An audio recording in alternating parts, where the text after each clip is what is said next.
Hello everyone, this is Fanfic Audiobook. Here you find original fan made audio stories. Demon World, The Seductive Upper Moon's Secret Guide. Part 1. When Tsukuyomi Naraku opened his eyes, the first thing he felt was an unprecedented softness, a warm, fragrant jade held in his arms. The woman's hair brushed against his cheek, carrying a certain sweet, cloying fragrance.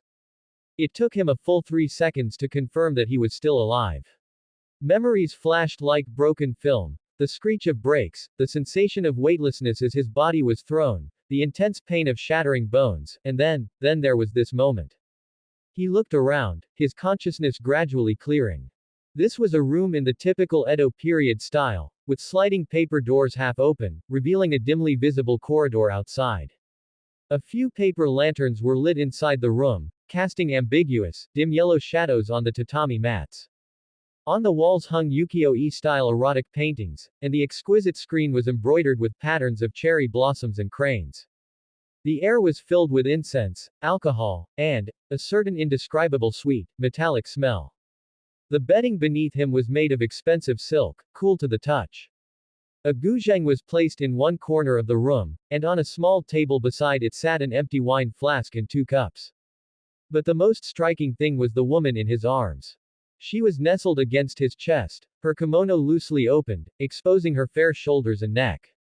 Her skin glowed like pearl under the lamplight. "Where am I?" he muttered to himself, his voice hoarse and unfamiliar. An ancient brothel. Why was he in a place like this? In his mind, fragmented memories began to surge, memories that were not his own. A wealthy young master who lived in luxury, whose family suddenly met with disaster, was attacked by monsters. He fled in panic with his money, eventually somehow arriving in Kyoto and entering this brothel. Young Master Naraku. The woman in his arms suddenly shifted, her voice soft, sweet, and carrying a certain lazy magnetism.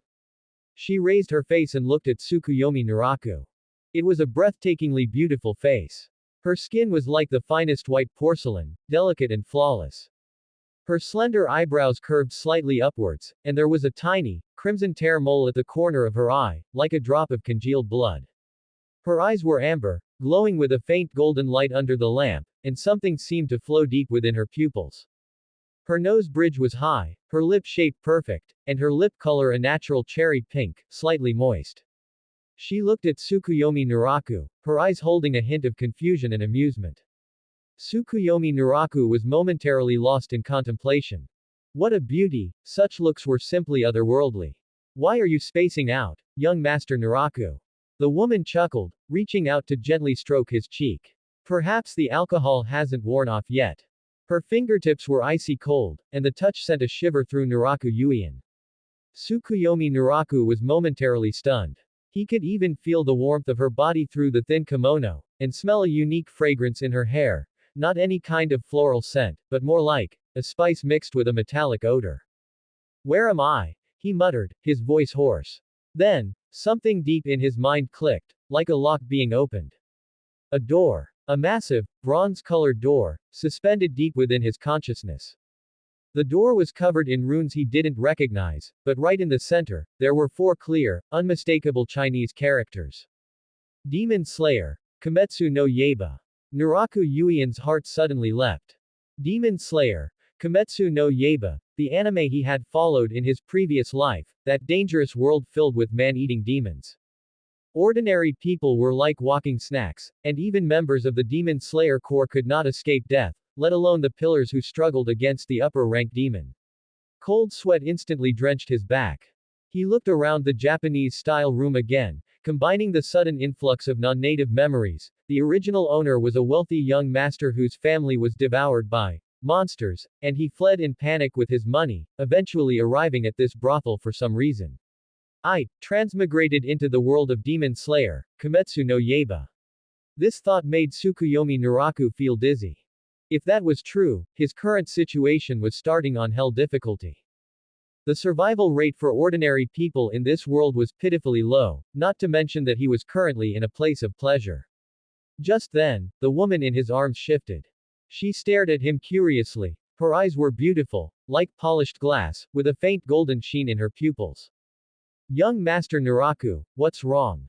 Her voice was soft and sweet, carrying the laziness of just having woken up. Tsukuyomi Naraku subconsciously tightened his grip on her arm, his fingers inadvertently squeezing her chest, soft and warm to the touch. This action was purely instinctive, but the next second, he froze. Because the expression of the woman in his arms changed. She was first slightly startled, and a very faint blush rose on her cheeks, an instinctive, physiological reaction. But immediately afterward, a flash of icy rage crossed her beautiful eyes. The way she looked at Tsukuyomi Naraku was no longer that of a hostess looking at a guest, but, like looking at a piece of meat. Tsukuyomi Naraku's heart suddenly pounded. That beautiful face, that iconic tear mole, those amber eyes glowing with golden light, a chill shot straight from his spine to the top of his head.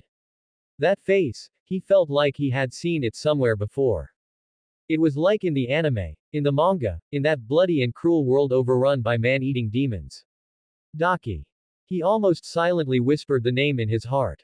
Upper rank 6, the sixth of the 12 Kazuki, whose blood demon art involves manipulating sashes, a man-eating demon known for her beauty and cruelty. This woman in his arms was Daki. That face, that tear mole, this impossibly beautiful appearance. Holy shit, he roared internally, this is Daki. The upper rank 6. The bronze gate in his mind suddenly vibrated, erupting with brilliant light. Key character detected. Daki, upper rank 6. Disguised identity. Warren Warabihime. Current favorability. 8 regarded as food plaything. Strategy progress. 0%. Copyable ability. Blood demon art. Ribbon manipulation unlocks at 50% favorability. Note. 2-in-1 demon, the elder brother, Gyutaro, is hidden within the hairpins. Favorability 50 unlocks. Blood demon art. Ribbon manipulation basic. Favorability 100 unlocks. Permanent passive. Eerie charm plus 3-0. Warning. Target danger level is extremely high. Please devise a survival strategy immediately. Host detected in an extremely dangerous situation. Distributing newbie gift pack in advance. Please select one talent enhancement. 1. Alluring gaze. Enhances the attractiveness of your eyes and increases persuasiveness. 2. Exceptional aura. Strengthens the aura of a superior, instilling awe in demons. 3. Graceful form. Optimizes posture and enhances external charm. 4. Breath of equality. Demons no longer view you as mere food, while you still maintain enticing traits. Rare option. Tsukuyomi Naraku hardly hesitated. Option 4. Option 4. In this world where demons eat humans, nothing was more important than not being treated as food. Selection confirmed. Talent, breath of equality, merging. A warm current spread from his chest to his entire body. Tsukuyomi Naraku felt a subtle change, not external, but a certain adjustment to his inner temperament.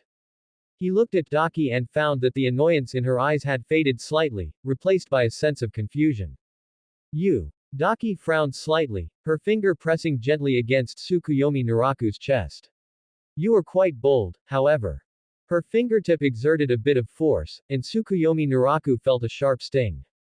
However, this servant is in a good mood today, so I won't hold it against you for now. She suddenly laughed again, but there was little warmth in that smile. After all, it is the first time this servant has met someone as interesting as Naraku Dono. She emphasized the word, interesting.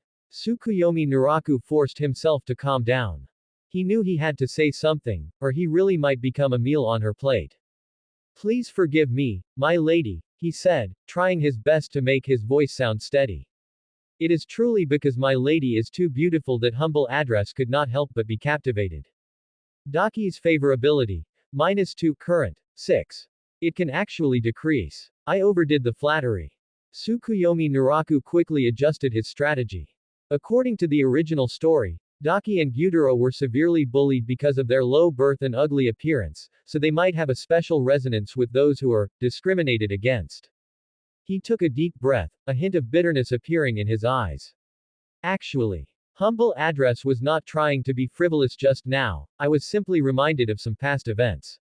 Oh. Daki raised an eyebrow, seemingly gaining a bit of interest.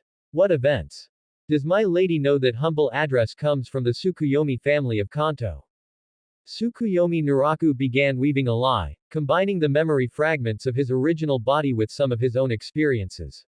For generations, my family served as generals, passing down the martial arts. My father was a famous local samurai, and my elder brothers were all highly skilled in martial arts. He deliberately paused to observe Daki's reaction. The playfulness in her eyes faded a bit, replaced by a touch of focus. But humble address. Tsukuyomi Naraku gave a bitter smile. Since childhood, I was physically weak and disliked martial arts. Instead, I preferred reading, writing, and the arts. What my father detested even more was my appearance. He touched his own face. In his previous life, his father really did run a Bajakwan martial arts hall, while he disliked practicing and instead loved drawing and teamfight tactics. The original body was indeed handsome, even somewhat feminine. These words were 7 parts true and 3 parts false, and when spoken, they flowed with genuine emotion. My father often said my face was neither man nor woman, and that I disgraced the samurai family name. My brothers also mocked me, saying I didn't deserve to be a son of the Tsukuyomi family. Tsukuyomi Naraku's voice grew low, carrying a real sense of loss. Once, I tried to learn swordsmanship but clumsily fell to the ground. My father said in front of all the guests, "You might as well become a geisha, at least that face could earn some money." This was something Tsukuyomi Naraku had made up on the spot, but he said it so naturally as if it were truly a personal experience. Daki's expression changed noticeably. The coldness in her eyes thawed slightly, replaced by a complex emotion, resonance. Daki's favorability. +10 current. 16. Hint. Triggered resonance point. Experience of being discriminated against. Favorability significantly increased. Tsukuyomi Naraku felt a surge of joy and continued. So when I saw someone like my lady, someone so beautiful yet in a place like this, humble address felt a shared experience. People always judge by appearances and status, never knowing that everyone has their own hardships and helplessness. He deliberately left the phrase, in a place like this, vague, referring both to Daki's identity in the brothel and subtly hinting at her situation as a demon. Daki fell silent. She sat up, her kimono sliding off her shoulder, but she didn't care at all, only staring at Tsukuyomi Naraku. Are you saying? Her voice was very soft. That you understand this servant's situation? I wouldn't dare say I fully understand, Tsukuyomi Naraku said cautiously, glancing involuntarily at the fallen clothing. But at least I know that beauty can sometimes be a curse. People only see the surface, but they don't see the internal pain and struggle.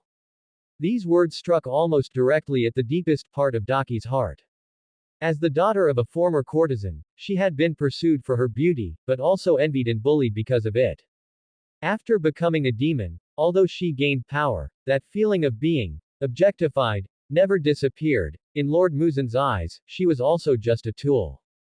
Daki's favorability. +8 current. 24. Daki's lips suddenly curled into a smile, different from her previous charming yet perfunctory one. This time, the smile was much more genuine, and even the red patterns at the corners of her eyes softened a bit. Young Master Naraku is truly an interesting person. She raised her hand to caress his cheek. Her fingertips were cold, but her movements were gentle as her thumb brushed across his delicate skin. But, you said your family was attacked by monsters. Tsukuyomi Naraku's heart tightened. He knew the real test had come. This demon was clearly testing him. The fear from his original memories required no acting. He subconsciously gripped his sleeves, his brows furrowed, and his voice carried an undeniable pain. Yes, in a single night, they were all gone. My father, mother, brothers. I hid in the wardrobe and only saw dark shadows moving, hearing the crisp sound of bones being chewed. He paused intentionally, his voice trembling. That sound. I won't be able to forget it for the rest of my life. Then you were quite lucky. Daki's fingers slid down slowly, stopping at his carotid artery. She pressed lightly with her fingertips, feeling the pulse thumping wildly beneath the skin. Her tone betrayed no emotion, yet it sent a chill down Tsukuyomi Naraku's spine. This was a predator sizing up its prey, though now with a touch more amusement. Lucky indeed. He forced himself to stay calm, even tilting his head slightly to look directly into her eyes, his voice carrying a hint of self-mocking resolve. So I told humble address, since I survived, I must live well. Even if this world is full of danger, even if it's full of man-eating demons. The moment the word, demon, left his mouth, a strange light flashed in Daki's eyes, and the pressure of her fingertips faltered slightly. You believe in demons. I saw them with my own eyes, I have no choice but to believe. Tsukuyomi Naraku's gaze was open, even carrying a bit of indifference as if he had seen through the world. But sometimes I think, demons eat humans, but aren't humans also devouring each other? The powerful exploit the commoners, the strong bully the weak, in the end, it's just the law of the jungle. These words clearly struck a chord with Daki. As a demon, she was feared and loathed by humans, but she knew the filth and cruelty of the human world better than anyone. Dimensional gate prompt. Favorability +6. Current favorability. 31. Resonance established. New status unlocked. Interesting toy. Daki's current mindset. This human not only looks appetizing, but he also talks interestingly. I'll keep him for a while to play with. It won't be too late to eat him once I'm bored. Finally safe for now. Tsukuyomi Naraku breathed a sigh of relief internally, but on the surface, he maintained a look of melancholy. It's just that the road ahead is vast and uncertain. Humble address has nothing of value left, the only thing remaining is probably this face my father loathed the most. He curled his lips in a self-deprecating smile. It's truly ironic. Something that once brought me nothing but cold stares has now become my capital for survival. Daki looked at him with a complex expression. This human before her was indeed different from the others. There was a strange sense of contradiction about him, fragile yet not cowardly, handsome yet not flamboyant.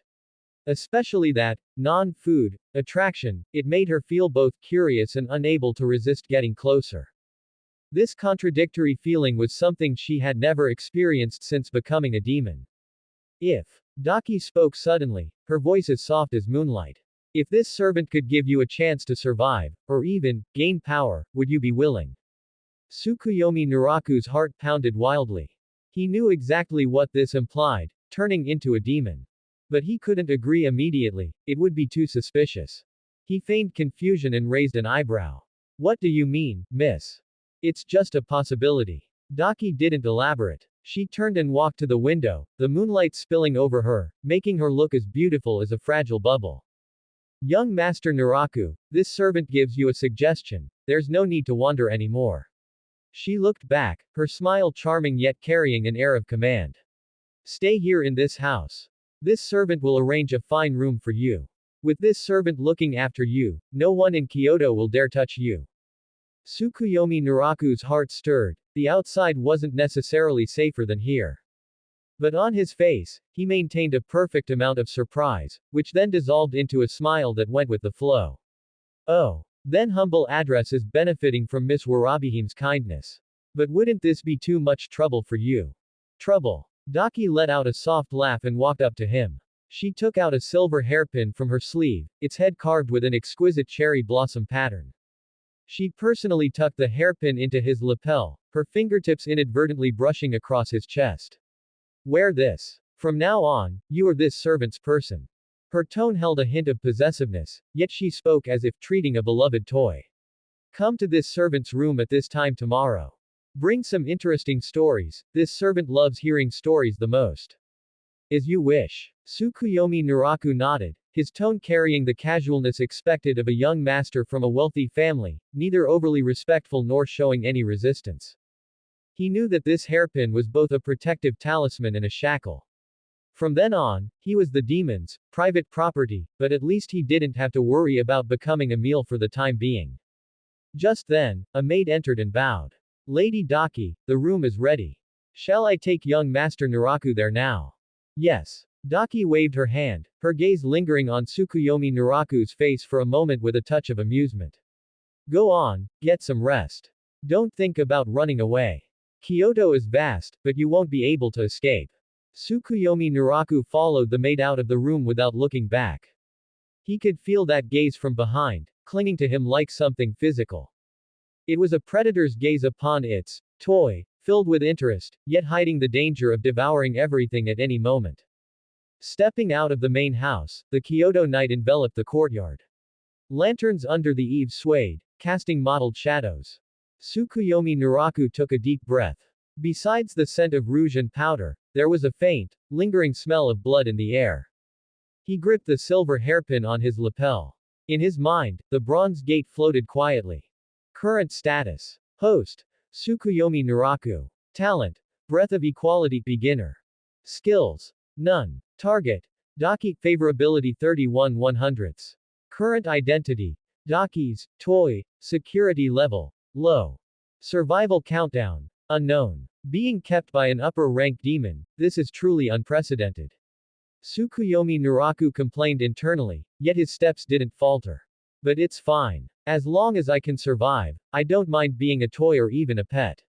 Once I max out the favorability and unlock skills, I'll eventually walk tall in this demon slayer world. The maid led him to an elegant room. The furnishings were exquisite, even more luxurious than the bedroom in his original memories. Young Master Naraku, you may command the servants if you have any needs. The maid bowed and withdrew, gently closing the door. Tsukuyomi Naraku was left alone in the room. He walked to the window, slid open the paper door, and gazed at the moonlight in the courtyard, his expression gradually becoming solemn. The first step is secure, he whispered to himself. But this is just the beginning. Daki's favorability is only 31, Butero is still watching from the shadows, and the Demon Slayer Corps might show up at any time. He rubbed his temples. This hell mode dungeon is indeed not that easy to clear. The moment the sliding paper door closed, Tsukuyomi Naraku immediately rushed to the bronze mirror in the corner of the room. The polished surface wasn't particularly clear, but it was enough to reflect the face he both loved and hated. Black hair fell like ink over his shoulders, with bangs partially obscuring his brow. His narrow, dark red eyes were alluring, his nose bridge-high, his lips well-defined, and even his jawline was as sharp and refined as if carved by a blade. This look is top tier. Isn't this literally Naraku, the big boss from Inuyasha? He raised an eyebrow at the mirror, tracing his cheek with a fingertip. A 92% resemblance to Naraku's face. In the modern era, I could debut on the spot and have fans lining up from Tokyo to Kyoto. It's a waste that in this Demon Slayer world, I'm just a decorative emergency food for demons. He adjusted his kimono. The fabric was high-quality silk embroidered with subtle cherry blossom patterns, even more luxurious than his original host's family clothing. Daki is certainly generous. She spends a lot to keep a toy, but I wonder how long my shelf life will be. He turned to survey the room. The tatami mats were laid flat, and an exquisite curio shelf stood in the corner, holding several pieces of porcelain that looked incredibly valuable. On a low table by the window were brushes, ink, paper, and inkstones, and there was even a plate of fresh wagashi. Behind the luxury, however, there was a faint, indescribable sense of oppression. For instance, looking closely at the porcelain on the shelf, one could see extremely faint dark red marks on the edges, resembling dried blood. As expected of an upper-rank demon's territory, even the decorations have horror movie elements, Tsukuyomi Naraku complained internally. He picked up a piece of wagashi and popped it into his mouth. The sugary sweetness dissolved on his tongue, but it inexplicably reminded him of the coldness of Daki's fingertips. This candy couldn't be made of human blood, could it? Whatever, I'm already in a demon's den, there's no point being picky. I'll fill my stomach first. He sat cross-legged on the tatami and focused his attention on the gray door frame in his mind. The dimensional gate floated quietly. The 4 characters for Demon Slayer, Kimetsu no Yaiba, were still clear, with his current status listed below. Host. Tsukuyomi Naraku. Talent. Breath of Equality Beginner. Demons perceive you as non-food. You retain 90% of your personal attractiveness. They cannot actively form an intent to attack. Upper-rank demons are exempt from this restriction. Skills. None. Target. Daki. Upper rank 6. Favorability. 31 100ths. Status. Interesting toy. Unlock conditions. Favorability 50 right pointing arrow blood demon art. Ribbon control beginner. Favorability 100 right pointing arrow permanent passive. Eerie charm plus 3-0. Current mission. None. Trigger-based missions will activate in specific scenarios. Upper-rank demons are exempt from the cannot actively form an intent to attack. This talent really has a catch. Tsukuyomi Naraku clicked his tongue. Meaning if Daki gets bored one day and wants to kill me, she still can. This, equality perception, only lets me die a bit later. He tried to touch the dimensional gate with his mind. The frame rippled slightly, but no new functions were unlocked. What else can this broken system do besides showing favorability and info? There isn't even a beginner's tutorial. This really is a hell mode start. Thinking about how to handle the next day, Tsukuyomi Naraku rubbed his temples. Daki wanted to hear interesting stories. They couldn't be too forced, nor too ordinary. In his host's memories, aside from the tragedy of his family's destruction, there were only boring trifles from aristocratic circles. That clearly wouldn't satisfy an upper-ranked demon's appetite. I need to make something up, he mused, stroking his chin. Something that fits the identity of a wealthy young master but also resonates with Daki's experiences. For example, a story about a beautiful songstress bullied by nobles. Highlight the helplessness of the weak being oppressed, then add a twist where the songstress eventually takes brutal revenge on those people. This way, I can gain sympathy while catering to Daki's twisted mindset. Thinking about Daki's hint regarding obtaining power, Tsukuyomi Naraku's feelings became complicated. Becoming a demon. That was indeed a shortcut to surviving in this world, immortality, powerful blood demon arts, and no longer having to worry about being eaten randomly. But becoming a demon means eating people, and losing the sun. He frowned. I'm a modern person, you want me to gnaw on human flesh. Just thinking about it makes me physically uncomfortable. Besides, after becoming a demon, wouldn't I just become Daki's complete subordinate? If she's in a bad mood one day, she could use me as a stepping stone, or I could be decapitated by the Demon Slayer Corps. Wouldn't that be a huge loss? But looking at it the other way, if he didn't become a demon, he was just a weakling with a combat power of 0.5. Even with Daki's protection, if the Demon Slayer Corps came knocking or if Gyutaro took a dislike to him, he wouldn't last 3 seconds. This is a classic dilemma. Tsukuyomi Naraku lay back on the tatami, staring at the ceiling. Option A. Become a demon, eat human flesh, survive but lose humanity. Option B. Don't become a demon, stay a toy, and risk being killed at any time. This hell mode instance really doesn't leave people a way out. He suddenly remembered something, and his eyes lit up. When he watched Demon Slayer, Kimetsu no Yaiba in his previous life, netizens had discussed a topic fervently. The blue spider lily that the Demon King Muzan spent his life searching for was actually always in an inconspicuous place. A highly upvoted theory suggested that the spider lily only bloomed during the day and closed at night. Since Muzan and his demons could only move at night, they could never find it. Even more coincidentally, in his host's memories, there was a cluster of blue flowers near the entrance of his family's courtyard. They were shaped like manjusaka, always blooming in the day and closing their petals as soon as the sun set. As a child, the host thought the flowers were pretty and often picked them to play with. Holy crap. The netizens didn't lie to me. Tsukuyomi Naraku sat up abruptly, his mind racing with excitement. The blue spider lily that the Demon King searched for his whole life is actually growing like a weed at my old home. This is a total God mode cheat code. The effect of the blue spider lily wasn't explicitly stated in the original work, but netizens speculated that eating it could allow a demon to conquer the sun or even gain greater power. To Tsukuyomi Naraku, regardless of whether it conquered the sun, this flower was absolutely the key to saving his life. If I can find that cluster of blue spider lilies and eat enough, maybe I can gain the power to resist demons. Even if I'm forced to become a demon later, I might retain my humanity or even not fear the sun. The more he thought about it, the more feasible it seemed. And my host's hometown isn't too far from Kyoto. Although there are demons on the road, if I'm careful and use my breath of equality, talent, I should be able to make it through. But a problem followed. He was currently Daki's toy, and had no freedom to leave Kyoto. Suddenly suggesting a return to his hometown would definitely arouse her suspicion.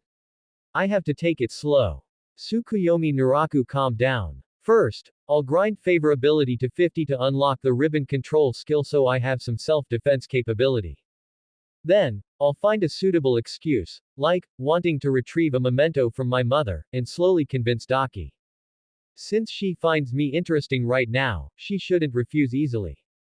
He clenched his fist, his gaze turning firm. The thing the Demon King pursued for a lifetime is being snatched up by me, a transmigrator. This is a massive win. Once I get the blue spider lily, even facing Daki and Gyutaro, I won't have to be on edge like this anymore. Outside the window, the moonlight grew deeper, and the lanterns in the courtyard continued to sway.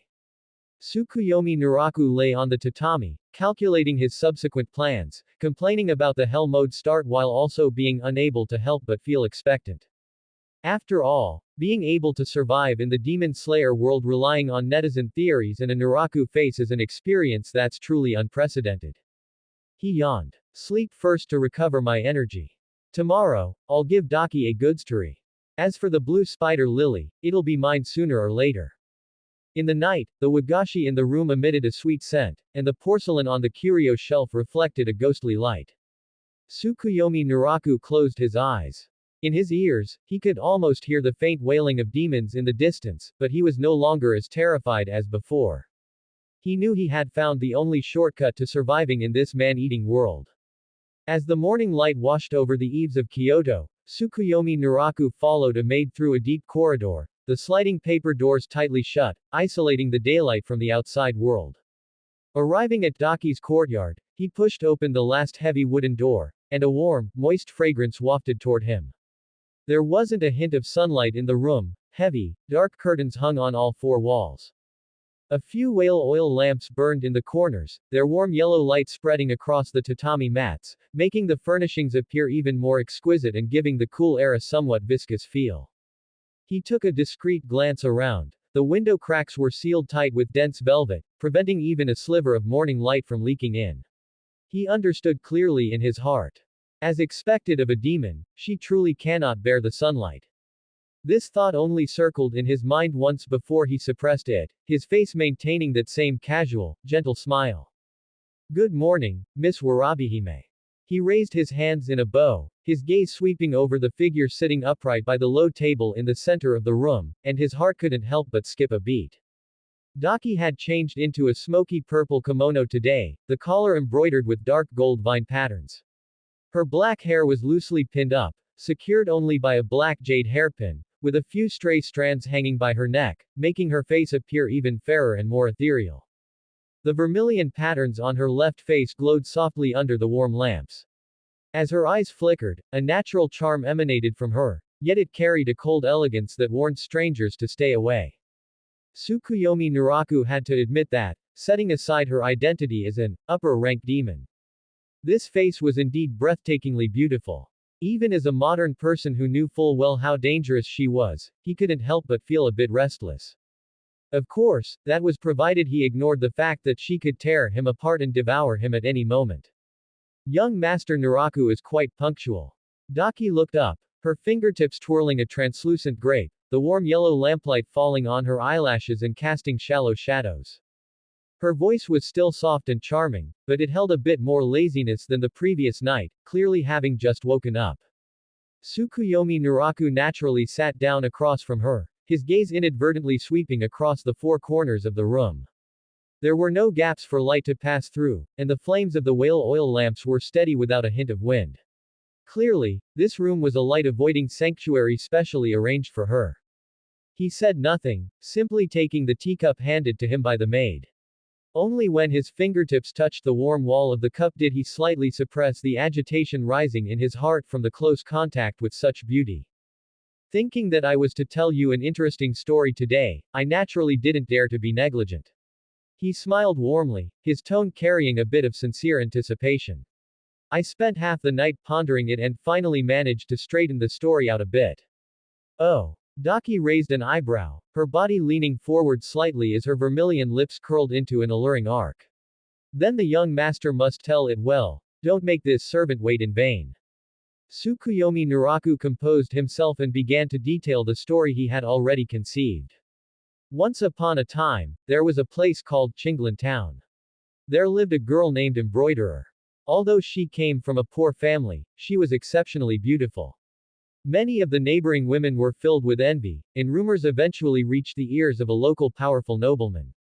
After being spotted by this local nobleman and forcibly taken into his manor, once the novelty wore off, her life became worse than that of a common servant. To please a newly favored concubine, the nobleman ordered her to embroider a 100 beauties scroll, requiring her to include the likenesses of all the concubines in the manner, yet he left no place for her. He even allowed the favored concubine to use a red-hot silver hairpin to burn a scar onto the back of her hand, saying that a lowly person like her was not worthy of using clean hands to embroider flowers. He deliberately slowed his pace, his eyes carrying a perfect amount of pity, his fingertips even tightening slightly as if he could feel her pain. The concubines in the manor also intensified their bullying. Some mixed gravel into her embroidery thread, some intentionally knocked over dies to ruin her work, and some even secretly cut the embroidery needle left to her by her mother, which she cherished most. Embroider or washed her face with tears every day but did not dare to resist. She simply hid all her hatred in her heart. At night, by the moonlight, she used a red-hot iron needle to practice on cloth. She wanted to embroider a piece that could claim lives. Daki's breathing hitched slightly, her fingertips unconsciously gripping the hem of her kimono. The scar on the back of the hand, the cherished items trampled upon, the repressed hatred, these details were like needles, pricking the memories buried deep in her heart. She looked up at Tsukuyomi Naraku, the playfulness in her eyes lessening, replaced by a more genuine focus. Tsukuyomi Naraku saw this and felt a secret joy in his heart as he continued. She spent 3 months secretly gathering evidence of everyone's crimes in the manor. The nobleman's ledgers of embezzlement, the dregs of the medicine the favored concubine used to poison the former mistress, and the letters the concubines used to frame each other. Then, using thread dyed with the juice of a special poisonous herb, she embroidered a Higanbana hell map. Each flower petal corresponded to someone's sin. The flower stems were embroidered with silk thread soaked in hallucinogenic incense, and the flower cores hid tiny poisonous needles. On the day of a banquet, the nobleman made her display the embroidery in public, wanting to humiliate her before everyone. Embroiderer walked forward holding the embroidery screen. With a gentle tug of her fingertips, the moment the screen unfurled, the hallucinogenic incense drifted with the wind, and everyone fell into an illusion. The nobleman saw himself being hunted by creditors, the favored concubine saw the ghost of the former mistress claiming her life, and those concubines who had bullied her all saw themselves being pierced by countless embroidery needles. He lowered his voice, his tone carrying a hint of chill. The pain in the illusion was real. Some were driven mad by fear, some tore at each other, and some died instantly by bashing their heads against walls. And embroiderer stood amidst the chaos, using the embroidery needle hidden in her sleeve to slit the nobleman's throat. She didn't kill the others, she simply set a fire, burning down that man-eating manor. Then, draped in red clothing and carrying the embroidery needle left by her mother, she disappeared into the night. As the story reached this point, a brief silence fell over the room. The flames of the whale oil lamps flickered, reflecting on Daki's face, making the vermilion patterns on her left cheek appear even more otherworldly. Her eyes were startlingly bright, filled with a bit of excitement, a bit of resonance, and a bit of undetectable longing. That's it. She pressed, her tone clearly wanting more. Where did she go after she disappeared? Did she meet anyone more powerful? Would those who survived come looking for revenge? Don't be in a hurry, miss. Tsukuyomi Naraku set down his teacup. Looking at the genuine interest in her eyes, he couldn't help but feel a strange sensation in his heart.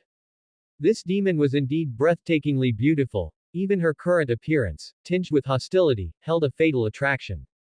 He suppressed those ill-timed thoughts and smiled somewhat craftily. There is more to the story, but when I thought to this point last night, I was truly exhausted, so I didn't ponder further. Daki's eyes widened suddenly, filled with a bit of disbelief. You came up with all of this yourself. Indeed. Tsukuyomi Naraku shrugged with feigned nonchalance, his tone carrying a bit of self-deprecation. I have been weak since childhood, unable to practice martial arts, and I don't enjoy studying. My only hobby is letting my imagination run wild while looking at the flowers and plants in the courtyard, making up stories like this to pass the time.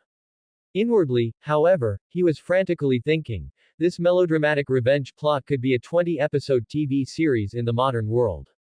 How could I not hook an upper-rank demon like you? Dimensional gate prompt. Favorability +5, current favorability, 40, strong resonance plus deep interest. Daki's current mindset. the story this human made up is indeed interesting. The counterattack of the bully, the ruthlessness hidden beneath a fragile exterior, it's almost like he's talking about me. I must make him come up with the rest quickly. I didn't expect you to have such talent. Daki's tone softened, the hostility in her eyes fading, replaced by some genuine admiration. Then why are you just sitting there? Hurry up and think of the rest. As she spoke, she leaned in closer, the hem of her crimson kimono brushing against his knees, her icy breath fluttering past his ear, carrying a faint, cold fragrance. Tsukuyomi Naraku's heart skipped a beat. This face was indeed breathtakingly beautiful. Her aura, both seductive and cold, made him feel restless even though he knew she was a man-eating demon, especially when being stared at by her from such a close distance. He deliberately shrank back, a hint of bashfulness appearing on his face, the tips of his ears turning slightly red. The way you're staring at me, miss. I'm a bit embarrassed. Embarrassed? Daki looked at him with raised eyebrows, as if she had heard something novel.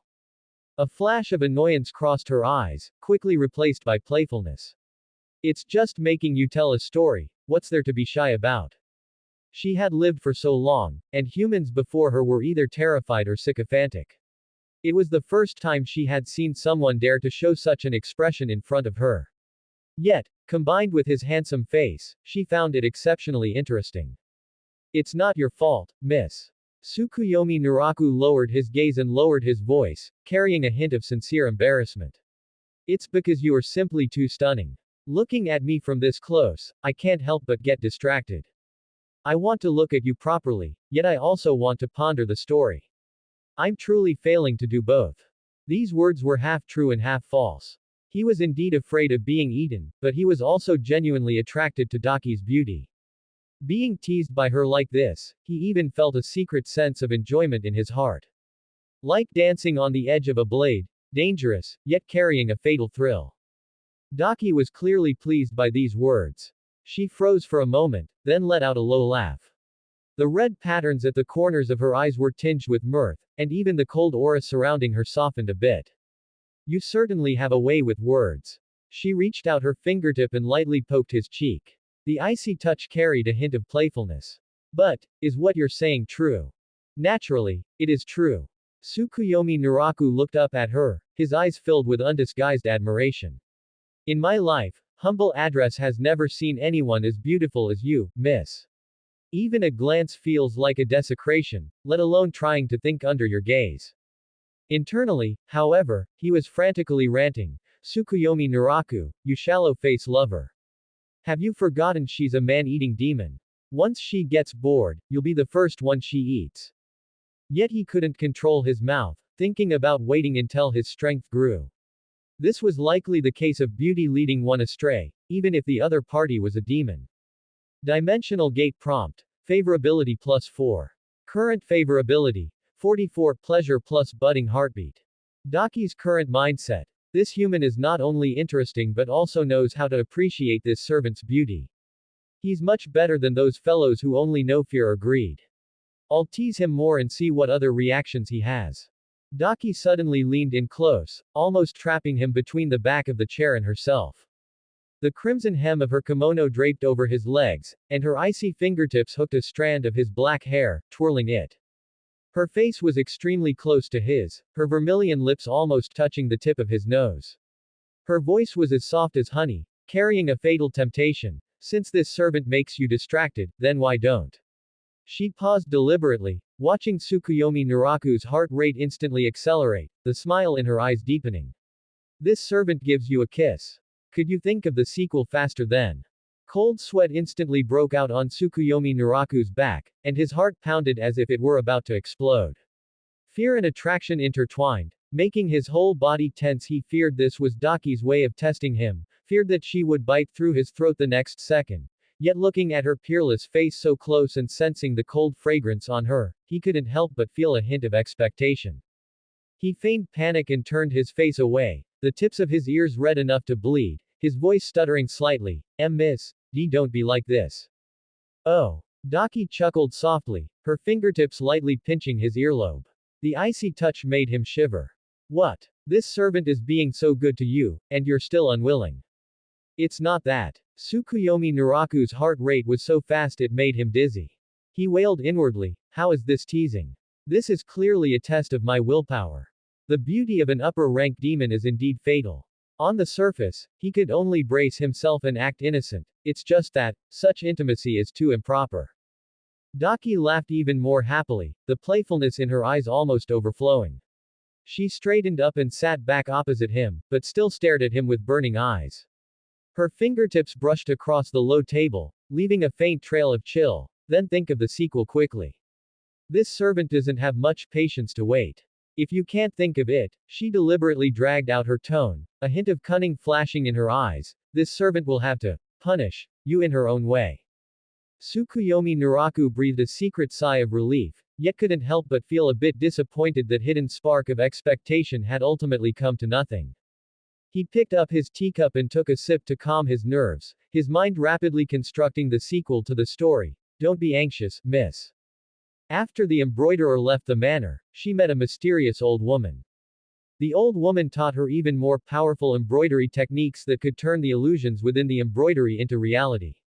Later, she met a group of women who, like her, were oppressed by the powerful, and she established an embroidery workshop specifically to help those who had been wronged seek revenge.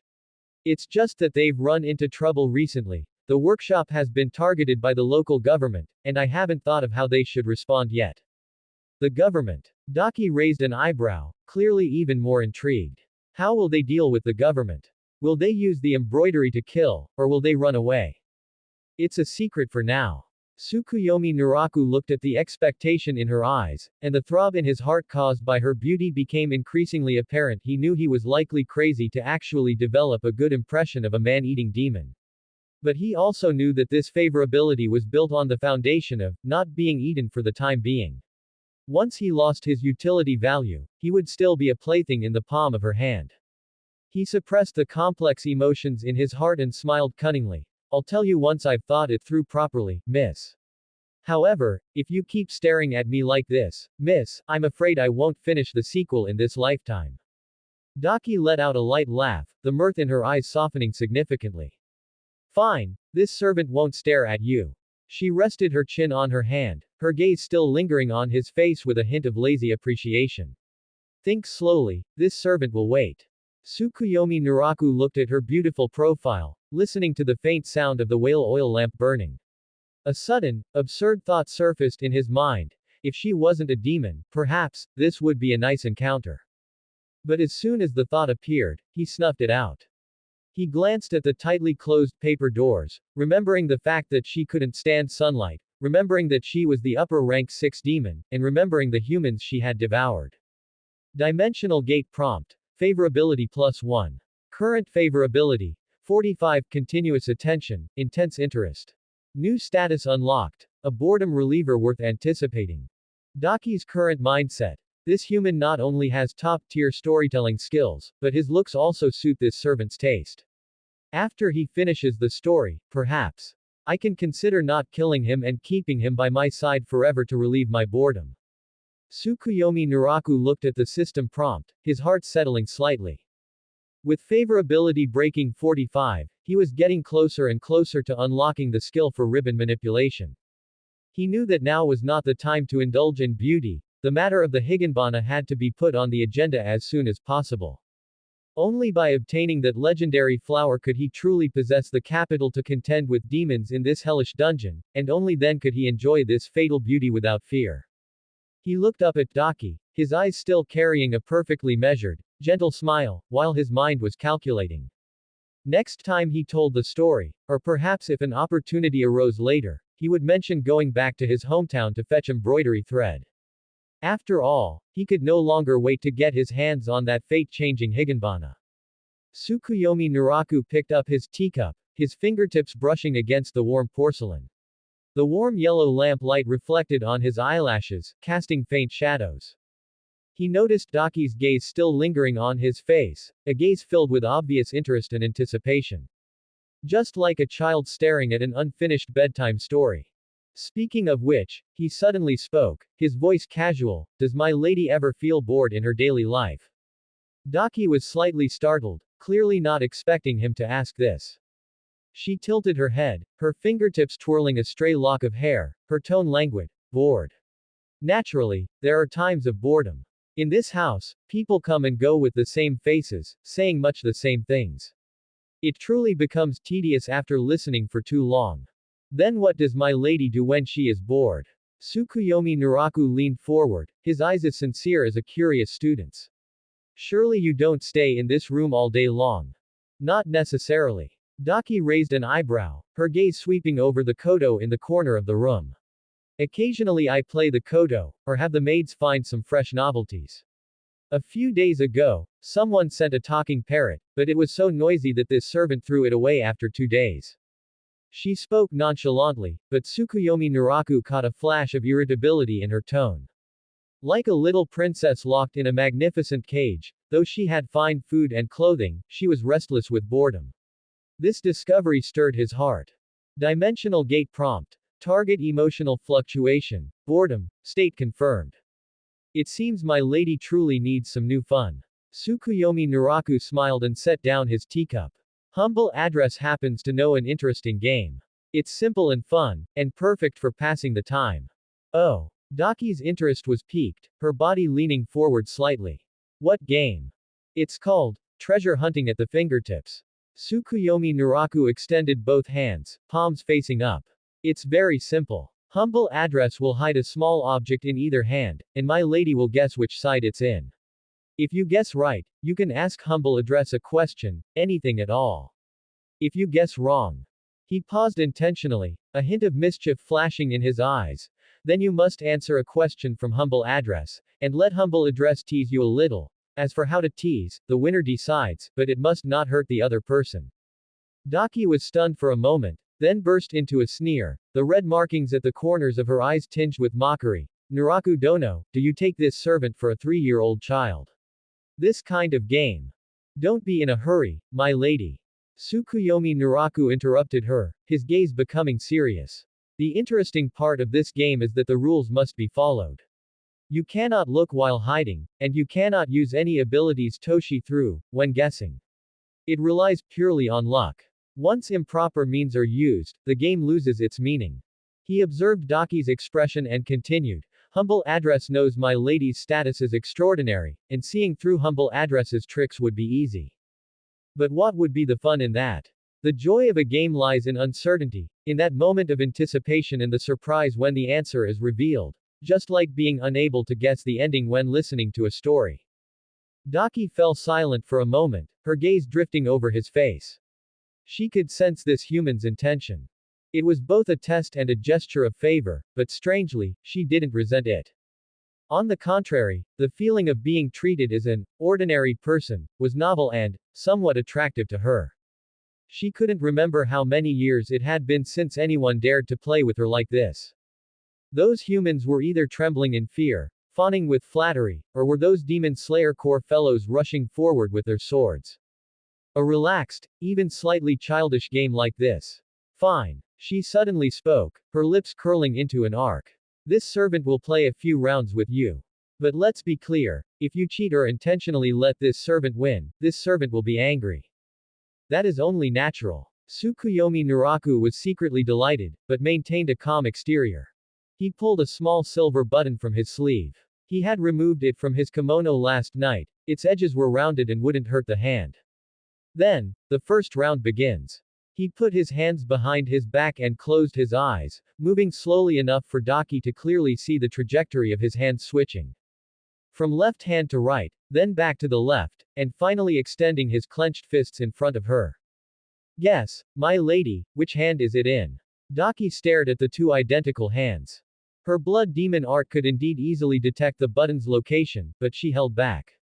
Not because of this human's rules, but because she herself wanted to try what it felt like to rely purely on guessing. Left hand, she said. Tsukuyomi Naraku opened his left hand, it was empty. My apologies, my lady guessed wrong. He smiled gently. Then according to the rules, Humble Address can ask a question, and he paused, seemingly thinking about how to tease her. Daki looked at him, her eyes filled with a mix of caution and curiosity. What would this human do? Tsukuyomi Naraku reached out and gently pinched Daki's earlobe with his fingertips. The touch was cold and delicate, like fine jade. Daki's body stiffened slightly. This sensation was far too foreign. It wasn't pain, it wasn't a threat, but a very strange sensation. The human's fingertips were warm and soft, and the pressure on her earlobe was light, even carrying a hint of itchiness. She had never been touched like this before. As a demon, touch usually meant slaughter or consumption. Even during her time as a human, few people had ever pinched her earlobe so gently. This unfamiliar sensation left her somewhat at a loss. The question. She suppressed the slight strangeness in her heart, her tone feigning indifference. Ask it. What is my lady's favorite color? Tsukuyomi Naraku withdrew his hand and asked a trivial question. Daki was stunned, clearly not expecting such a question. She thought he would ask something more secretive, like her identity, her past, or her power. Red, she replied, her fingertips unconsciously tracing the pattern on her left cheek. A red like blood.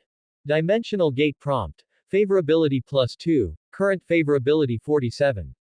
Daki's current mindset. This game is more interesting than I imagined. The question he asked, why did his touch feel so strange, a bit itchy, it seems, actually quite comfortable. Second round. Tsukuyomi Naraku put his hands behind his back again, moving faster this time. Guess which hand? Daki stared at his hands, this time she observed his movements seriously. Although she couldn't see exactly where it was hidden, she noticed the slight curve of his right fingers tightening. Right hand. Tsukuyomi Naraku opened his right hand, the button lay quietly in his palm. My lady guessed correctly. His smile remained unchanged. Then it is my lady's turn to ask a question. Daki looked at him, her gaze complex. She had indeed guessed correctly, but not by using any ability, it was through observation. This feeling of relying purely on observation and intuition reminded her of a game she played long ago, when she was still human. You. She paused, then asked her first question, why aren't you afraid of this servant? Tsukuyomi Naraku hadn't expected her to ask this directly, but he was well prepared. Humble address is afraid, of course, he said frankly. My lady is breathtakingly beautiful, yet carries a fatal danger. Like a poisonous poppy, one knows that approaching means death, yet one still cannot help but want to take another look. He looked up at her, his eyes filled with just the right amount of sincerity. But what humble address fears more is never seeing my lady's face again, never hearing my lady's voice, and never finishing those stories that have yet to be told. This answer was half truth and half lie, but it accurately struck Daki's heart. She liked being admired, she liked being needed, and she liked being the unique existence in someone else's eyes. Smooth-tongued, she evaluated in a low voice, though the corners of her lips couldn't help but turn up. Then, she reached out and, imitating his manner, gently pinched his earlobe. When she performed this action, she suddenly discovered something. The feeling of pinching someone else's earlobe was completely different from the feeling of being pinched. Tsukuyomi Naraku's earlobe was warm and his skin was delicate, it would turn slightly red with just a gentle pinch. She inexplicably recalled that itchy feeling from when she was pinched just now, and her fingertips unconsciously lingered for a moment longer. Third round. Tsukuyomi Naraku continued the game, his expression unchanged. In the third round, he lost. Please, ask your question, my lady. He spread his hands candidly. You. Daki asked more directly this time, what do you want to get from this servant? Tsukuyomi Naraku's heart tightened, but he remained calm on the surface. Humble address wants to survive, to stay by my lady's side, and to see my lady every day. Hasn't my lady already given these to humble address? He paused and added, if I must speak of any further extravagant hopes, it would probably be the hope that my lady will always find humble address interesting and not grow bored so quickly. As he spoke, he proactively turned his face to the side. According to the rules, my lady can play a prank. Daki stared at his face, which was within arm's reach. That face was indeed handsome, with fair and delicate skin, and features as exquisite as a painting. She reached out again, this time pinching his cheek. The touch was warm and soft, carrying the vitality of a human. This feeling was very strange. She had pinched many people's faces before, usually crushing them. But a gentle touch like this, with a hint of playfulness, was a first. And she discovered that she actually enjoyed this feeling of touching someone else. Your face is quite soft. She withdrew her hand, her tone carrying a softness she hadn't even noticed herself. In the fourth round, Tsukuyomi Naraku won. It is Humble Address's turn. He looked at Daki and asked a seemingly casual question. When my lady is bored, besides playing the koto, what else do you think about? Daki fell silent for a moment. This question seemed simple, but it touched upon a part of her she rarely shared with anyone. I think about things from the past. She rarely refrained from being perfunctory. I think of certain people, certain places, and certain times that can never be returned to. She spoke vaguely, but Naraku could sense the genuine melancholy in her tone.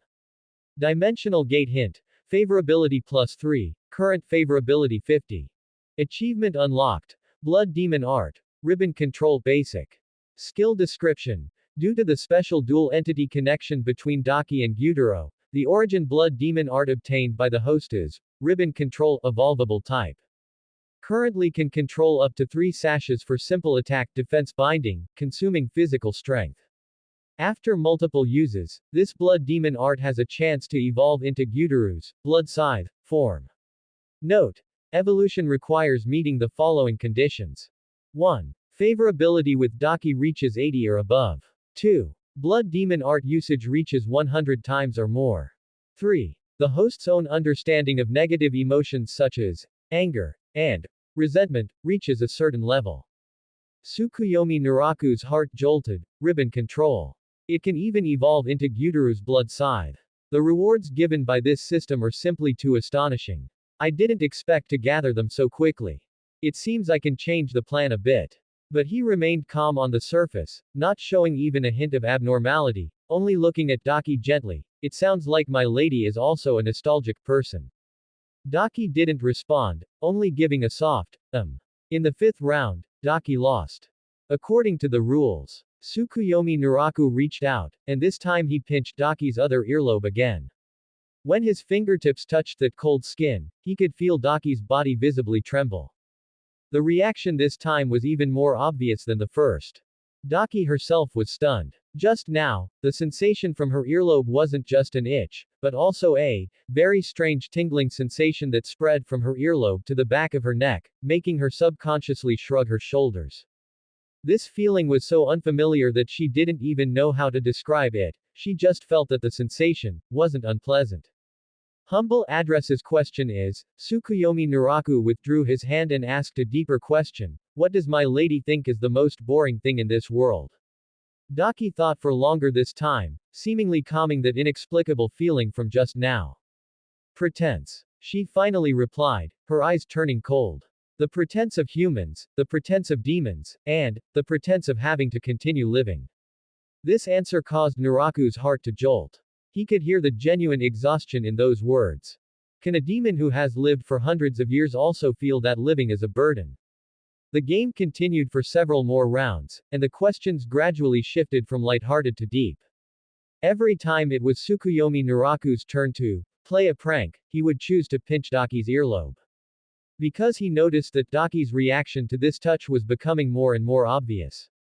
From initial stiffness to later slightly shrugging her shoulders, and once, after he finished pinching, Daki subconsciously raised her hand to touch her own earlobe, a trace of confusion flashing across her face. She seemed to be wondering why this place was so sensitive. When the 10th round ended, the initial vigilance and mockery on Daki's face had vanished, replaced by a rare, relaxed smile. She even proactively asked, still playing? Tsukuyomi Naraku looked at the color of the sky outside the window. Although sunlight couldn't be seen from the room, he felt it should be close to noon. Let's stop here for today. He smiled. One must leave some anticipation for the game to be more interesting next time. Daki curled her lips, seemingly wanting more, but she didn't insist. My lady, Tsukuyomi Naraku took the opportunity to speak, his tone as casual as if they were just chatting. Speaking of which, when Humble Address was making up that story about the embroiderer just now, I always felt it was missing a key embroidery thread, the kind of silk thread that can only be found near Humble Address's hometown, where the red dye is exceptionally vivid. If that thread could be obtained, the follow-up to the story should be even more wonderful. He observed Daki's expression, and seeing that she didn't immediately object, he continued, unfortunately, my hometown is not close to Kyoto. This round trip might take a few days, but if it can add color to my lady's story, it would be worth it. Daki raised an eyebrow, a flash of playfulness in her eyes. You want to go back to your hometown to get embroidery thread. It's just a thought. Tsukuyomi Naraku timely showed a bit of regret. After all, humble address is now my lady's person and must naturally follow my lady's arrangements. If my lady does not permit it, then humble address will just make do with ordinary silk thread. These words were spoken with perfect measure, proposing a request while leaving the decision entirely to Daki, and implying, I only want to do this for you. Daki stared at him for a moment and suddenly laughed. Permitted, she said, her tone as relaxed as if granting an inconsequential request. However, someone must follow. This servant doesn't want you to be eaten by some sightless fellow halfway. Wouldn't this servant then lose an interesting source of amusement? Thank you, my lady. Tsukuyomi Naraku was ecstatic in his heart, but on the surface, he only gave a gentle smile. Then humble address will set out tomorrow and return quickly. No rush. Daki waved her hand, took a blood-colored jade pendant from her sleeve, and handed it to him. Wear this. If you encounter any sightless little demons on the road, they naturally won't dare to approach. As for the person following, she paused. Let Yum go. She's quite clever. Yum, Tsukuyomi Naraku remembered her as a maid by Daki's side who always kept her head down and was taciturn. Now it seemed she probably wasn't human, or at least not an ordinary person. Yes. He took the jade pendant. When his fingertips touched the cold texture, he could feel the pressure belonging to an upper-rank demon contained within. Come back early. Daki looked at him, her eyes filled with an indefinable emotion. This servant is still waiting to hear the rest of the story. Certainly. Tsukuyomi Naraku bowed and withdrew from the room. He could feel that gaze following him the entire time. Walking out of the courtyard, moonlight spilled under the corridor. He gripped the blood-colored jade pendant tightly, and the image of that cluster of blue flowers that only bloomed during the day surfaced in his mind. The Higanbana. Finally, there's a chance to get it. Inside the room, Daki sat alone at the low table, her fingertips gently stroking the earlobe that had just been pinched. The warmth of a human's fingertips seemed to linger there, along with that strange, tingling sensation. She frowned and pinched her own earlobe again. This time she did it herself, and the feeling was completely different, there was no strange tingling sensation. What's going on? She whispered to herself, a trace of confusion flashing in her eyes. This unfamiliar feeling made her somewhat uneasy, but for some reason, she also wanted to try it again. Tsukuyomi Naraku. She murmured the name, her fingers unconsciously rubbing her earlobe, a trace of bewilderment she hadn't even noticed herself appearing on her face.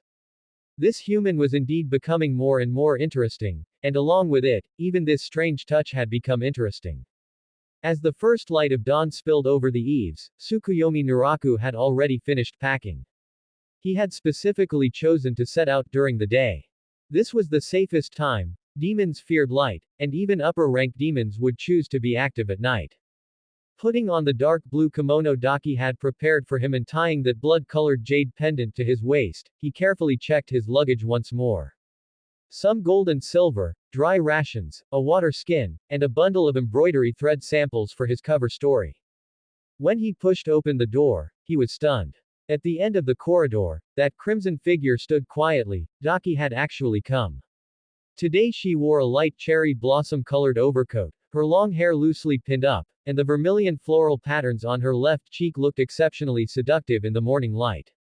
This outfit was less flamboyant than usual, possessing more of a cold elegance, yet she remained breathtakingly beautiful.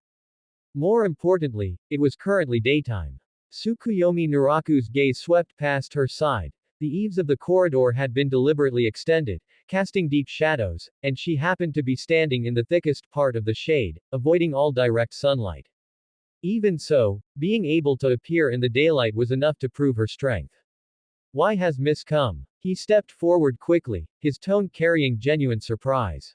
Daki lifted her eyelids, her gaze scanning him once before finally landing on the jade pendant hanging at his waist.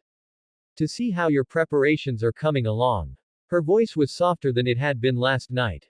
Remember, find a place to stay by dusk. Try not to travel at night. She paused and added, also, keep that jade pendant on you at all times. Do not let it leave your person. Tsukuyomi Naraku looked down at the jade pendant, then looked back up at her. The morning light filtered through the gaps in the corridor, casting mottled light and shadow on her face. That peerless face was rarely devoid of its usual coquettishness or mockery, replaced instead by something, almost like a serious expression. His heart trembled inexplicably. Dimensional gate prompt. Target emotional fluctuation. Concern. State confirmed. Is Miss concerned about humble address? He asked softly. Daki was slightly taken aback, then she turned her face away, a very faint blush rising to the tips of her ears, whether out of embarrassment or something else. Don't flatter yourself. This servant just doesn't want her toy to die out there for no reason before she's had her fill of playing with it. Despite saying so, she did not leave immediately. Instead, she took a small brocade pouch from her sleeve and handed it to him.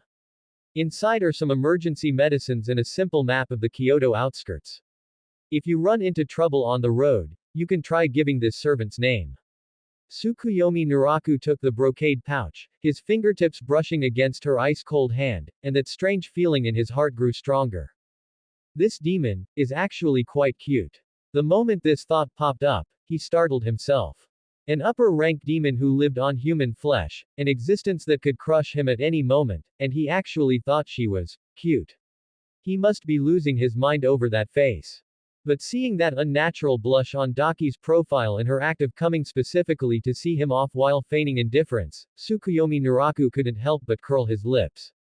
Thank you, miss. He tucked away the brocade pouch and said seriously, humble address will definitely return safely and tell the rest of the story to miss in its entirety.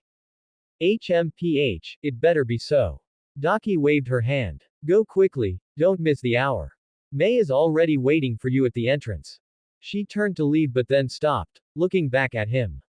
That look was complex and hard to decipher. There was warning, there was expectation, and there was a trace of emotion Tsukuyomi Naraku couldn't read.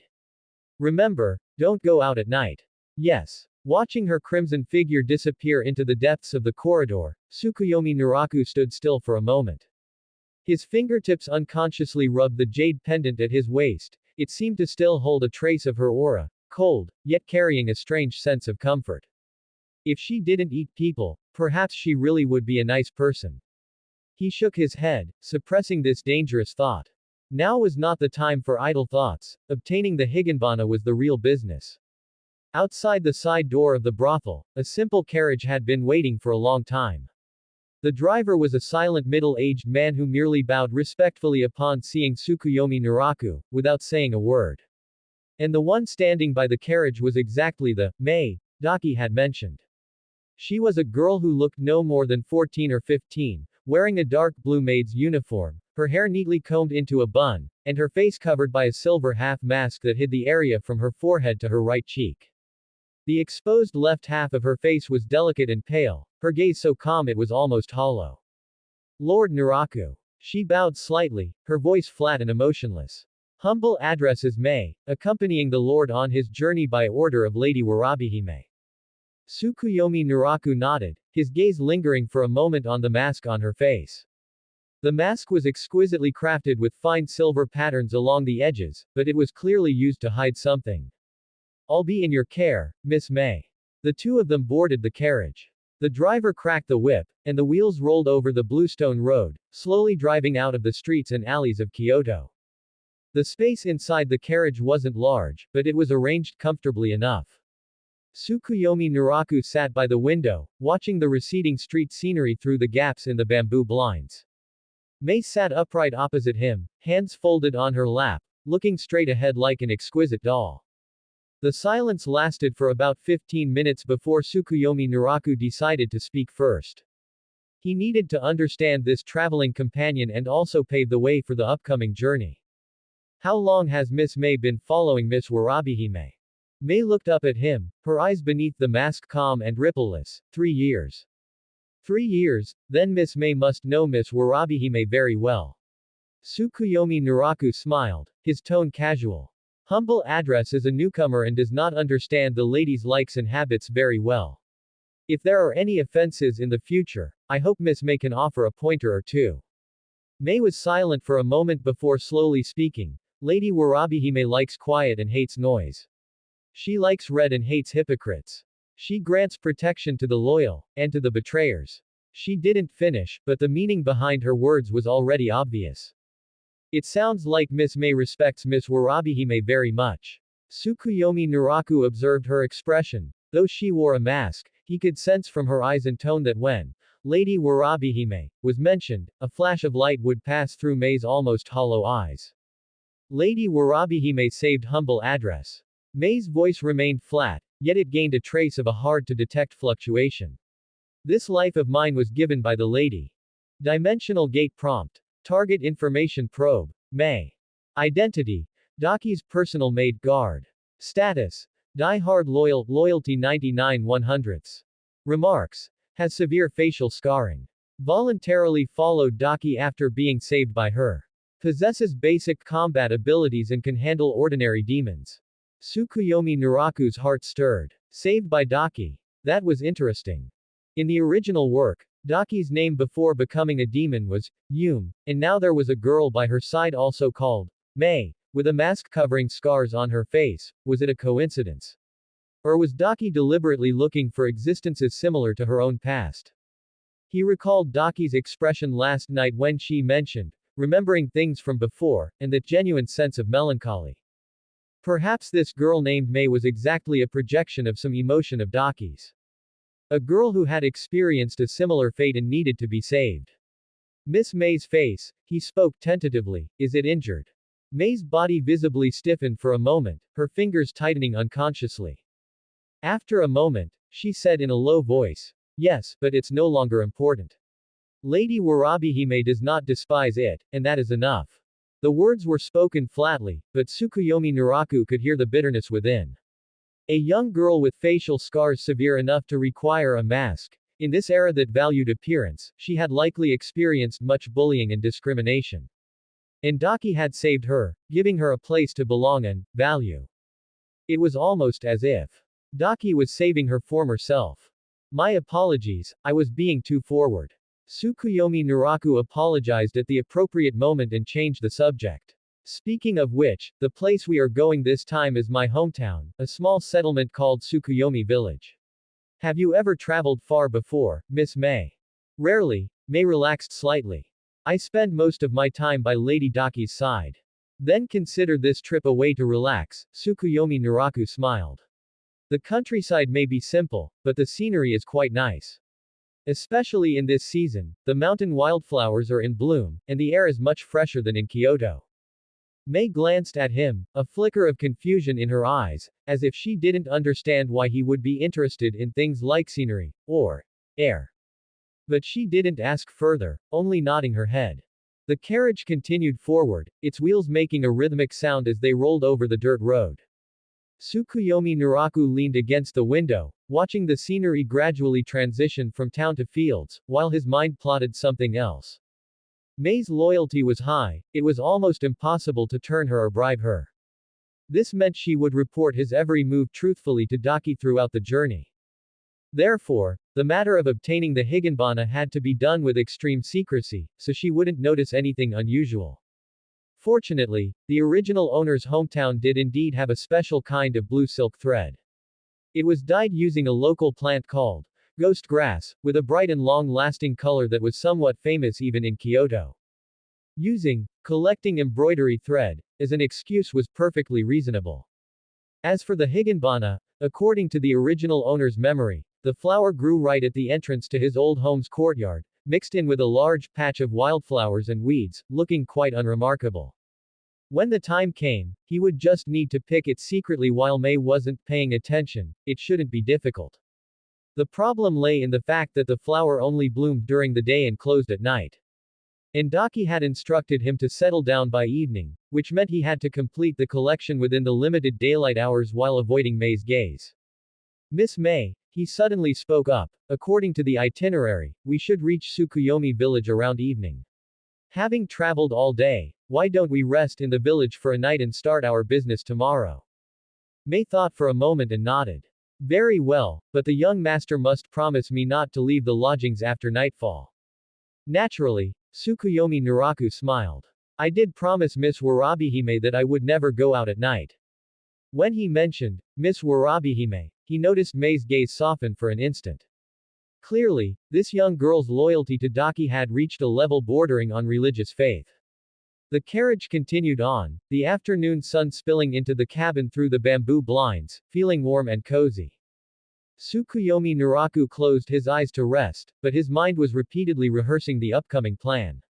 Retrieve the flower, hide the flower, return to Kyoto. Every step had to be flawless. Meanwhile, in that light-deprived room in Kyoto, Daki was sitting by the window. The cracks in the window were still tightly sealed, yet she seemed able to perceive the state of the sky outside through those heavy curtains. He should have left the city by now, she murmured to herself, her fingertips unconsciously brushing over her earlobe. The sensation from last night's game seemed to linger there, that strange, tingling feeling. She frowned and shook off the thought. He was just an interesting toy. When he returned, there would be many more stories to hear. It's just, she hoped he would truly return safely. When this thought emerged, she herself was momentarily stunned. Since when did she start caring about the life or death of a human? After a long silence, she finally stood up and walked toward the gukin in the corner of the room. Her fingertips brushed over the strings, but she didn't play, she just sat there quietly, letting her thoughts drift away. Outside the carriage, the sun was just right. Tsukuyomi Naraku opened his eyes, watched the scenery flying past the window, and gripped the jade pendant at his waist.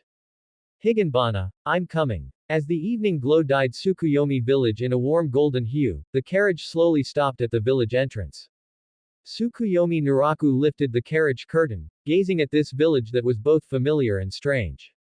In the original owner's memory, this place was once a symbol of the family's prosperity.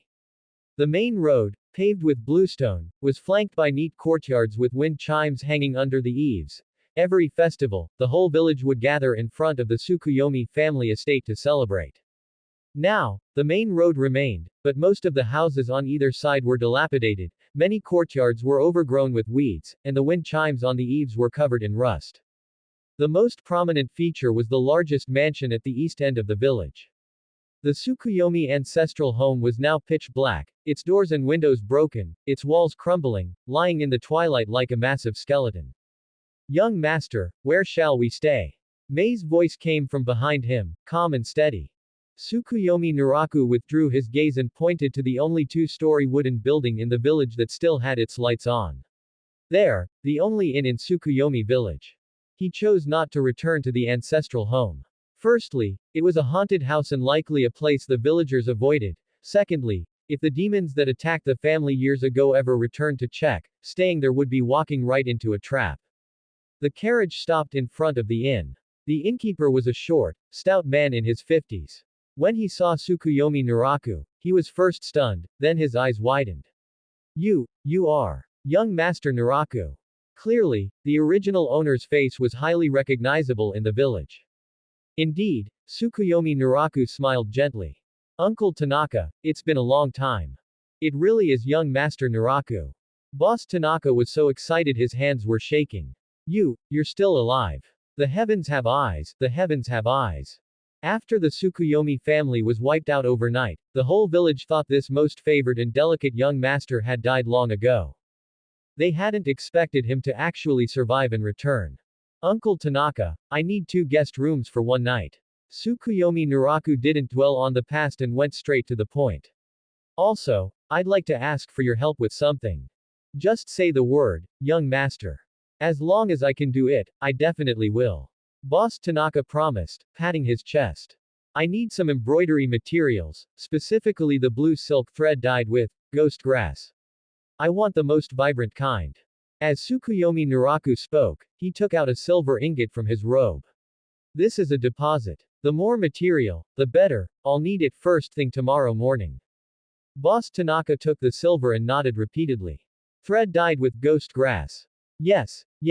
Old Lady Aizawa's family is the best at that. I'll go talk to her right away.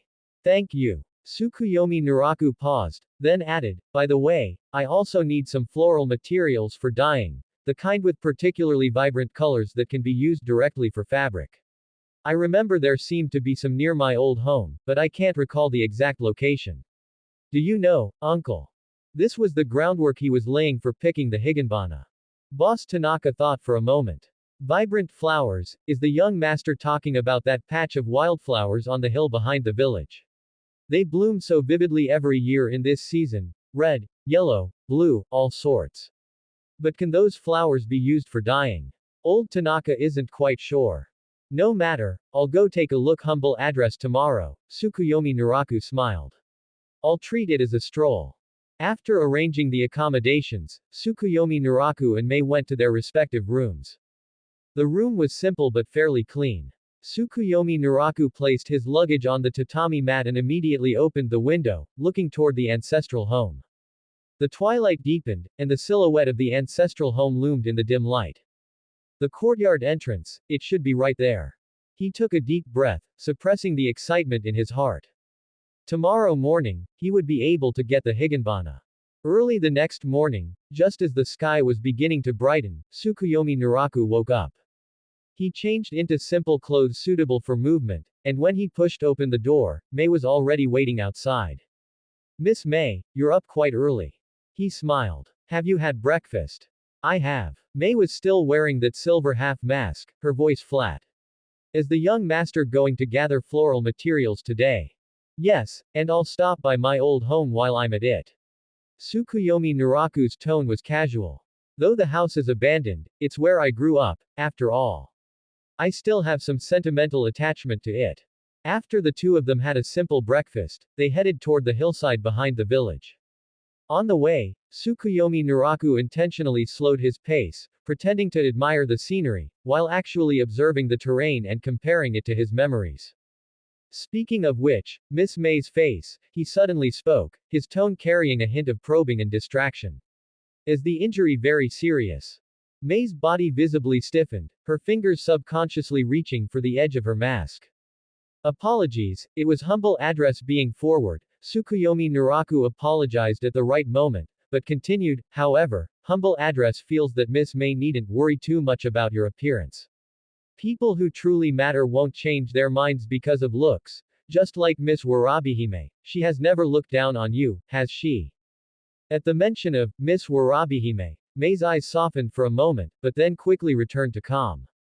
The young master is right. Lady Daki is humble address's benefactor. This life of humble address was given by the lady. How one looks is indeed unimportant. It is indeed a blessing to meet a master like Miss Warabihime. Tsukuyomi Naraku sighed, though he was quickly analyzing in his mind. From Mei's reaction, the injury to her face was likely not just an accident, it was probably related to past bullying. And Daki saved her, giving her value and a place to belong, which created a loyalty in her that bordered on religious faith. As they spoke, they arrived at the foot of the hill. Just as Boss Tien had said, the place was covered in wild flowers of various colors, red, yellow, and purple, swaying gracefully in the morning light. And at the edge of that sea of flowers, near the entrance to the courtyard of the Tsukuyomi family's ancestral home, clusters of eerie blue flowers were quietly blooming. Higanbana. Tsukuyomi Naraku's heart began to race. He forced himself to remain calm and pointed at the red flowers. Miss Mei, look at those red flowers. Their color is so vibrant, they should be suitable floral materials for dyeing. Mei looked in the direction he pointed and nodded. They are indeed very brilliant. Then could Miss Mei help me check over there? Tsukuyomi Naraku pointed to the other side of the flower sea, where there were several clusters of blue flowers. I want to gather a few more colors so the dyed thread will be richer. I'll go pick the blue ones, and I'll leave the red ones to you. Remember, only pick the ones with the most vibrant colors. This was the simplest divide and conquer strategy. Mei did not suspect a thing, gave a response, and walked toward the red flower clusters. Tsukuyomi Naraku watched her reach the edge of the flower cluster and begin carefully selecting flowers, then he turned and walked toward the blue flowers. But his attention wasn't on the flowers at all. Instead, he kept a close eye on Mei's movements out of the corner of his eye. Mei was very diligent, lowering her head to inspect each flower, completely failing to notice Tsukuyomi Naraku's actions behind her. Now was the time. Tsukuyomi Naraku crouched down, pretending to pick flowers, while his right hand quickly reached for the cluster of higanbana. He didn't pick the flowers, instead, he pinched off a few with his fingers and quickly stuffed them into his mouth. The moment the petals entered his mouth, a strange sweetness dissolved on the tip of his tongue, followed by a faint bitterness, and finally, an indescribable warm current that slid down his throat and spread throughout his entire body. Dimensional gate notification. Special substance ingestion detected. Higanbana day blooming type. Unknown attribute activated. Immortality. Immortality attribute. 1/3. Effect. Preserve will in desperate situations. The probability of breaking through physiological limits is increased by 30%. Current stage. Awakening. Tsukuyomi Naraku's pupils constricted sharply. Immortality. Preserving an undying will. Breaking through limits. Countless thoughts flashed through his mind in an instant. In the original work, Tanjiro repeatedly powered up in desperate situations, getting beaten to the brink of death countless times yet always managing to stand back up, even enduring the Demon King's attacks with a human body in the final battle against Muzan. Could it be because of this? So the netizens' speculation about eating higanbana like wild vegetables wasn't a joke. He suppressed the shock in his heart and quickly plucked a few more higanbana flowers, stuffing them into his mouth. This time he carefully felt that warm current. Indeed, every time he ate a flower, a faint but resilient power would be added to his body, like some kind of anchor, firmly securing his consciousness and will. Immortality attribute. 2/3. Eat more. Immortality attribute. 3/3 right pointing arrow 1/1 maxed. Effect upgraded. Constitution has been altered. Will is preserved in desperate situations. The probability of breaking through physiological limits is increased by 100%. Current stage. Stable. Notification. The immortality attribute has reached its current limit. Continued ingestion of higanbana will not increase this attribute. But consumption can be replenished when the immortality attribute is temporarily lowered due to a desperate outburst. It can be restored through sunlight. Tsukuyomi Naraku was stunned. A limit of 1. No matter how many I eat, I can only maintain this level. He carefully pondered the information in the system notification. The probability of breaking through physiological limits is increased by 100%. This was already quite heaven-defying. Moreover, it could be replenished through sunlight, which meant as long as he basked in the sun occasionally, he could repeatedly power up in desperate situations. But this seemed a bit different from the conquering the sun that Muzan sought in the original work. Wait. Tsukuyomi Naraku suddenly thought of a possibility. Perhaps what Muzan wanted wasn't simple immortality, but a higher level of it that would allow him to completely shed a demon's weaknesses and become a perfect being. While ordinary higanbana could only provide the basic function of anchoring one's will. As for Tanjiro, that guy probably really did eat higanbana as snacks to develop that unkillable cockroach-like constitution. Young master, is this enough? Mei's voice suddenly came over. Tsukuyomi Naraku snapped back to his senses and found her walking toward him, holding a small armful of red flowers. It's enough, it's enough. He hurriedly stood up and handed over the purple flowers he had prepared earlier. I've gathered enough on my end too. Let's head back. We still need to process the embroidery thread materials today. Yes. On the way back to the inn, Tsukuyomi Naraku chatted with Mei while secretly feeling the changes in his body. Although the immortality attribute was full, he could clearly feel that anchor-like power settling deep within his body, like some kind of dormant potential waiting to be awakened. More importantly, blood demon art. Last night in his room, he had already tried practicing ribbon control. At first, he could only clumsily make a single ribbon wobble in the air, but after practicing for 2 hours, he could barely control 2 ribbons to perform simple movements. But now, after eating the higanbana, he clearly felt his control over his blood demon art had improved. Not that the power had become stronger, but the control precision had increased. After returning to his room at the inn, Tsukuyomi Naraku closed the door and couldn't wait to start practicing. He reached out his hand, and with a slight thought, 3 pale red ribbons emerged from his palm out of thin air, dancing gracefully in the air. Compared to last night's awkwardness, today's control was as effortless as moving his own limbs.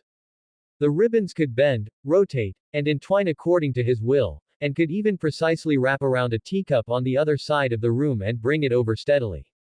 Blood Demon Art. Ribbon Control. Proficiency plus 5. Current proficiency. 37 100ths. Tsukuyomi Naraku's eyes lit up. Proficiency increased by 37 after only 2 nights of practice. Furthermore, after eating the higanbana, today's practice efficiency was clearly a notch higher than yesterday's. He remembered the evolution conditions mentioned in the system notification, reaching 80 favorability with Daki, using it 100 times, and gaining insight into negative emotions like anger and resentment. The first 2 conditions were easy enough, but the third one. Tsukuyomi Naraku frowned. As a modern corporate slave, where was he supposed to get so much anger and resentment? Even if he had some, it was just complaining about his boss and clients, which didn't count as true negative emotions. But it was still too early to think about those things. First, I need to grind my proficiency level up. He practiced for another 2 hours until fine beads of sweat appeared on his forehead before stopping to rest. He checked the system panel. Blood Demon Art. Ribbon Control. Proficiency plus 8. Current proficiency. 45 100ths. At this rate, it would take at most a few more days of practice to reach the requirement of 100 uses. As for favorability, it was currently at 50, and he still needed over 40 more points. Tsukuyomi Naraku leaned against the wall, his mind beginning to calculate his next moves.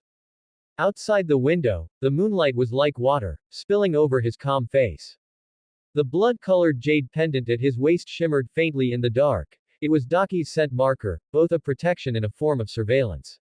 He slowly spread his left hand, palm facing upward.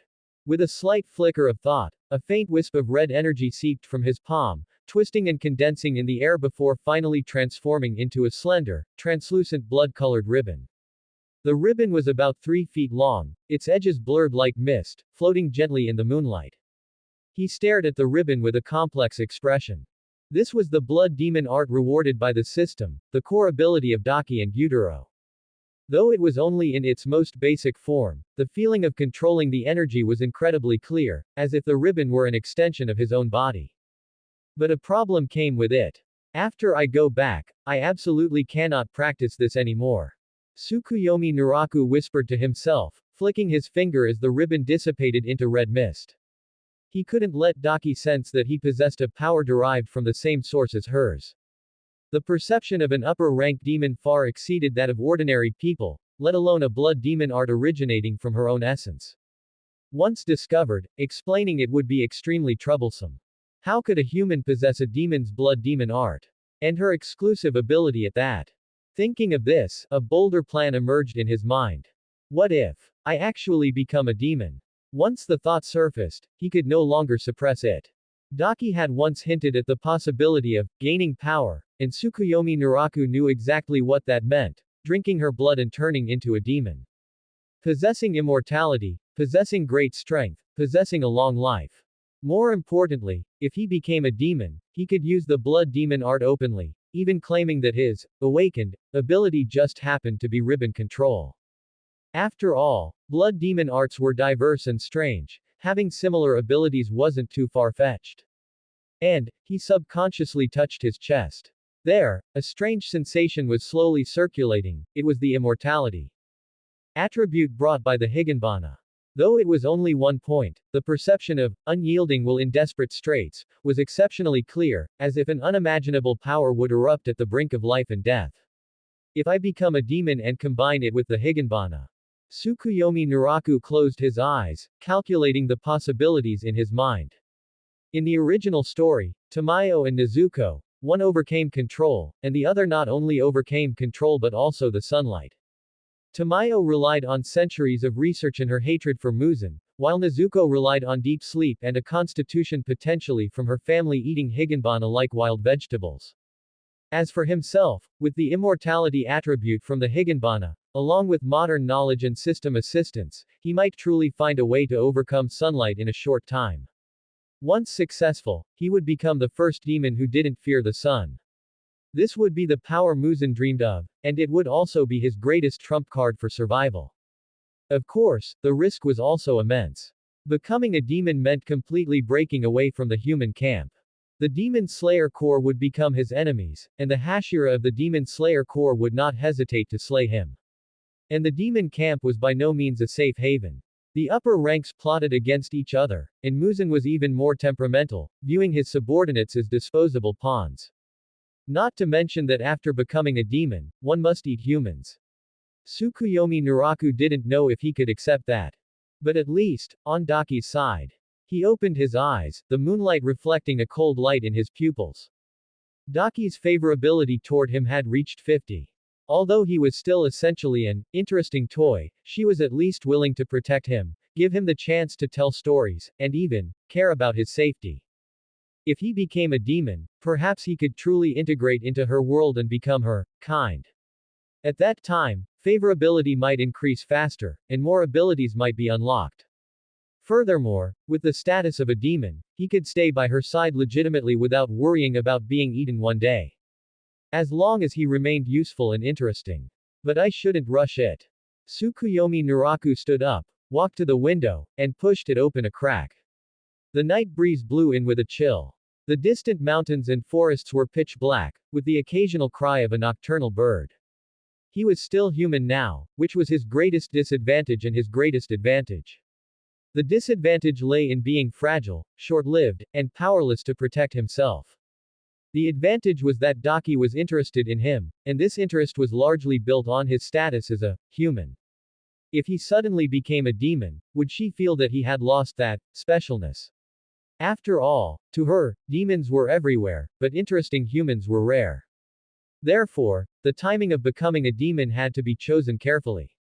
It would be best to wait until favorability was higher, until she truly started to care about him as a person rather than just a toy for amusement. At that time, if he proposed reasons like, wanting to stay by your side forever, or, wanting to become stronger to help you, she might accept it more easily. Until then, the blood demon art must absolutely not be exposed. He had to hide it completely, as if he had never possessed it. As for the immortality attribute of the Higanbana, that was his ultimate trump card. He must not tell anyone, not even Daki.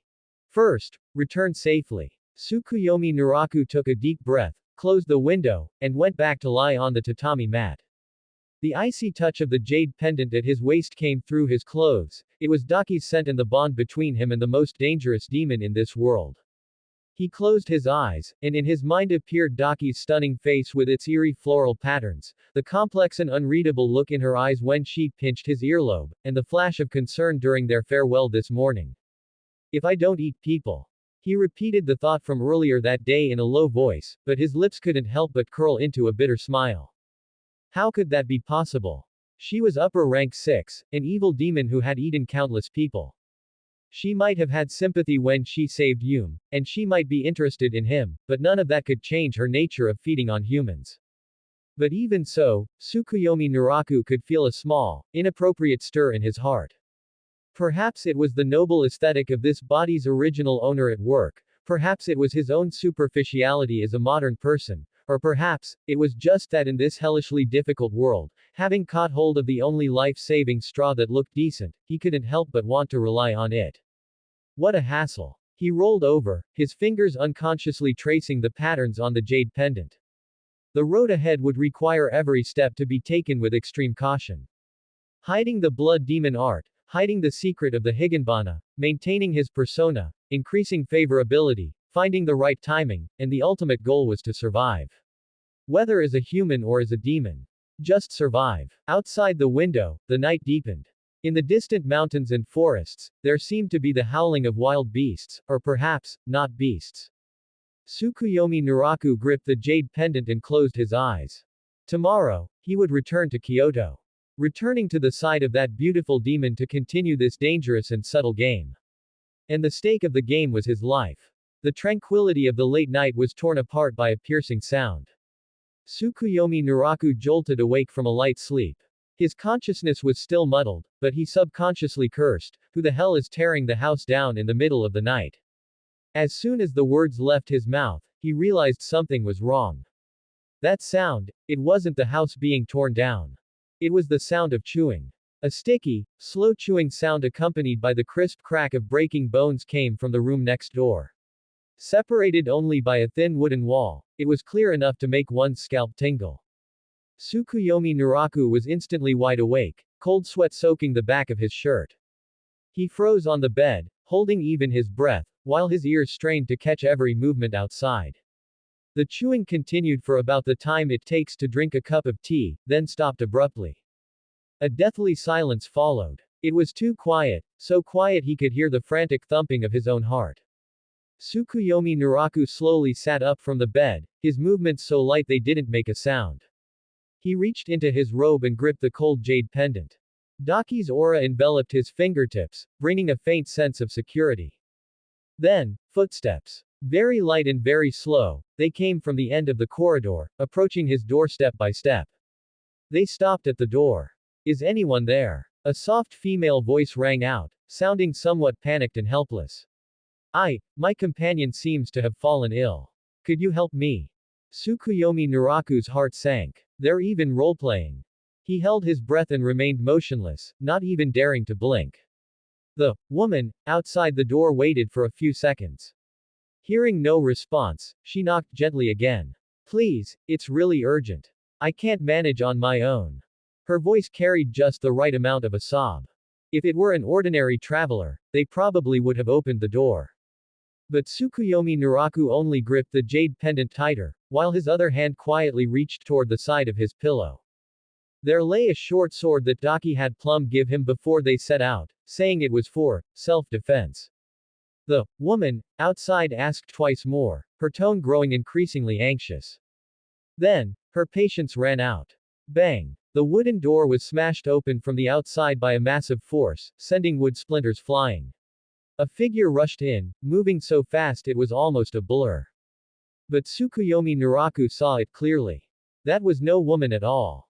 It was a man, or rather, it used to be a man. A deathly pale face loomed in the moonlight. His features were decent enough, but his expression was frantic, his eyes blood red, and a fresh trail of blood hung from the corner of his mouth.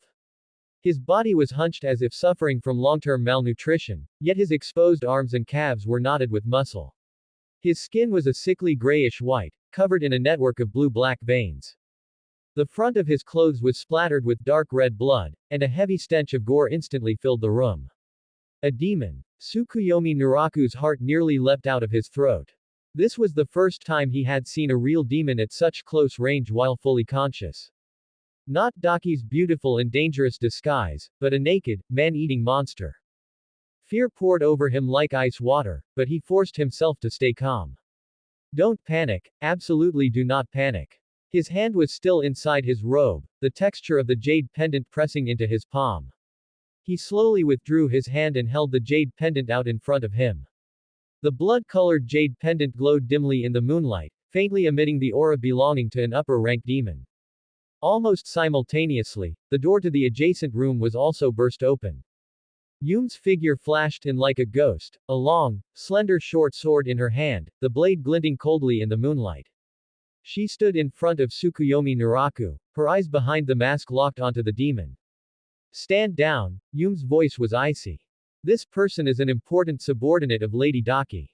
If you dare touch him, you make yourself an enemy of that lady. The demon's footsteps faltered. He tilted his head, seemingly in thought. Daki. He repeated the name, a flash of confusion in his eyes. Never heard of her. Tsukuyomi Naraku's heart tightened. Daki was her stage name, only used in the red light district. These wild demons probably hadn't heard the name at all. And he couldn't just say, Daki, that was her actual name, and she had never told him. If he said it now, even if it scared the demon off, if Daki found out later, she would definitely be suspicious. How would a human she'd only recently met know her true name as an upper-rank demon? The jade pendant, was the aura from it not obvious enough? Or was this demon's perception too weak to sense the pressure of an upper-rank demon? The demon took another step forward, his gaze landing on the jade pendant in Tsukuyomi Naraku's hand. He frowned, seemingly trying to sense something carefully. The frantic expression on his face faded slightly, replaced by a certain instinctive fear. That thing in your hand, he spoke hoarsely, his voice tinged with hesitation. Who gave it to you? Tsukuyomi Naraku took a deep breath, forcing his voice to remain steady. A certain lord gave it to me. I am here on that lord's orders to conduct business. You had better not delay our journey, otherwise, if that lord takes offense, you won't be able to bear the consequences. He spoke vaguely, mentioning neither a name nor a specific identity, only emphasizing, that lord. This kind of vague intimidation was sometimes more effective than directly stating a name.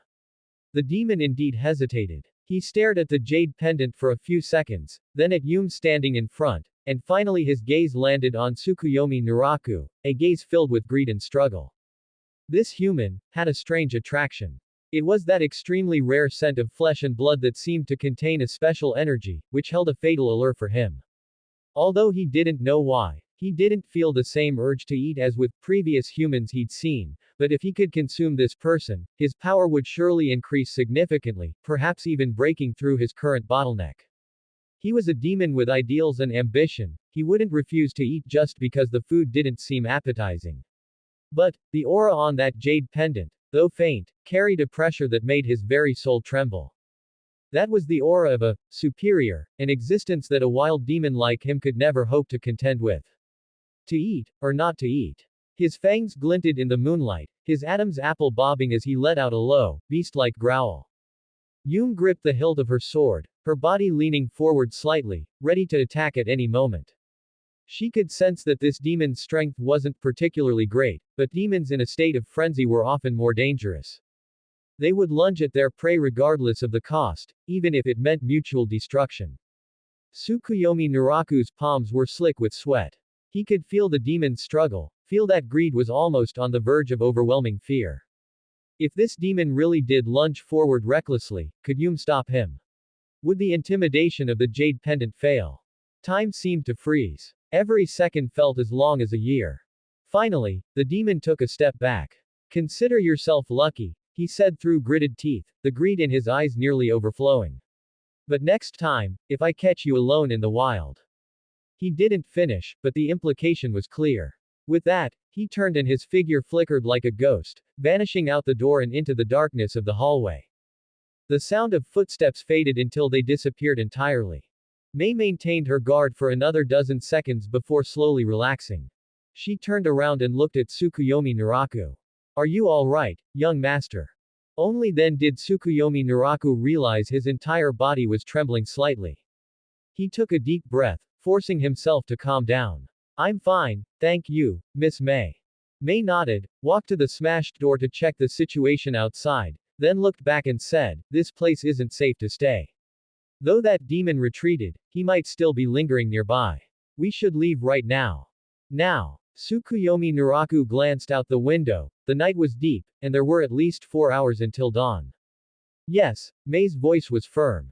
Lady Warabihime instructed us not to go out at night, but that was for a secure residence. This place is no longer safe. We must leave immediately and find a more hidden spot to wait for daybreak. She paused and added, furthermore, that demon might gather companions. While wild demons mostly act alone, some will share information about prey. If he spreads word of your scent, the consequences would be unthinkable. Tsukuyomi Naraku understood immediately. He quickly packed his belongings, though there wasn't much to pack, as the most important items were on his person. The jade pendant was tucked back against his skin, his short sword was at his waist, and the package of embroidery thread samples was stuffed into his robes. Mei had already gone to wake the driver. The silent middle-aged man had clearly been disturbed as well, but he asked nothing, silently going to prepare the carriage. 10 minutes later, the carriage drove out of the inn's backyard, galloping along the dirt road. Inside the carriage, Tsukuyomi Naraku leaned by the window, peering through the gaps in the bamboo blinds at the pitch-black night outside. The narrow escape just now still left him with lingering fear, but another question troubled him even more. That demon, why was he so interested in his flesh and blood? Don't I have the breath of equality? Is it because of the Higanbana? After consuming that flower, his body had indeed undergone subtle changes. More energy, sharper senses, but other than that, no obvious external changes. Could these changes make his flesh and blood particularly attractive to demons? If that was the case, he was in big trouble.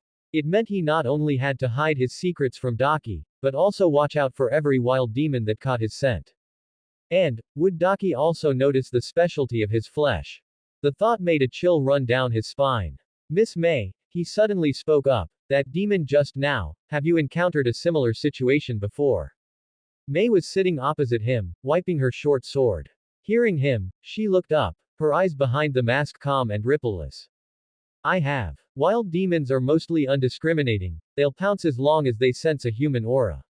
But like just now, remaining hesitant even after being intimidated by the mistress's aura, it's strange. She paused, seemingly choosing her words carefully. That demon seemed to particularly want you, young master. Tsukuyomi Naraku's heart sank further. Maybe it's because I look quite delicious. He chuckled forcedly, trying to hide his unease with a joke. May glanced at him, seemingly sniffing the air, but she didn't take the joke. She only said seriously, there is indeed a special scent on you, young master, but it is very faint. Unless one is in close contact, they shouldn't be able to notice it. As expected, Tsukuyomi Naraku clenched his fists. The effects of the Higanbana were indeed changing his constitution. Though it was faint now, would it become more obvious as time passed? He had to find a way to mask it as soon as possible. Does Miss May have any suggestions? He asked. For example, what methods can be used to mask this scent? May thought for a moment and shook her head. Humble address does not know. Perhaps, you could ask Lady Warabihime. She understands such matters much better than humble address. Ask Daki. Tsukuyomi Naraku smiled bitterly. Wouldn't that be like walking into a trap? The carriage galloped through the night. The driver was clearly familiar with this road, even without lights, he could steer steadily. Tsukuyomi Naraku leaned against the carriage wall and closed his eyes, but his mind was a mess. The jade pendant's intimidation was limited. The scent of his flesh might attract demons. The secret of the Higanbana must remain hidden. Blood demon arts cannot be practiced. The plan to become a demon needed careful deliberation. Every step was like walking on thin ice. And all he could rely on now was the jade pendant at his waist and the beautiful, dangerous demon's slight interest in him. The night was like ink. The carriage galloped on the bumpy dirt road, the sound of wheels rolling over gravel exceptionally clear in the silent wilderness. Tsukuyomi Naraku leaned against the carriage wall, resting with his eyes closed, but his nerves were taut. The cold sensation of the jade pendant against his chest constantly reminded him of the attempted attack just now. Suddenly, the driver yanked the reins hard. Whoa! The horses neighed, and the carriage shook violently. Tsukuyomi Naraku was nearly thrown out, while May stabilized herself instantly, her hand pressing onto her sword hilt. What's going on? She asked in a low voice. The driver's voice was trembling. In front, in the middle of the road. Tsukuyomi Naraku lifted a corner of the bamboo blind, his pupils shrinking. Under the moonlight, two figures stood in the center of the road. The one on the left was tall and thin like a bamboo pole, his limbs twisted at bizarre angles. His skin was a rotting grayish-green, and his face had only one massive eye that occupied half his face. The one on the right was short, fat, and bloated, covered in fleshy tumor-like protrusions. His mouth split all the way to his ears, revealing a mouth full of fine, sharp teeth.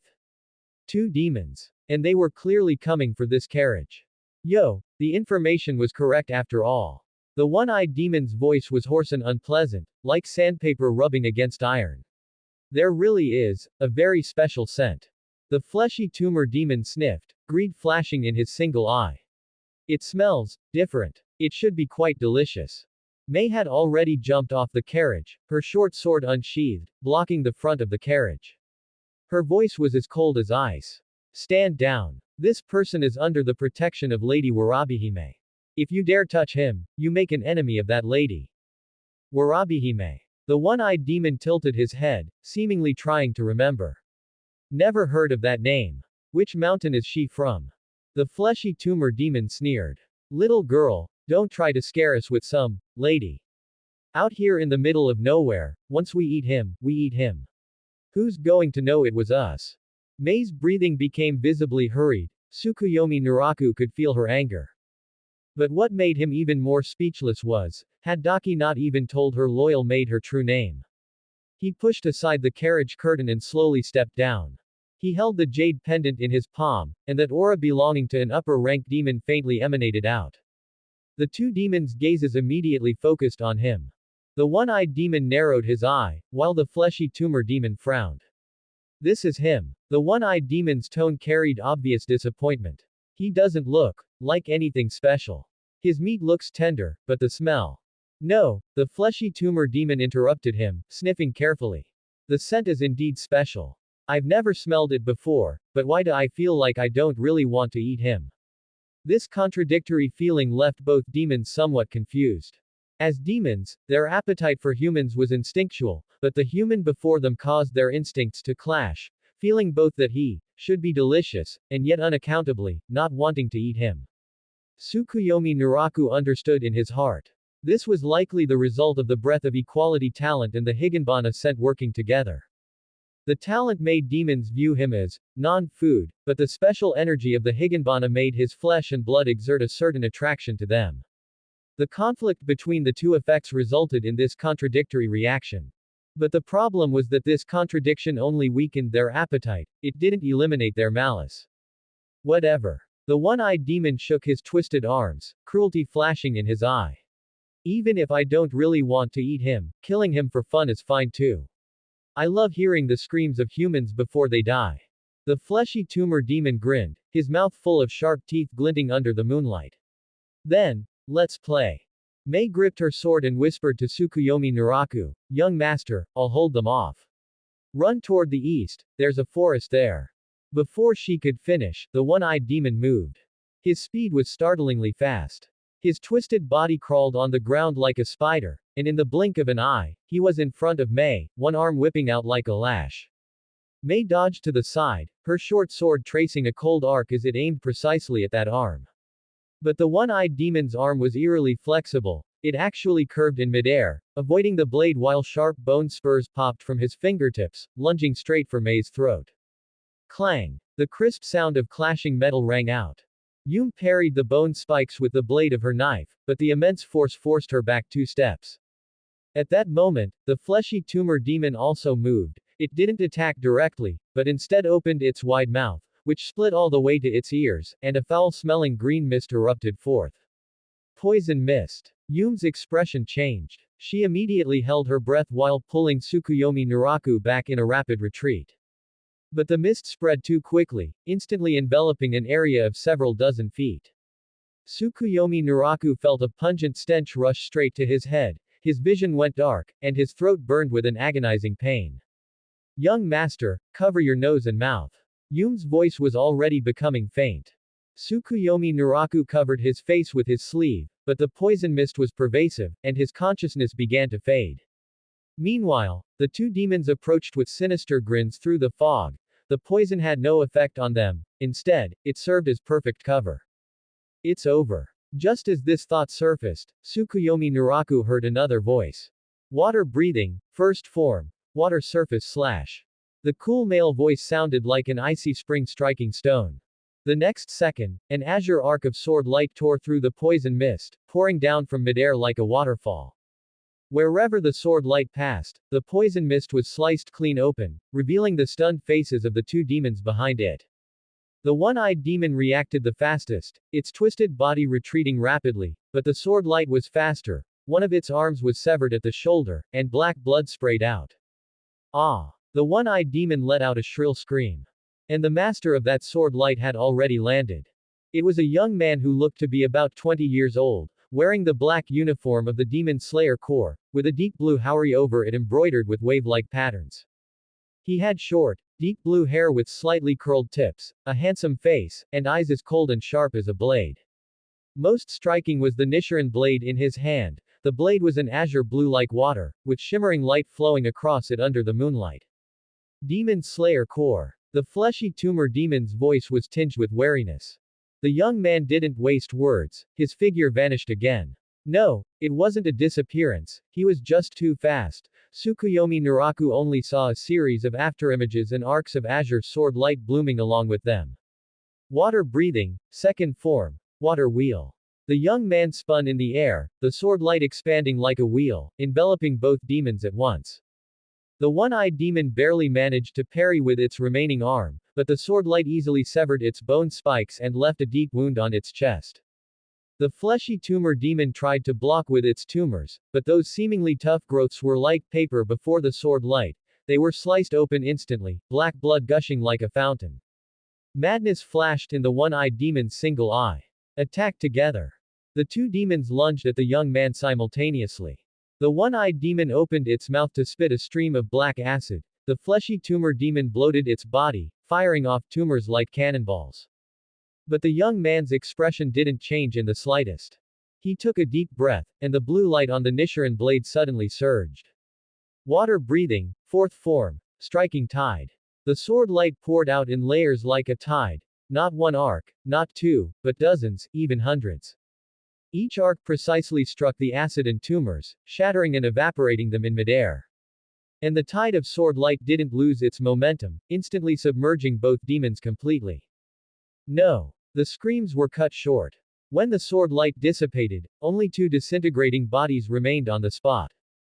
Expressions of disbelief still lingered on the faces of the one-eyed demon and the fleshy tumor demon before they turned into black ash and scattered with the wind. Moonlight spilled down again, illuminating the figure of the young man as he sheathed his sword.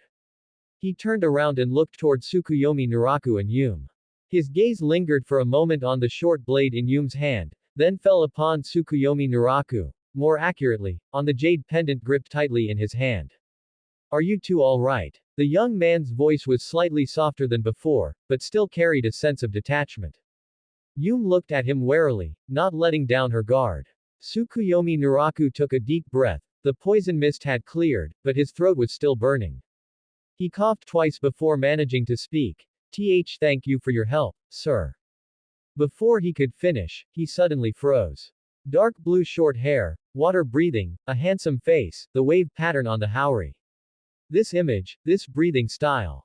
Could it be? Dimensional gate prompt. Target information probe. Name. Tomioka Giyu Provisional. Identity. Demon Slayer Core Water Hashira. Status. On a mission, slightly fatigued. Favorability. 4100s, interested in a special human. Note. Due to the host's breadth of equality, talent and personal traits, the initial favorability is high. At 50 favorability, water breathing basic cultivation method can be unlocked. At 70, instructional training. At 90, special story branch. Tsukuyomi Naraku's heart began to pound wildly. The water Hashira. Tomioka Giyu. No, wait, the system says, Tomioka Giyu Provisional, maybe to avoid direct spoilers. But there's no doubt, this is a Hashira, one of the strongest combatants of the Demon Slayer Corps. And, 40 favorability. Just because he saved them once. No, that's not it. The system mentioned the breadth of equality, talent and personal traits. It's likely an extra bonus from his Naraku-like face and transmigrator aura. More importantly, at 50 favorability, he could obtain the water-breathing cultivation method. This temptation was too great. Breathing styles are the core strength of the Demon Slayer Corps against demons, the fundamental way humans can contend with them. If he mastered a breathing style, even just the basics, his survivability would increase significantly. Moreover, breathing styles are purely human techniques, they wouldn't be sensed by Daki like a blood demon art would.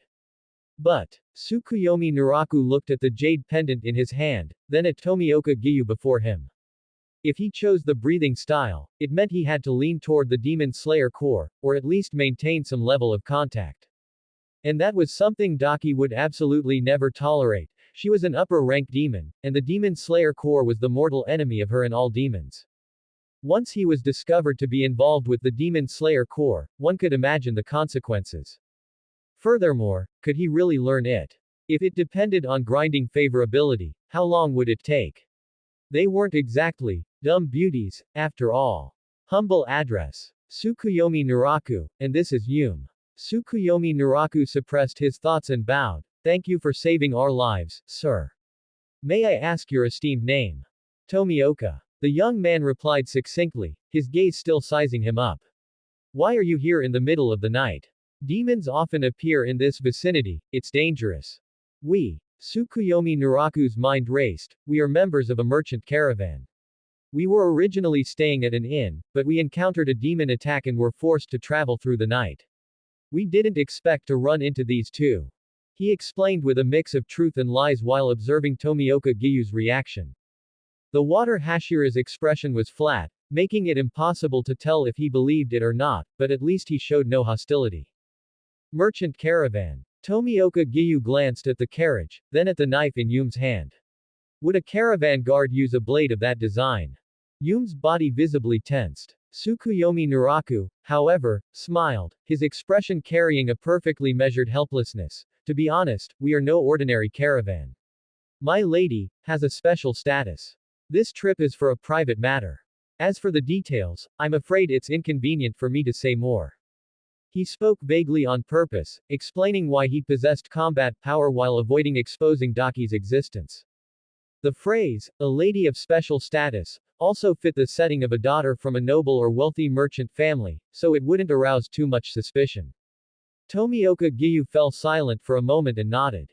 In that case, I won't ask further. But you'd better leave this area as soon as possible. According to intelligence, there are at least 3 demons active nearby, and those 2 just now were only 2 of them. 3. Tsukuyomi Naraku's expression changed slightly. Then there's still 1.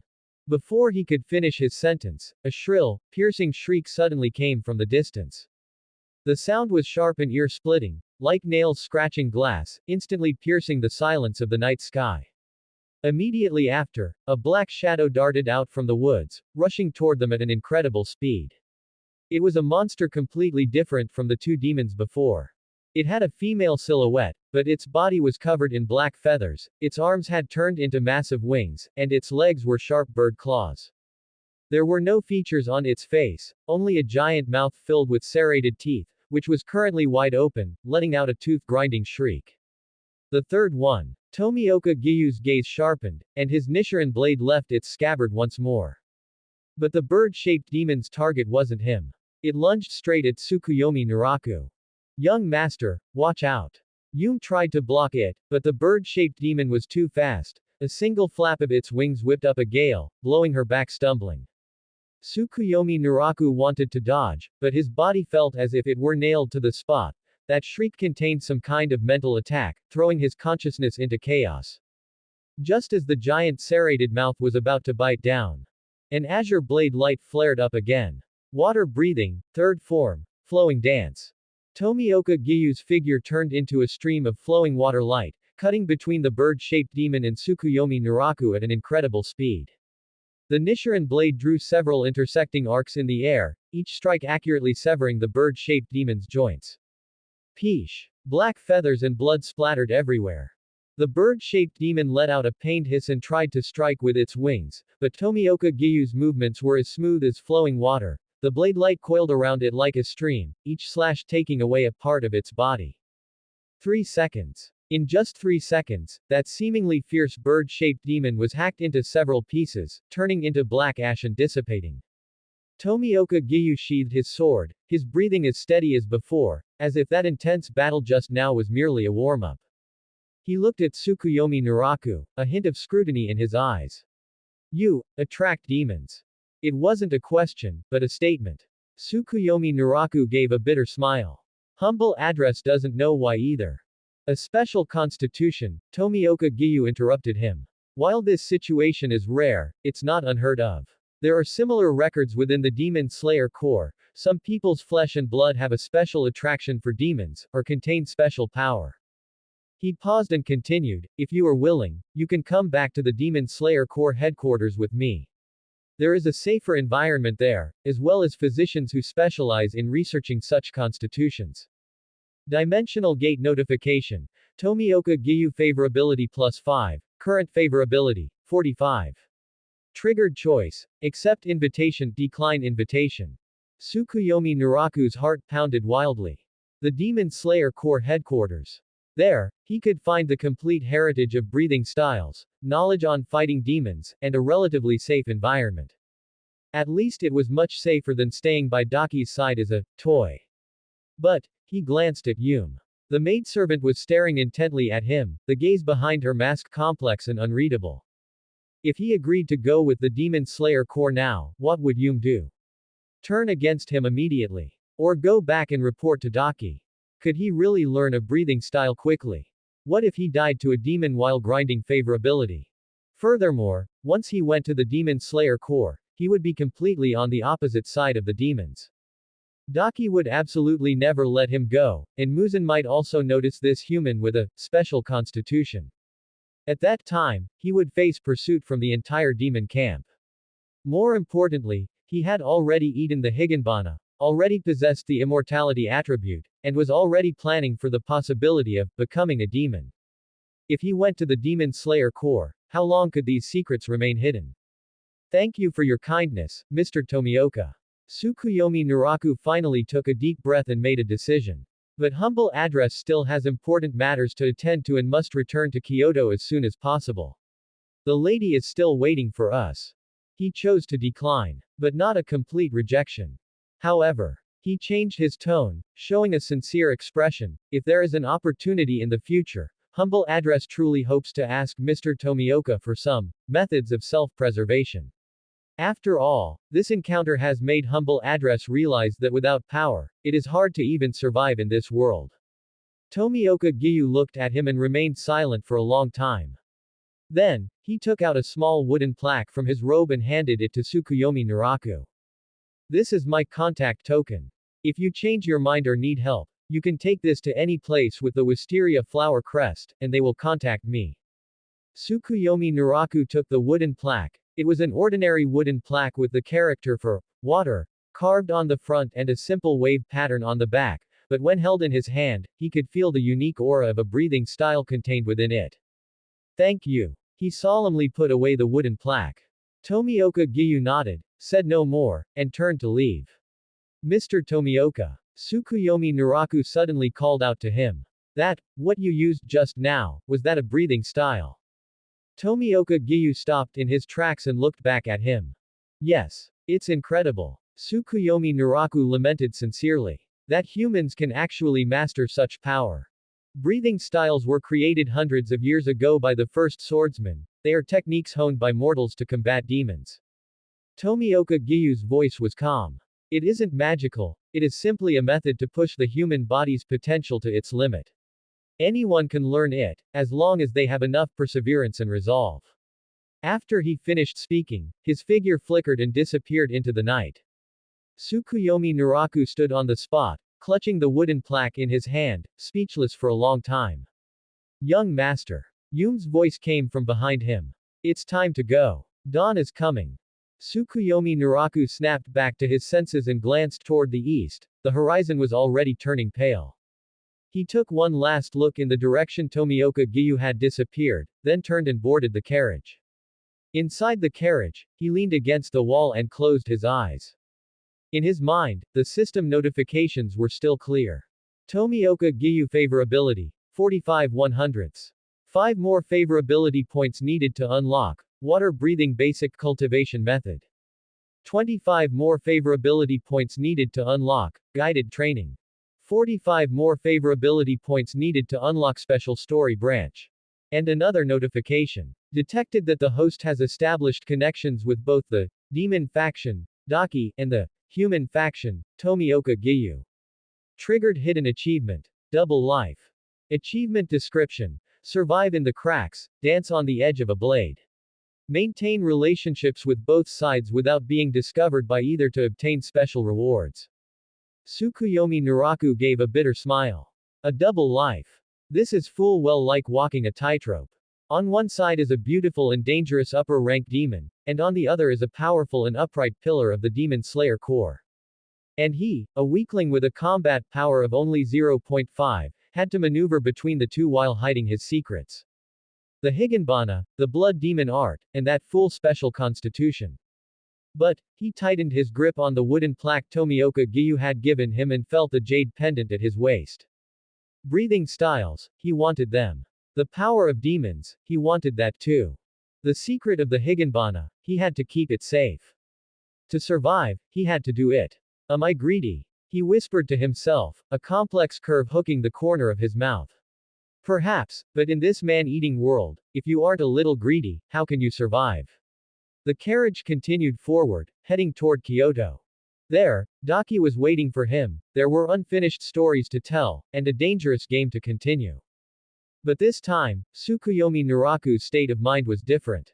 He saw another path. Though dangerous and difficult, perhaps it really could be walked to the end. Outside the window, it was dawn. The sun was already high when the carriage slowly entered Kyoto's pleasure district. Tsukuyomi Naraku lifted a corner of the bamboo curtain and looked at the familiar scenery outside. The eaves hung with red lanterns, alleys wafting with the scent of cosmetics, and the figures of courtesans appearing somewhat listless in the afternoon sun. This was Kyoto's famous pleasure district, Shimabara, and where Daki resided was the most luxurious pleasure house among them, the Kyogoku House. The carriage stopped in the backyard. Mei stepped down first and gave a slight nod to Tsukuyomi Naraku. Young master, please go and rest. Humble address will report to Lady Daki in a moment. Thank you for your trouble.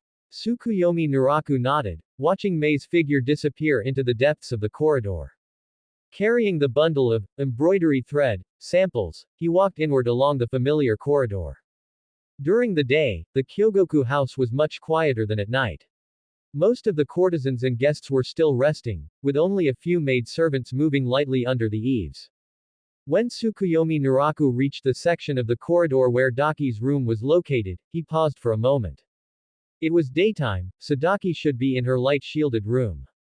Logically, he should wait until evening to pay his respects, but, after thinking it over, he still walked to that familiar paper door and raised his hand to knock gently.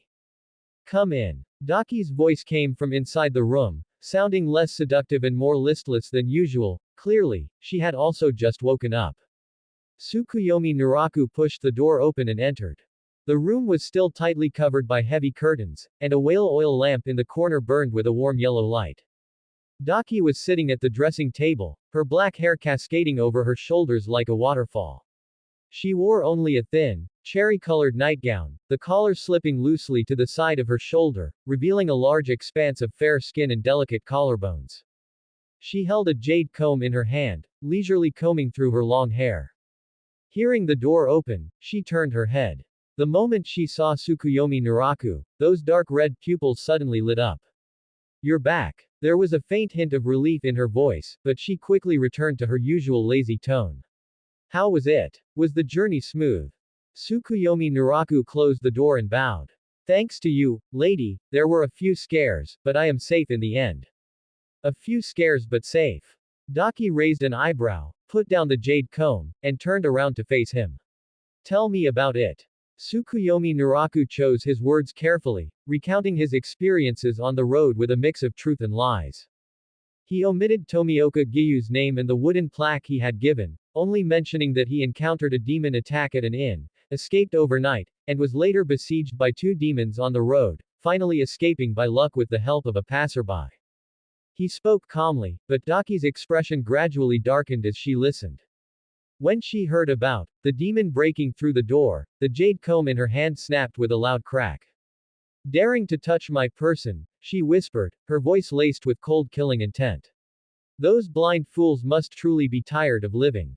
She stood up and stepped onto the tatami with bare feet, walking toward Tsukuyomi Naraku step by step. As she drew near, Tsukuyomi Naraku could clearly see the anger surging in her eyes. That was no act, it was the genuine, violent brutality of an upper-rank demon. Are you injured? She asked, and without waiting for Tsukuyomi Naraku to answer, she had already reached out to begin searching and checking his body. Her hands were cold and soft, pressing and searching his shoulders, arms, and chest through the fabric of his clothes. Tsukuyomi Naraku's body stiffened slightly, not because of pain or discomfort, but because she was too close. Daki was only wearing a thin nightgown at the moment, with the collar wide open. From his angle, he could clearly see the undulating curves beneath the fabric. The cold fragrance on her body, mixed with the warmth of someone who had just woken up, drifted into his nostrils in wisps. And as her soft, fair hands moved over him, her fingertips occasionally brushed against sensitive areas, bringing waves of an indescribable tingling sensation. Tsukuyomi Naraku felt his mouth go dry, and his Adam's apple rolled unconsciously. He forced himself to look away, but his gaze involuntarily landed on Daki's face. That exquisite face was now less than a foot away from him. The vermilion flower pattern on her left cheek looked enchanting under the warm yellow light, and his reflection was mirrored in her dark red pupils. Besides anger, there seemed to be something else hidden within them. I shouldn't be injured, he spoke with some difficulty, his voice a bit raspy. Miss May arrived in time, and later. I managed to escape by luck. Daki, however, did not stop her inspection. Her hands slid from his chest to his waist and then reached further down. Tsukuyomi Naraku almost jumped, but she was only checking a small red mark on his outer thigh. It was indeed a scrape he had gotten while running away. Here. Her fingertips pressed lightly on the scrape. Tsukuyomi Naraku gasped, not from pain, but because that cold touch combined with her focused expression made his entire body tense up. It's a minor injury, no big deal, he tried to explain. Daki suddenly leaned in, her nose almost touching the side of his neck as she sniffed gently. This movement made Tsukuyomi Naraku freeze completely. Daki looked up, a hint of confusion flashing in her eyes. Why do I feel like you smell more fragrant? Tsukuyomi Naraku's heart tightened. The Higanbana. Could it be that the Higanbana really changed his constitution, even altering his scent? He forced himself to stay calm and pulled out a smile. Perhaps it's because we haven't seen each other for so long. Did you miss me during this time, lady? These words were half probing and half joking, but Daki's reaction was beyond his expectations. She was stunned for a moment, then turned her face away, a very faint blush appearing on the tips of her ears. Don't flatter yourself. This servant just thinks the scent on your body is a bit different. But her tone had clearly softened, and her hands stopped moving, though her fingertips still rested unconsciously on his waist. After a few seconds of silence, she murmured in a low voice, "It might also be because I haven't smelled it in a while. After all, you were gone for several days." These words were spoken very softly, but Tsukuyomi Naraku heard them clearly. He looked at her profile as she turned away. That exquisite face rarely lacked its usual seductive or mocking air, showing instead something, almost like an awkward expression. It was as if she cared but refused to admit it, was concerned but felt the need to hide it. Dimensional gate notification.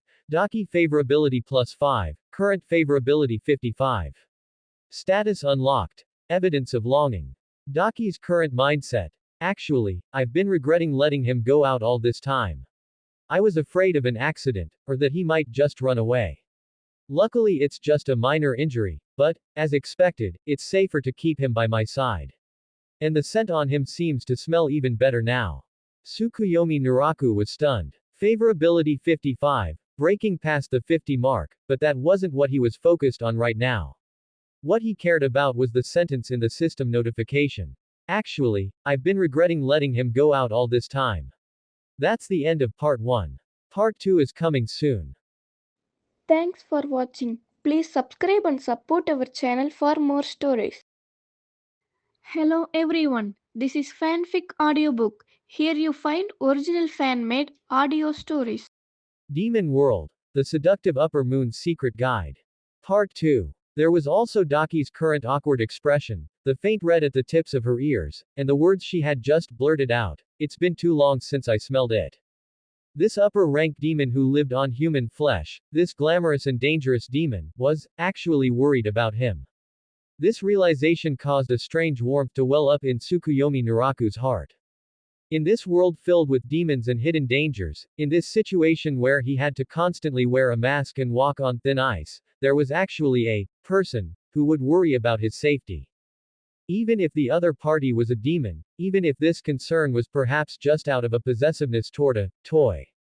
But at least, she truly cared whether he came back alive. My lady, he spoke softly, his voice carrying a gentleness he hadn't even noticed himself. Humble address has returned safely. As for the continuation of the story I promised you, I will make sure to finish telling it properly. Only then did Daki turn her head, giving him a glance with a complex gaze before letting out a soft, HMPH. At least you know what's good for you. She retracted her hand, turned back to sit at the dressing table, and picked up another comb to groom her long hair. Since you're back, get some rest. Tonight, come and tell this servant a story. Yes. Tsukuyomi Naraku bowed. Also, Daki paused without looking back, change your clothes. That set looks like an eyesore all covered in filth. This servant had someone prepare new ones for you, they're already in your room. Thank you, my lady. Tsukuyomi Naraku exited the room, gently closing the door behind him. Standing in the corridor, he looked down at his waist. The cold sensation of her fingertips still lingered there, along with the subtle feeling of her breath brushing against his neck when she had leaned in just now. He raised a hand to touch his neck. It seemed as though that cold fragrance of hers was still lingering there. Daki favorability, 55 100ths. Current status, confirmation of longing. Unlocked skill, blood demon art. Ribbon control basic, can control up to 3 ribbons for simple attack defense binding. Consumes stamina. Cooldown, 12 hours. Warning, this skill shares the same origin as Daki's. Use with caution to avoid detection. Tsukuyomi Naraku took a deep breath, suppressing these chaotic thoughts. What was he thinking? Daki was a demon, upper rank 6, an evil spirit who had devoured countless people. Her concern for him was essentially no different from a human caring for their pet. Not wanting the pet to die, not wanting the pet to run away, because the pet provided entertainment. Nothing more. He couldn't let his guard down because of this sliver of warmth, and he certainly couldn't develop feelings he shouldn't have. But, he looked back at the closed sliding door. The image of the faint red on Daki's ears when she turned away surfaced in his mind, along with her awkward expression when she muttered, "It's been too long since I smelled it." Truly, a hassle. He whispered to himself, turning to walk toward his own room. At his waist, the jade pendant remained icy cold. In his bosom, the wooden plaque given by Tomioka Gyu lay quietly. In his pocket, the sample of real, embroidery thread, and a few secretly hidden higanbana petals emitted a faint warmth that only he could perceive. The path ahead was still dangerous and difficult. But at least now, he had more chips to play with, and a more complex state of mind. Pushing open the door to his room, he indeed saw a brand new kimono neatly folded on the tatami mat. Deep purple base, embroidered with dark gold flowing cloud patterns. The material was top-grade silk, feeling smooth and warm to the touch. Tsukuyomi Naraku changed into the clothes and stood before the bronze mirror. The young man in the mirror had hair as black as ink and dark red pupils. His features were beautiful to the point of being almost eerie. The new clothes fit perfectly, making his figure look tall and slender, his temperament gentle yet carrying a few hints of unspeakable charm. He looked at himself in the mirror, suddenly remembering what Daki had said just now. Why does it feel like you smell more fragrant? He raised his hand and brought it to his nose. He couldn't smell anything. But Daki could smell it, and other demons might be able to as well. The changes from the higanbana had already begun to manifest. And tonight, he had to go tell Daki a story. He had to tell a brilliant story, maintain his persona, and increase favorability. He also had to carefully hide all his secrets. Tsukuyomi Naraku faced the mirror and slowly curled his lips into a smile. The smile was gentle, but his eyes were as deep as the night. The game was still ongoing. And he was ready. After Naraku left, silence returned to the room.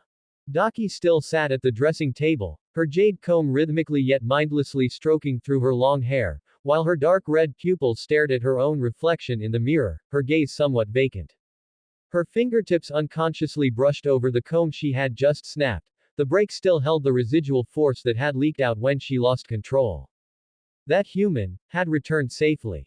This realization finally dissipated the slight irritability that had hung over her heart for the past few days, but it was replaced by a more subtle emotion that she couldn't quite explain herself.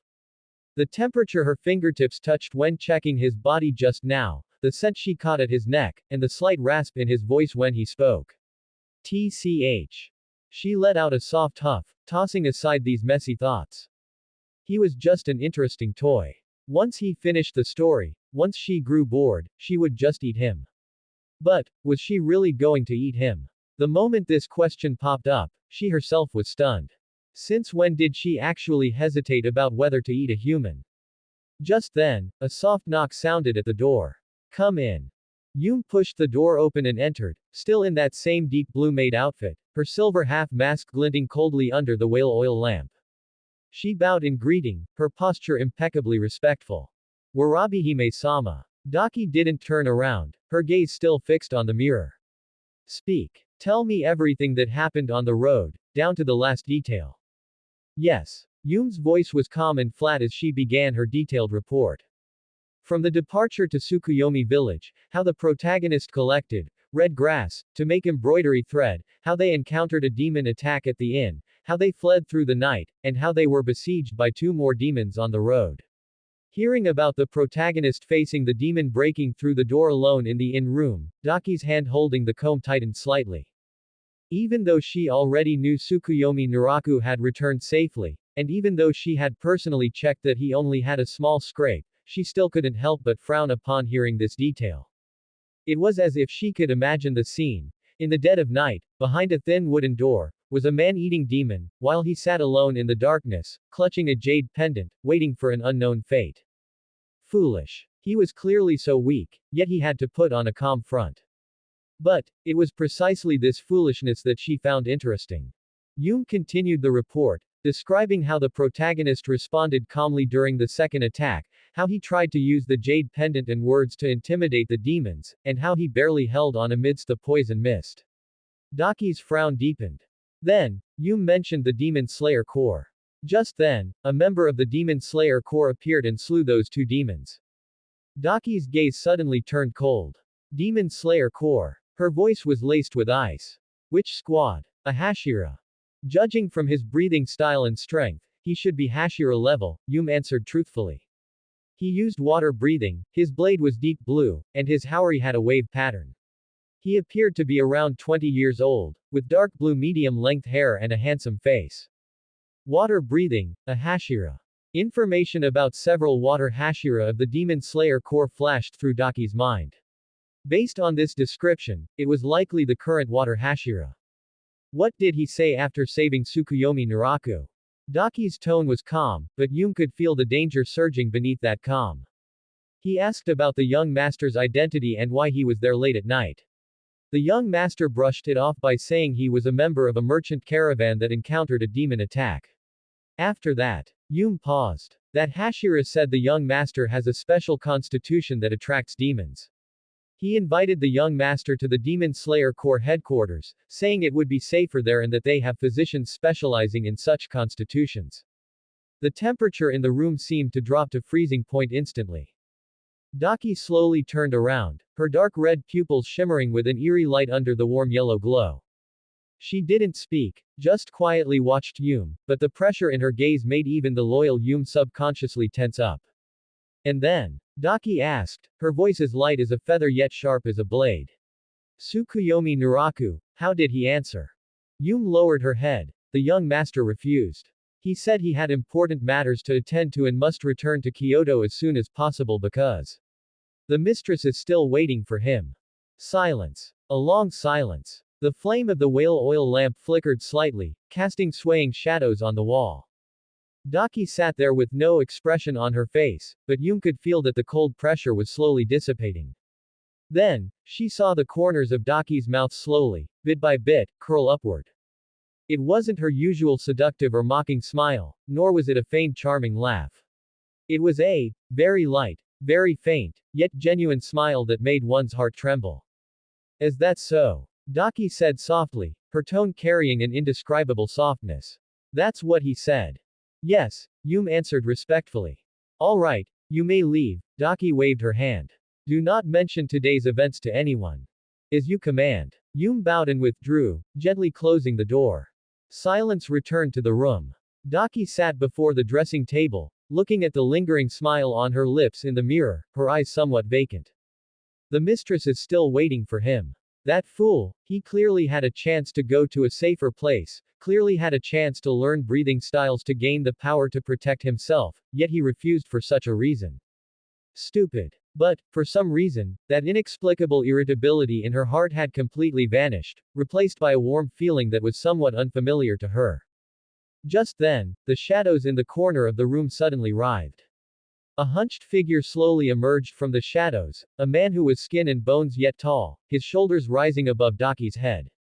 His entire skin was a sickly grayish-green, covered in ugly scars and patterns resembling surgical sutures. He wore tattered dark clothes, his hair was a messy tangle, and he wore a simple half-mask on his face. The exposed half of his face was distorted and ugly, with the corner of his mouth perpetually drooping, giving off a gloomy and painful impression. But his eyes, those dark red eyes just like Daki's, were now quietly watching her, filled with the unique concern of an older brother and a hint of worry. Brother. Daki was stunned. Why did you come out? Yutaro, the other half of upper rank 6 and Daki's elder brother, slowly walked to her side. His movements were somewhat stiff, his gait staggering, as if he were enduring some long-term pain. But when he stood still, the pressure of an upper-rank demon radiating from him was far greater than Daki's. Little sister, his voice was hoarse and unpleasant, like sandpaper rubbing together. Lately, you've been very concerned about that human. It wasn't a question, but a statement. Daki's body stiffened slightly, and she immediately turned her face away. I just find him rather interesting, brother. You've seen it too, he can tell stories, play games, and his manner of speaking is interesting. Yutaro interrupted her, his dark red eyes staring intently at her profile. Little sister, I know you. In all these years, I have never seen you show such an expression. When you smiled just now, it was genuine. Daki opened her mouth, wanting to say something, but found herself unable to refute him. Yes, that smile just now was genuine. It wasn't for disguise, nor was it to seduce. It was simply because, upon hearing that human refused the demon slayer corpse invitation by saying, the mistress is still waiting for him, a bit of warmth had welled up in her heart. This unfamiliar feeling made her feel a bit flustered. Yutaro looked at her rare flustered expression and fell silent for a moment.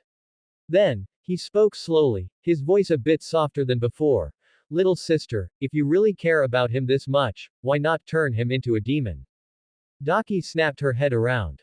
That way, he can stay by your side forever, Yutaro continued, a difficult smile appearing on his ugly face. The smile was distorted and strange, but the tenderness in his eyes was real.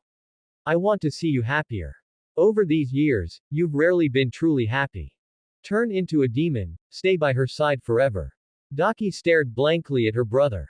Tsukuyomi Naraku's exquisite face appeared in her mind, recalling his focused expression when telling stories, his cunning smile when playing games, and just now when she checked his body, his slightly reddened ear tips and embarrassed gaze. If he became a demon, he would no longer have to worry about being attacked by other demons, no longer have to fear the demon slayer core, and could stay by her side forever, telling her stories and playing games with her. But, becoming a demon meant drinking her blood, discarding his human identity, and feeding on humans. Would that gentle human, who would be moved by a single word of concern from her and embarrassed by her touch, really be willing to become a demon? And, once he became a demon, he would no longer be the current, Tsukuyomi Naraku. Demons inherit the obsessions and memories of their past lives, but their personalities and emotions can undergo earth-shattering changes. At that time, would he still be that interesting human? Would he still look at her with those gentle eyes? Daki didn't know. She lowered her eyelids, her long eyelashes casting shallow shadows on her face. Her fingertips unconsciously rubbed the broken jade comb, her thoughts in a chaotic tangle. Yutaro did not rush her, just watched her quietly. After a long time, he said softly, think about it carefully. Whatever decision you make, brother will support you. Having said that, his figure slowly merged into the shadows and disappeared. Only Daki remained in the room. She looked up at herself in the mirror. On that stunningly beautiful face, the vermilion flower pattern on her left cheek was as enchanting as blood, but her dark red pupils were filled with confusion. Become a demon, she repeated those words in a low voice. What appeared in her mind, however, was the light belonging to humans shimmering in those dark red eyes when Tsukuyomi Naraku smiled at her. That kind of light was something she had never seen in the eyes of a demon. And she, surprisingly, was somewhat reluctant to let it disappear. As night completely enveloped Kyoto, Tsukuyomi Naraku changed into the deep purple kimono prepared by Daki and carefully adjusted his collar in front of the bronze mirror. The young man in the mirror had hair as black as ink and dark red pupils that shimmered with a gentle luster under the candlelight. With his beautiful face paired with these elegant clothes, he truly possessed the air of a noble young master. But at this moment, his thoughts were not on his appearance. He was repeatedly rehearsing the story he was about to tell in his mind. It was the sequel to the tale of the embroiderer's revenge. He had specifically designed several twists and foreshadowing elements, which should be enough to keep Daki thoroughly entertained. His fingers unconsciously rubbed the jade pendant at his waist, while images of Daki checking his wound earlier that day flashed through his mind from time to time. Those icy hands, that cold fragrance, and that faint flush on the tips of her ears when she turned her face away. Tch. Tsukuyomi Naraku shook his head, suppressing these stray thoughts. He picked up the prepared bag of embroidery thread. It truly contained red grass-dyed thread, a specialty of Tsukuyomi village. The color was as vivid as blood, perfect for corroborating the purpose of his trip. He composed his expression, pushed open the door, and walked along the corridor toward Daki's room. A warm yellow light shone through the paper door. Tsukuyomi Naraku raised his hand and knocked gently 3 times. Come in. Daki's voice was less languid than usual, filled with an indescribable emotion. He pushed the door open and entered, momentarily stunned by the scene inside the room. Tonight, Daki was not sitting by the low table, but was instead reclining on a soft couch by the window. Though the window was still tightly sealed by curtains. She had changed into a mist-colored kimono, its collar loosely tied, revealing her exquisite collarbones and a small patch of fair shoulder. Her black hair was not carefully pinned up as usual, but was instead draped casually behind her, with a few strands hanging by her cheeks, making her stunningly beautiful face look even more enchanting. She held a round fan in her hand, swaying it gently every now and then, her gaze fixed on a point in the void as if she were deep in thought. Hearing the door open, she turned her head, her dark red pupils reflecting Tsukuyomi Naraku's figure in the candlelight. You're here? She asked in a flat tone. Yes, Tsukuyomi Naraku bowed and sat down across from her. Humble Address has thought of the sequel to the story and has come specifically to report it to you, my lady. Daki gave a soft, stopped her fan, and looked him over. Noticing he had changed into new clothes, her eyes flickered slightly. Speak. Tsukuyomi Naraku steadied his mind and began his narration. He told of how the embroiderer, after leaving that man-eating manor, met a reclusive old embroiderer in the mountains. The old embroiderer taught her a lost technique called blood-dyed embroidery, using special herbs mixed with one's own blood to dye the thread. The embroidered patterns could carry emotions and memories, and could even influence the minds of those who saw the work. The embroiderer spent 3 years learning. During that time, she used this embroidery technique to help the villagers at the foot of the mountain solve many problems. When someone was bullied by a local tyrant, she embroidered a picture of ghostly possession, and hung it at the tyrant's gate. That night, the tyrant suffered from continuous nightmares and never dared to commit evil again. When a woman was abandoned by a heartless man, she embroidered a picture of the heartless man's repentance, and the man actually had a change of heart. But the embroiderer always remembered her original intention. She wanted revenge, not just for herself, but for everyone who had been bullied like her. Thus, she secretly contacted wronged women from all over and formed an organization called Red Thread. They used embroidery to pass messages, used embroidery techniques to punish the wicked, and used strands of silk to weave a nationwide web of intelligence and revenge. But the good times did not last, Tsukuyomi Naraku said, deliberately pausing to observe Daki's reaction. Daki's fan had stopped completely, and her dark red pupils were fixed intently on him, clearly drawn in by the plot. The government noticed the existence of Red Thread. An official named Yan Tieshin was ordered to investigate. This man was impartial and ruthless, and he soon pinpointed the embroiderer's true identity. Tsukuyomi Naraku lowered his voice to create a tense atmosphere. He led soldiers to surround the embroidery workshop where she was staying. In that battle, the embroiderer's subordinates suffered heavy losses, and she herself was struck in the shoulder by Yan Tieshin's arrow, nearly losing her life. Daki's brow furrowed slightly. The embroiderer led her surviving sisters into the deep mountains, with Yan Tieshin in hot pursuit. At the most dangerous moment, the embroiderer suddenly remembered the old embroiderer's dying words: the highest realm of blood-dyed embroidery is not to dye thread with blood, but to use the body as thread and the soul as the needle. Tsukuyomi Naraku's tone became solemn. The embroiderer decided to take the risk. She had her sisters hide while she faced the pursuers alone. When Yan Tiexin and his soldiers surrounded her, she did not resist. Instead, she sat cross-legged, took out an embroidery needle, and began to embroider on her own body. Embroidering on herself. Daki finally couldn't help but speak, her voice tinged with surprise. Yes, Tsukuyomi Naraku nodded. She embroidered, resentment, on her arm, unwillingness, on her chest, and, obsession, on her back. Every stitch drew blood, and every thread carried all the emotions she had held over the years. When the final stitch fell, her body suddenly emitted a blinding red light. He stopped there on purpose, looking at Daki.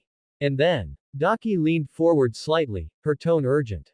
Tsukuyomi Naraku smiled and continued. In the red light, the embroiderer's figure vanished, replaced by a massive piece of embroidery floating in midair. On it were the faces of Yan Tiexin and his soldiers. Every face was entangled in red thread, and every red thread was connected to the resentment of the bullied victims the embroiderer had once embroidered. The moment Yan Tiexin saw the embroidery, he froze in place. His eyes widened, and he let out a scream that didn't sound human. He saw them, he saw the ghosts of the people he or his colleagues had killed. He saw their pain and resentment before they died. Those ghosts surged out from the embroidery, lunging at him and his men. Tsukuyomi Naraku's voice grew softer and softer, until it was almost a whisper. When the red light dissipated, Yan Tiexin and all the soldiers lay on the ground, eyes wide with lingering, extreme terror. As for the embroiderer, she never appeared again. Some say she turned into that piece of embroidery, some say she traveled to a distant land, and some say she became a mountain spirit, continuing to punish the wicked with her embroidery. The story was finished. The room fell into silence, save for the faint sound of the whale oil lamp burning. Tsukuyomi Naraku looked at Daki, waiting for her reaction. Based on past experience, she should be asking for details now, or urging him to continue making up a sequel, or at least making some comments.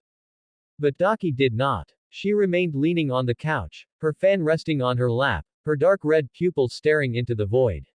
Her brow was slightly furrowed as if she were contemplating something extremely important. That focused and solemn expression was a world away from her usual languid and charming demeanor. Tsukuyomi Naraku waited for a moment before finally speaking. My lady, what is it? Was there something inappropriate in the story humble address told? Daki snapped back to reality, her gaze falling on his face. That look was complex, as if she were scrutinizing him, yet also hesitating, carrying some emotion that Tsukuyomi Naraku could not read. No, she shook her head gently, her voice somewhat airy. The story was very good. Then why did my lady? Tsukuyomi Naraku paused, asking carefully, are you facing some trouble? Daki remained silent for a long time. It was so long that Tsukuyomi Naraku thought she wouldn't answer, but then she slowly spoke, her voice as soft as a self-muttering, I'm just struggling with something. What kind of thing? Tsukuyomi Naraku asked subconsciously. Daki looked up at him, her dark red pupils shimmering with an eerie light in the candle flame. Something that I don't know if I'll regret doing. Tsukuyomi Naraku's heart skipped a beat. He maintained a calm expression on his face, but inside he was complaining frantically, is she playing riddles with me? You're an upper-rank demon, what could possibly be bothering you? Is it the Demon Slayer Corps? But he couldn't say that out loud. He thought for a moment, carefully choosing his words. If you are unsure about this matter, perhaps you could look at it from a different perspective. Oh. Daki raised an eyebrow, what perspective? Look at what kind of impact this matter will have on you, Tsukuyomi Naraku said seriously. If you do it, will you regret it? If so, how deep would that regret be? Can you bear the consequences? He paused and continued, conversely, if you don't do it, will you have regrets? If so, how deep would that regret be? Can you accept that regret? Daki looked at him quietly, the complex emotions in her eyes growing even more intense. Tsukuyomi Naraku met her gaze, his tone gentle yet firm. In truth, every decision carries risk. The key isn't whether you will regret it, but which consequence you are more willing to bear. If you do it, even if you might regret it, but you feel you can handle the consequences, then do it. If you don't do it, even if you might have regrets, but you'd rather live with that regret than take the risk, then don't do it. He smiled and added, of course, this is just humble address's humble opinion. You are well traveled and experienced, and surely understand how to weigh the pros and cons better than humble address. Daki did not respond immediately. She lowered her head, looking at the round fan on her lap, her fingertips gently tracing the patterns on the handle. The candlelight cast flickering shadows across her face, making that exquisite countenance seem somewhat ethereal. After a long while, she suddenly let out a laugh. It wasn't the usual seductive or mocking laugh, nor was it a faint giggle, but a very light, very faint smile, yet so genuine it made one's heart tremble. I didn't expect, she raised her head, her dark red pupils reflecting the candlelight as well as Tsukuyomi Naraku's figure, that you would have such insightful thoughts. Dimensional gate prompt. Daki's favorability +5, current favorability, 60. Unlocked status. Throbbing. Daki's current mindset. This human is not only interesting, but also very clever. What he said has cleared up my originally chaotic thoughts quite a bit. And, the way he looks when he's thinking seriously actually makes me feel a bit. The prompt cut off abruptly there. But Tsukuyomi Naraku's heart skipped a beat. Throbbing. Favorability at 60, and the status is throbbing. If 50 was proof of yearning, and 60 is throbbing, then what's 70? Liking. The moment this thought surfaced, Tsukuyomi Naraku felt an inexplicable heat rush to his cheeks. He looked at Daki's face, which was breathtakingly beautiful in the candlelight, and at the rare, genuine softness in her smile, and his mind suddenly became a mess. What was he thinking? She was a demon, the upper rank 6, an evil spirit who had devoured countless people. Even if she had a bit of interest in him, even if she really did care about him a little, it was only the care one has for a pet, the liking one has for a toy. How could it be? But what if her favorability really reached 70, 80, or even 100? What if she really fell in love with him? Then what should he do? This thought was too dangerous, too absurd, making Tsukuyomi Naraku's heart pound wildly. He forced himself to look away, took a deep breath, and suppressed the churning thoughts in his heart. You flatter me, his voice was a bit tight. Humble address was just speaking off the cuff, it may not necessarily be useful. It is useful, Daki said seriously, her fan resuming its light sway, but her gaze remained fixed on his face. At least, it helped me figure some things out. She didn't say what she had figured out, but Tsukuyomi Naraku could feel that the conflict and confusion surrounding her seemed to have dissipated significantly.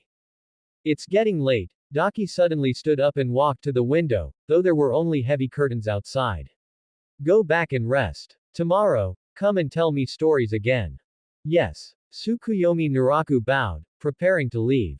Wait, Daki called out to him. He looked back. Daki stood at the edge of the candlelight, half her body hidden in the shadows, her dark red pupils shimmering with an eerie light in the dimness.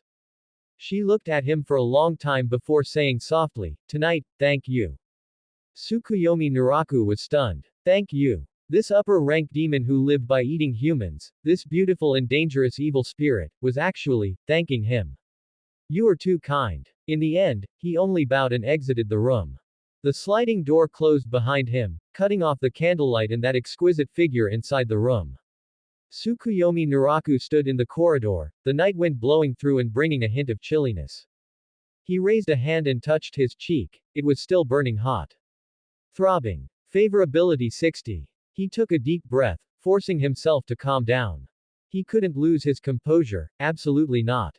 No matter what feelings Daki had for him, no matter how high her favorability reached, he had to stay clear-headed. He was a transmigrator, he was here to survive, not to fall in love, especially not with a man-eating demon. But, in his mind, he couldn't help but recall the rare, genuine softness in those dark red eyes when Daki said, "Thank you." And the heart-trembling curve of her lips when she smiled. Tsukuyomi Naraku cursed under his breath and turned to walk toward his room. His steps were a bit erratic, his heartbeat a bit fast.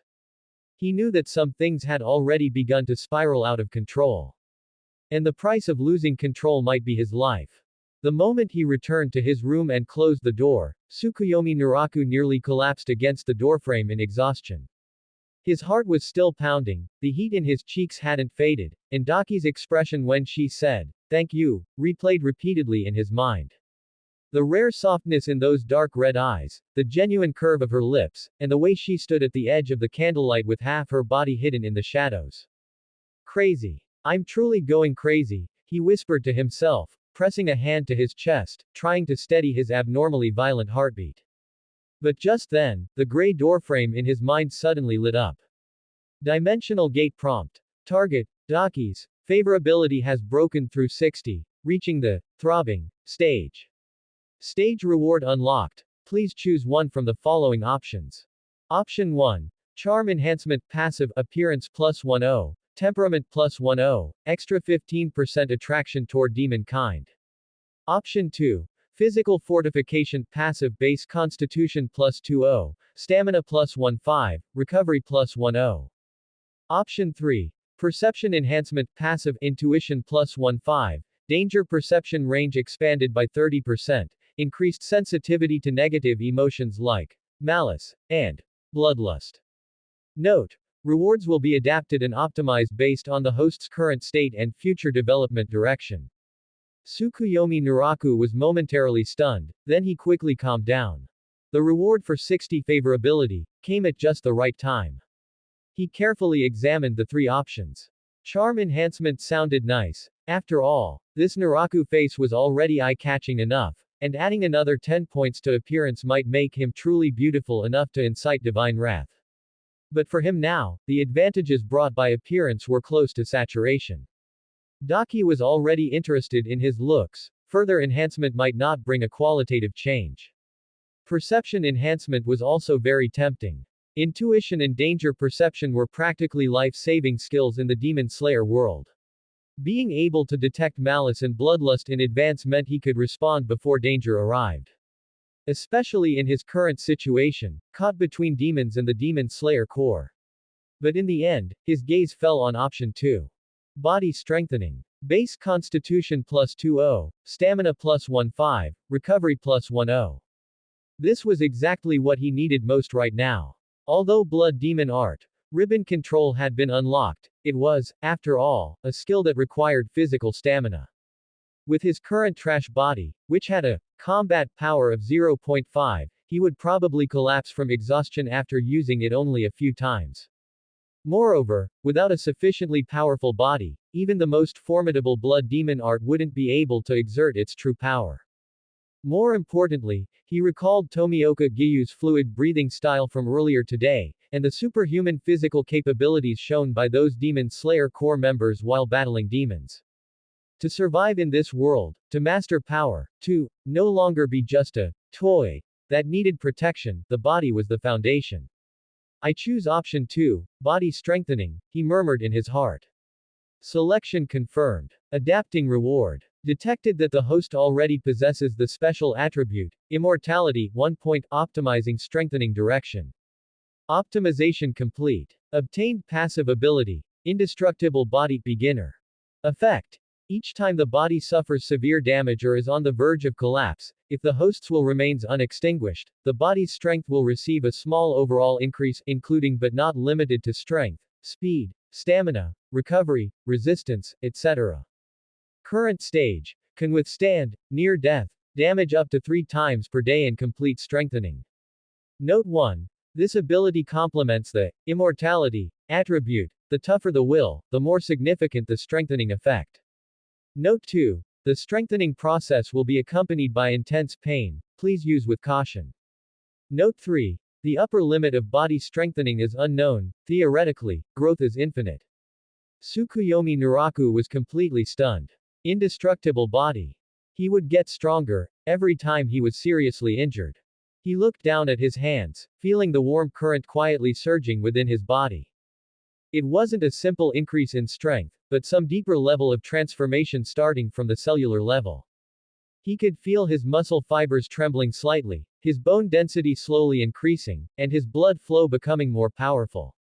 Holy shit, he couldn't help but curse. If I were to become a demon, demons already possess infinite regeneration. If combined with this, indestructible body, where every injury increases physical strength, wouldn't that make me invincible?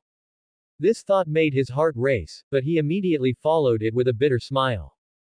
The system is practically forcing me to become a demon. It made sense when he thought about it. He now had a blood demon art even if he couldn't train it, the immortality attribute even if it was only 1 point, and now he had the indestructible body. All his abilities pointed in the same direction, becoming a being that couldn't be killed and only got stronger as it fought. And a demon happened to be exactly that kind of being. No, it should be said that a demon plus these abilities would be the truly perfect combination. But, becoming a demon meant drinking Daki's blood, becoming her kind, and also meant standing on the opposite side of humanity. More importantly, after becoming a demon, would he be controlled by Muzan? In the original story, the bloodlines of all demons originated from the demon king Muzan.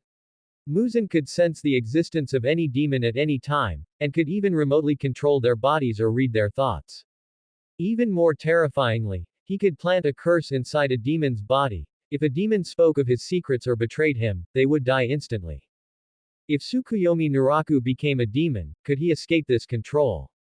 System, he asked tentatively in his mind, if I become a demon, can the issue of being controlled by Muzan be resolved? There was no response. As expected, the system wouldn't answer such questions directly. But Tsukuyomi Naraku had a vague feeling that it should be possible. Since the system could give a reward like indestructible body, since it could let him obtain a blood demon art from the same source as Daki, and since it could plant the Higanbana's immortality attribute in his body, then perhaps the system really did have a way for him to maintain his independent will while becoming a demon, and even escape Muzan's control. This suspicion made his heart beat even faster. If that were truly the case, then becoming a demon would no longer be a dead end, but rather, a path full of possibilities. He could become a demon, possessing an immortal body and great power, while simultaneously maintaining his humanity and not being controlled by Muzan. He could continue to stay by Daki's side, and maybe, he really could establish some deeper relationship with her. Furthermore, with the indestructible body, he could continuously grow stronger in battle. Combined with the evolutionary potential of the blood demon art and the special abilities the Higanbana might bring. This temptation is too great, Tsukuyomi Naraku whispered to himself, his eyes growing brighter. But reason quickly pulled him back. He couldn't rush. Even if he were to become a demon, it wouldn't be now. First, he had to confirm whether the system actually had the ability to solve the Muzan control problem. Second, he had to wait until Daki's favorability toward him was higher, at least to the point where she truly couldn't bear to lose him and was willing to take risks for him. Most importantly, he had to first overcome the psychological barrier of eating humans. As a modern person, the thought of eating human flesh or drinking human blood, just thinking about it made his stomach churn. But if he became a demon, it was almost an inevitable choice, unless he could be like Nezuko and rely on sleep or some other method to maintain energy, but that would require a special constitution or a stroke of luck. Perhaps. Tsukuyomi Naraku suddenly thought of a possibility, since the system has body strengthening, could there also be mental strengthening? If there was mental strengthening, could it help him overcome his disgust for eating humans? Or, could it help him find an alternative food source? He didn't know. But he felt that the possibility existed. After all, the rewards the system gave him seemed to be tailor-made. The breath of equality prevented him from being seen as food by demons, his blood demon art shared the same source as Daki, and the indestructible body complemented the Higanbana attribute. So, if he really were to become a demon in the future, would the system also provide a corresponding reward to help him maintain his humanity? One step at a time. Tsukuyomi Naraku took a deep breath, forcing himself to calm down. He walked to the corner of the room, took out the bundle of genuine red grass-dyed thread from his pack, and carefully pulled out a few hidden Higanbana petals. Those petals had withered slightly, but they still emitted a faint warmth that only he could perceive. The Higanbana, the immortality attribute, the indestructible body, these were all his trump cards. And what he needed to do next was to continue grinding Daki's favorability, maintain his persona as an interesting human, and continue to survive in this dangerous gap. When the time was ripe, he looked out the window. Though he could only see the heavy curtains, he knew that outside was the night of Kyoto, a world where demons and humans coexisted, and a world where he had to survive. A demon, huh? He repeated the word softly, his lips slowly curling into a complex arc. Perhaps he really could try it. But before that, he had to survive until that day. Tsukuyomi Naraku put away the higanbana petals, lay down on the tatami, and closed his eyes. In his mind, the system's gray door frame floated quietly. Host. Tsukuyomi Naraku. Talent. Breath of Equality Beginner. Special Attribute. Immortality 1 point. Passive Ability. Indestructible Body Beginner. Skill. Blood Demon Art. Ribbon Control Beginner. Target for Conquest. Daki Favorability 60/100. Faction Relations. Demon Faction Attached. Human Faction Potential Connection. There was still a long way to go. But he had already seen the direction. Even if this path was extremely risky, he was a madman walking on a tightrope to begin with. Since he had decided he wanted more, he was prepared to bear the risks, and now, he needed rest. Tomorrow, he still had to continue telling stories to Daki. Thinking of this, the corners of Tsukuyomi Naraku's mouth involuntarily curled up again. That airheaded beauty should be thinking about something right now too, right? About him, about whether to turn him into a demon, about those emotions she couldn't even explain herself. Good night, Warabihime, he said softly, then drifted into sleep. Outside the window, the night in Kyoto remained deep. In a certain room shielded from light, Daki sat before her vanity, her fingertips lightly brushing over her reflection in the mirror. In her dark red pupils, the candlelight was reflected, along with the silhouette of a certain person. That unfamiliar feeling in her heart left her a bit confused, yet also, expectant. At dusk the next day, the sky over Kyoto was stained with a thin layer of madder red, and the clouds were like shredded brocade with edges of golden red. Tsukuyomi Naraku stood by the window of his room. The window paper was tightly sealed, and only a sliver of daylight could be glimpsed through a tiny gap. He took a deep breath, feeling the warm current surging quietly within his body. The strengthening effect of the indestructible body was more significant than he had imagined. Overnight, his originally somewhat thin frame seemed to have become sturdier, and he could feel the hidden power beneath his muscle lines when he raised his hand, his 5 senses also becoming more acute. He could even hear the faint footsteps of the maids in the neighboring courtyard, and smell the faint aroma of rice floating from the kitchen and the phantom scent of blood drifting from afar. He looked down at his hands. The knuckles were distinct and the skin was lustrous, but when these hands clenched into fists last night, he could feel an unprecedented sense of solidity coming from between the bones. The all-around improvement, described by the system was no lie. He tried jumping in place, and his body was incredibly light, making almost no sound when he landed. Is this what it feels like to become stronger? He whispered to himself, a complex emotion welling up in his heart. There was joy and a sense of security, but also a faint, hidden unease. The power had come too quickly and too easily, making him feel it was surreal instead.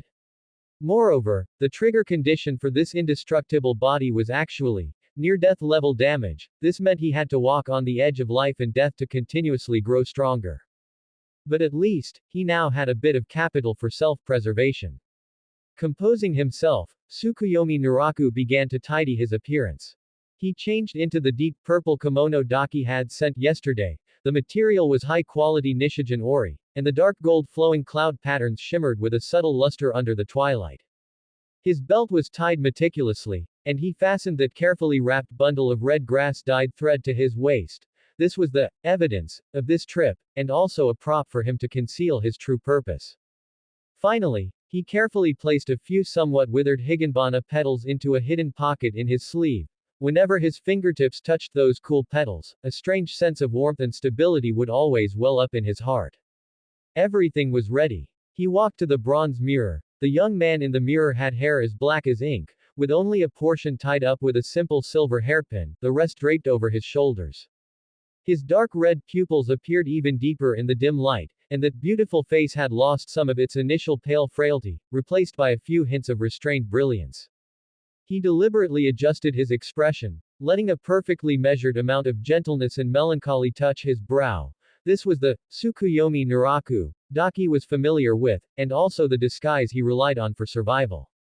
Pushing open the door, lanterns had already been lit under the corridor.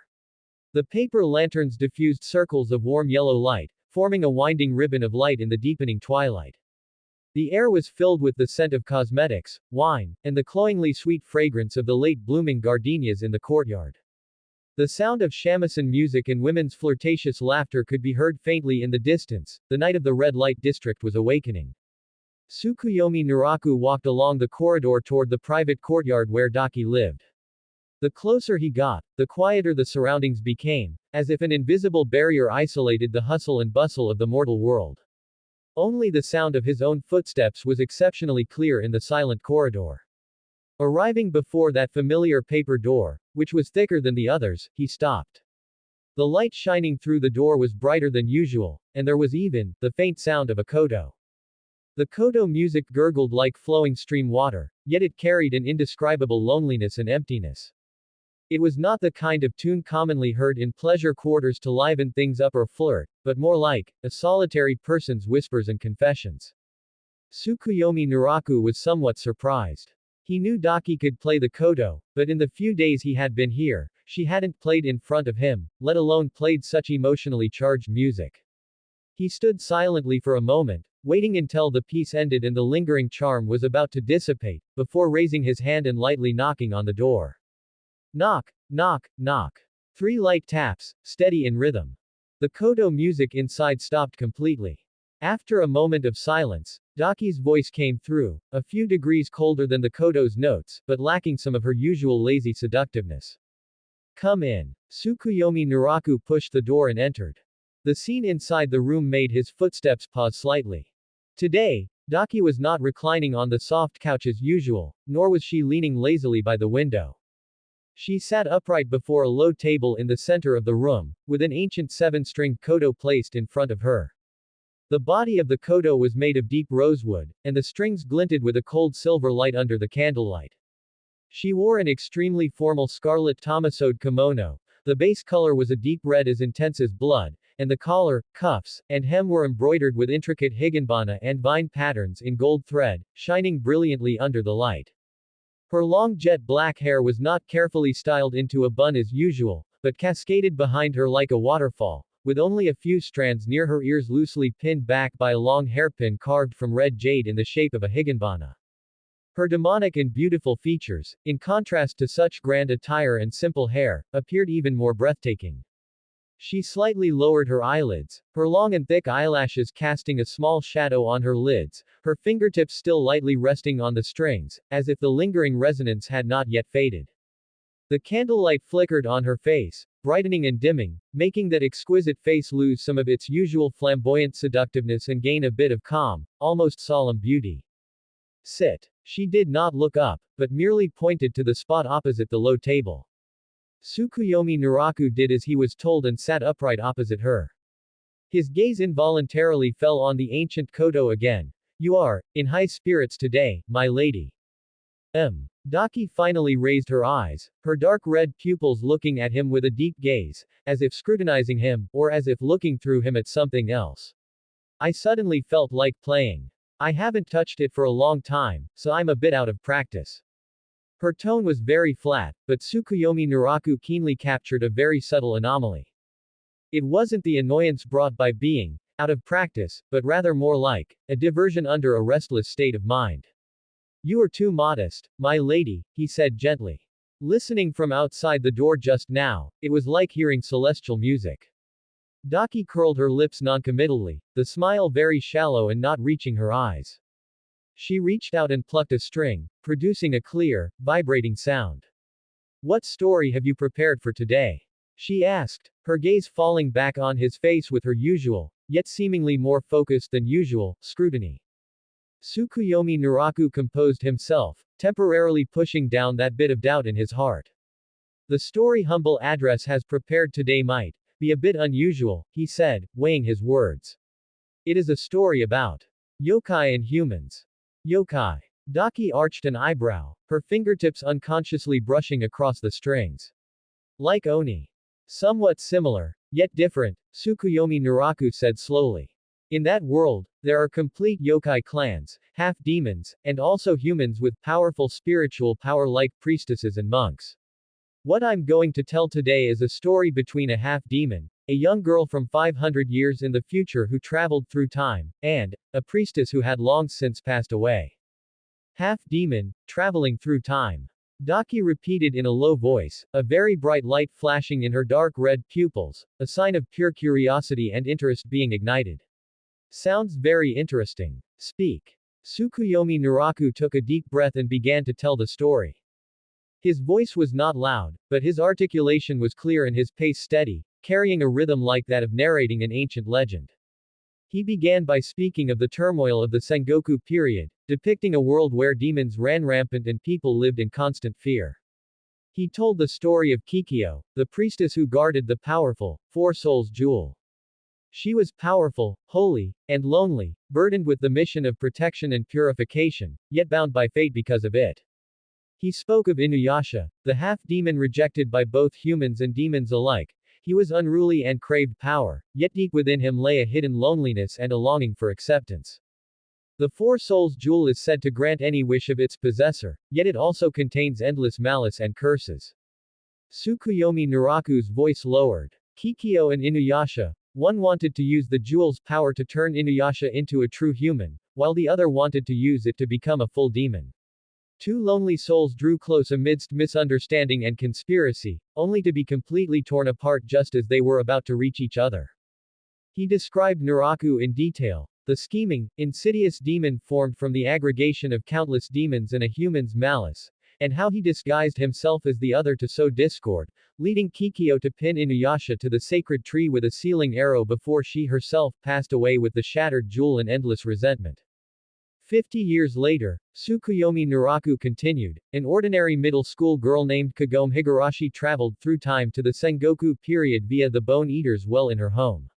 The blood of Kikyo's reincarnation flowed within her, and because of this, she pulled out the sealing arrow and released Inuyasha. He spoke of the initial hostility and friction between Kagome and Inuyasha, their journey to collect the fragments of the Four Souls jewel together, and the warmth and vitality Inuyasha felt from Kagome, which was entirely different from Kikyo. He also spoke of Kikyo's resurrection, not a true revival, but a vengeful ghost driven by obsession, relying on grave soil and ashes for a body and the soul collector to gather souls to move. Facing Kagome and Kikyo, Inuyasha fell into an unprecedented struggle. Tsukuyomi Naraku's gaze became distant, as if he were immersed in that tragic story himself. For Kikyo, he had indelible guilt, unfulfilled promises, and a first love buried deep in his heart. Seeing Kikyo existing painfully as a ghost, he could not abandon her. For Kagome, the girl who was always noisy yet accompanied him with sincere courage, gradually lighting up his inner world, a feeling he himself did not yet fully understand was quietly growing. He spoke of those conflicted moments, the lonely look on Kagome's face as she sat by the well after Inuyasha left her to chase after Kikyo. Kikyo, with her cold resentment and inextinguishable love, repeatedly pushing Inuyasha into a dilemma. Kagome, despite her heartache, still choosing to understand and even helping Inuyasha save Kikyo. Kagome once asked Inuyasha, in your heart, who is more important, Kikyo or me? Tsukuyomi Naraku's voice was soft, yet it carried a power that pierced the heart. Inuyasha couldn't answer. He couldn't deny his feelings for Kikyo, nor could he ignore Kagome's increasingly important place in his heart. This wavering and pain tortured him and hurt the two women who loved him. When speaking of Kikyo's end, Tsukuyomi Naraku deliberately slowed his pace, every word seeming to carry weight. On the eve of the final battle with Naraku, Kikyo exhausted her last strength to protect a village attacked by demons. She collapsed in Inuyasha's arms, her body gradually becoming transparent, turning into countless brilliant points of light. His voice was somewhat hoarse. In her final moments, she said to Inuyasha, I can finally be free. No longer burdened by the mission of a priestess, no longer bound by resentment, and no longer loving you. A long silence fell over the room. The wick of the whale oil lamp crackled occasionally, the flame flickering uneasily, stretching, twisting, and then shortening the shadows of the two people on the wall. The air seemed to freeze, and even the sweet incense seemed to stop flowing. Daki remained in her pose with her chin resting on her hand, but her gaze had long since moved from Tsukuyomi Naraku's face, staring blankly at the dancing candlelight on the corner of the low table. Her expression was calm to the point of being blank, But deep within those dark red pupils, it was as if stormy waves were surging, with countless complex and inexplicable emotions colliding and tearing at each other. Tsukuyomi Naraku could see her hand resting on her knee, her fingers curling unconsciously, her fingertips turning slightly white. The line of her delicate jaw was tight, and her breathing became light and long, as if she were desperately suppressing something. He did not rush her, just waited quietly. He knew that this story had touched something, something that even Daki herself might not have been clearly aware of, or was unwilling to face. After a long time, so long that Tsukuyomi Naraku almost thought time had stopped, Daki took a very slight, almost inaudible breath. And then, her voice was even lower and softer than before, with a hint of undetectable hoarseness. That girl named Kagome, and that half-demon, what happened to them later? Tsukuyomi Naraku slowly shook his head. In the story I know, there is no final conclusion yet. They are still traveling, still collecting fragments of the Four Souls jewel, still fighting Naraku and his minions. Kikyo's death became a wound in Inuyasha's heart that could never heal, while Kagome, she still chose to stay by Inuyasha's side, with her courage, kindness, and that love she couldn't stop, even knowing he held someone else in his heart. He paused and added, the cruelest and most moving part of this story is perhaps that, there is no perfect answer. Love, responsibility, guilt, obsession, letting go, moving forward, all these are interwoven to form a thread of fate that they cannot predict or easily cut. Daki did not ask any more questions. She remained silent, slowly lowering her eyelids, her thick eyelashes completely masking the emotions in her eyes. Her fingertips, resting on the koto strings, trembled extremely slightly. Tsukuyomi Naraku could clearly feel a heavy and sad atmosphere enveloping the entire room. It wasn't a matter of how well he told the story, but the core of the story itself, forbidden feelings, unbridgeable gaps, eternal regrets, and struggles, produced a profound and secret resonance with the listener before him. What was she thinking of? Was it the unfulfilled wishes from when she was human? Was it the loneliness of being a demon, depending on her older brother for survival while being an enemy to the whole world? Or was it, the complex feelings she couldn't clarify even to herself, which she had developed for him, a human she shouldn't care about? Dimensional gate prompt. Daki's favorability +5, current favorability, 65. Status unlocked. Deep resonance. Daki's current mindset. Half demons and humans, priestesses and ghosts, a fate where they cannot be together, eternal regret and struggle. This story is like a mirror, reflecting things I never dared to think about deeply. Why did he tell this story? Is it a coincidence, or is he implying something? Is his caring for me also destined to be full of pain and without solution, just like in the story? Deep resonance. Favorability has reached 65. Tsukuyomi Naraku looked at the system notification. The inexplicable emotion in his heart didn't dissipate, but instead grew heavier. He could feel that this increase in favorability was different from the previous instances of being interesting, useful, or pleasurable. This was a deeper touch, reaching the levels of emotion and the meaning of existence. Looking at Daki's silent profile, her silhouette appearing exceptionally fragile yet beautiful under the candlelight, a strong impulse suddenly welled up in his heart. He wanted to say something, to comfort her, to tell her that the story was just a story, but the words reached his lips only to be swallowed back down. What could he say? Don't be sad. Or, we are different from them. What lay between them was more than just a chasm of race and standpoint. It was life and death, predator and prey, eternity and the fleeting moment. It was more desperate and unsolvable than the relationship between Inuyasha and Kikyo or Kagome. Just then, Daki's body suddenly jolted. She snapped her head up. All the contemplation, sadness, and confusion on her face vanished instantly, replaced by extreme vigilance and a hint of undisguisable fear. Her pupils constricted sharply, as if ice were shattering in their dark red depths. A sliver of her suppressed aura leaked out uncontrollably, the cold, violent pressure belonging to upper rank 6. It caused the temperature in the room to plummet, and the candlelight flickered wildly, nearly going out. Tsukuyomi Naraku had never seen such an expression on her face before. Even when facing the Hashira of the Demon Slayer Corps, she only showed anger, killing intent, and arrogance. When had she ever shown fear? Go back to your room. Daki's voice rang out, bone-chilling and resolute, carrying the weight of an absolute command. Now, immediately. No matter what you hear, do not come out. Lock your door, stay absolutely silent, and do not try to sense what is happening outside. Tsukuyomi Naraku's heart raced from the sudden turn of events and the severity in her tone. He instinctively stood up. My lady. What's happening? Go, now. Daki shouted sharply. Her voice even held a rare trace of anxiety and pleading. Tsukuyomi Naraku no longer hesitated. He knew that whatever could make Daki lose her composure like this must be a danger far beyond his imagination. He immediately bowed. Yes. With that, he turned and quickly exited the room. He didn't even have time to slide the paper door shut completely, only pulling it to in a hurry before rushing down the corridor toward his own room without looking back. His heart hammered in his chest like a drum, and his back was instantly drenched in cold sweat. He could feel that shortly after he left the room, an indescribable, cold, and viscous pressure, terrifyingly tangible, was quietly spreading from all directions, enveloping the entire Kyogoku house, and perhaps, even further. What was that? He didn't dare think too deeply. He practically crashed through his own door, slipped inside, and slammed it shut, even throwing the inner bolt.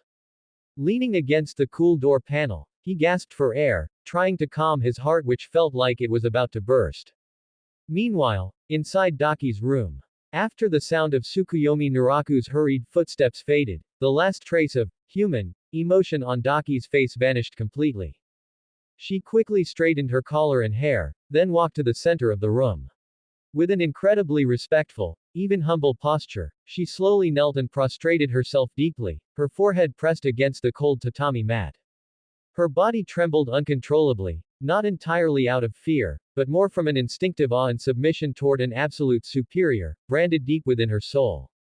The air in the room seemed to have been sucked out, becoming incredibly heavy and viscous.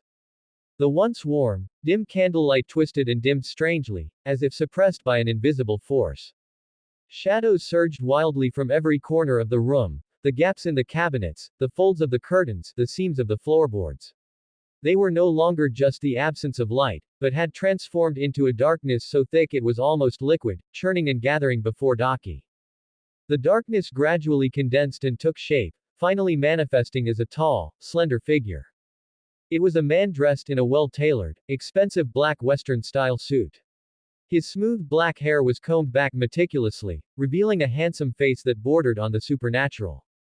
His skin was bloodlessly pale, like fine cold jade, gleaming with an inhuman luster in the dim light. Most heart-stopping were his eyes, plum-red pupils, as vibrant as poisoned gems, yet devoid of any human emotional warmth. They held only a bottomless, absolute indifference and the lofty arrogance of one who controlled everything. He stood there casually, yet he radiated an irresistible and terrifying pressure. It was the absolute power of the Source, the Demon King, standing above all demons. The air condensed around him, light bent toward him, and space itself seemed to warp slightly due to his presence. Kibutsuji Muzan. Daki. He spoke, his voice gentle and melodious like the low notes of a cello, yet every syllable carried a bone-deep chill that hammered against Daki's nerves. Daki prostrated herself even lower, her voice strained from extreme reverence. Lord Muzan. You have done well lately. Muzan approached slowly, his expensive leather shoes making no sound on the tatami. He stopped in front of Daki, looking down at her from above. You've eliminated several more Hashira of the Demon Slayer Corps, your efficiency is high. I have been watching your performance. It is all thanks to the power bestowed upon me by Lord Muzan. Daki didn't dare look up, her voice squeezed out from between her lips pressed against the floor. This servant does not dare take credit. You are always so humble. Muzan chuckled softly, though there was little genuine pleasure in the sound.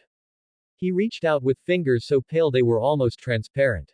His cold fingertips gently hooked under Daki's chin, forcing her to lift her head and look at him. Their eyes met. Daki could clearly see her own pale, terrified face reflected in Muzan's plum-red pupils. The touch of his fingertips felt like a cold snake's tongue, sending a chill up her spine to the top of her head. She forced herself to maintain a respectful and submissive gaze, not daring to show the slightest abnormality. Muzan scrutinized her, a faint, imperceptible doubt flashing in his eyes. Strange. Based on his understanding of Daki, she should have followed his lead at this moment, as she had countless times before. She would usually lean in with a flirtatious manner, a mix of dependence, admiration, and flattery, looking at him header pitifully with those beautiful eyes and saying something like, "It's all thanks to Lord Muzin's guidance," in an attempt to gain more of his attention and rewards. But today, she just remained stiffly in that head-raised position. Though her gaze was respectful, it was distant and restrained. Her body even trembled slightly from excessive tension. She was like a small beast forcing itself to remain calm after being startled. Has she grown? Is she finally no longer that little girl who wears her heart on her sleeve, acts willfully, and needs his constant discipline and guidance? Does she understand restraint, know her place, and know how to maintain the proper awe in his presence? Muzin withdrew his hand, the cold and delicate sensation of Daki's jawline still seemingly lingering on his fingertips. He turned his back to her and walked toward the window. Though there were only heavy curtains there, his gaze seemed able to pierce through any obstacle. Very good, he said flatly. No obvious emotion could be heard in his tone, but Daki keenly caught a hint of imperceptible satisfaction. You seem to have matured a bit. You understand restraint and awe. This is good. I have always hoped you would become more composed. Daki's heart settled slightly, though it still hung in suspense. Thank you for the praise, Lord Muzin. Muzin did not respond immediately. He seemed to be looking at the non-existent scenery outside the window, or perhaps sensing something. The air in the room remained suffocatingly heavy. Recently, there are a few newly promoted Hashira in the Demon Slayer Corps that require special attention. Muzin's voice returned to its usual coldness and authority. Information will be sent to you in Gyutaro later. You must deal with them cautiously, especially the new water Hashira, Tomioka Giyu. According to reliable sources, he has been frequently active near Kyoto recently, seemingly investigating something. Yes, this servant understands, Daki replied immediately, but her heart skipped a beat at the name, Tomioka Giyu. The Hashira who saved Naraku, for Lord Muzin to mention him specifically, was it a coincidence, or? Muzin continued, his tone as flat as if he were evaluating a tool. If you encounter a rising star of the Demon Slayer Corps like that, eliminate them. I want results, not pointless attrition. Yes, I shall follow your orders, my lord. After finishing the official business, the room fell back into a heart-stopping silence. Muzin still had his back turned to her, as if deep in thought, or perhaps simply enjoying the tranquility brought by this sense of absolute control. Just as Daki thought the audience was about to end and breathed a secret sigh of relief. Muzin suddenly spoke. His voice remained flat, yet it was like a stone thrown into a pool of stagnant water, creating massive waves in Daki's heart. That human just now, who was it? Daki's breathing came to a sudden halt. She felt that although Muzin had not turned around, that bone-chilling gaze had already pierced through her body, firmly locking onto the room she had just left, locking onto the human who had been sitting across from her just moments ago, telling her a sad story. A chill instantly surged from the soles of her feet throughout her entire body, her blood seemed to freeze. Her mind went blank for a split second. Relying almost entirely on instinct, she managed to squeeze a sound out of her stiff throat. He is a human I happened to take in. Her voice was even drier than before, carrying a hint of uncontrollable trembling. He is quite good at storytelling. I have been feeling bored lately, so I kept him by my side, to pass the time. She didn't dare say too much, nor too little. She tried her best to make her tone sound casual, as if she were talking about an insignificant trifle. To pass the time. Muzin repeated the phrase. His tone remained flat and emotionless, it was impossible to tell if he believed her or not. He slowly turned around, his plum-red pupils landing on Daki. That gaze was calm, yet possessed a penetrating power that saw through everything. Oh, is that so? He nodded slightly, as if accepting the explanation. Since that's the case, you may keep him. Having a toy to pass the time isn't bad. The string in Daki's heart, which had been stretched to its limit, loosened slightly. She bowed down to express her gratitude, almost collapsing from exhaustion.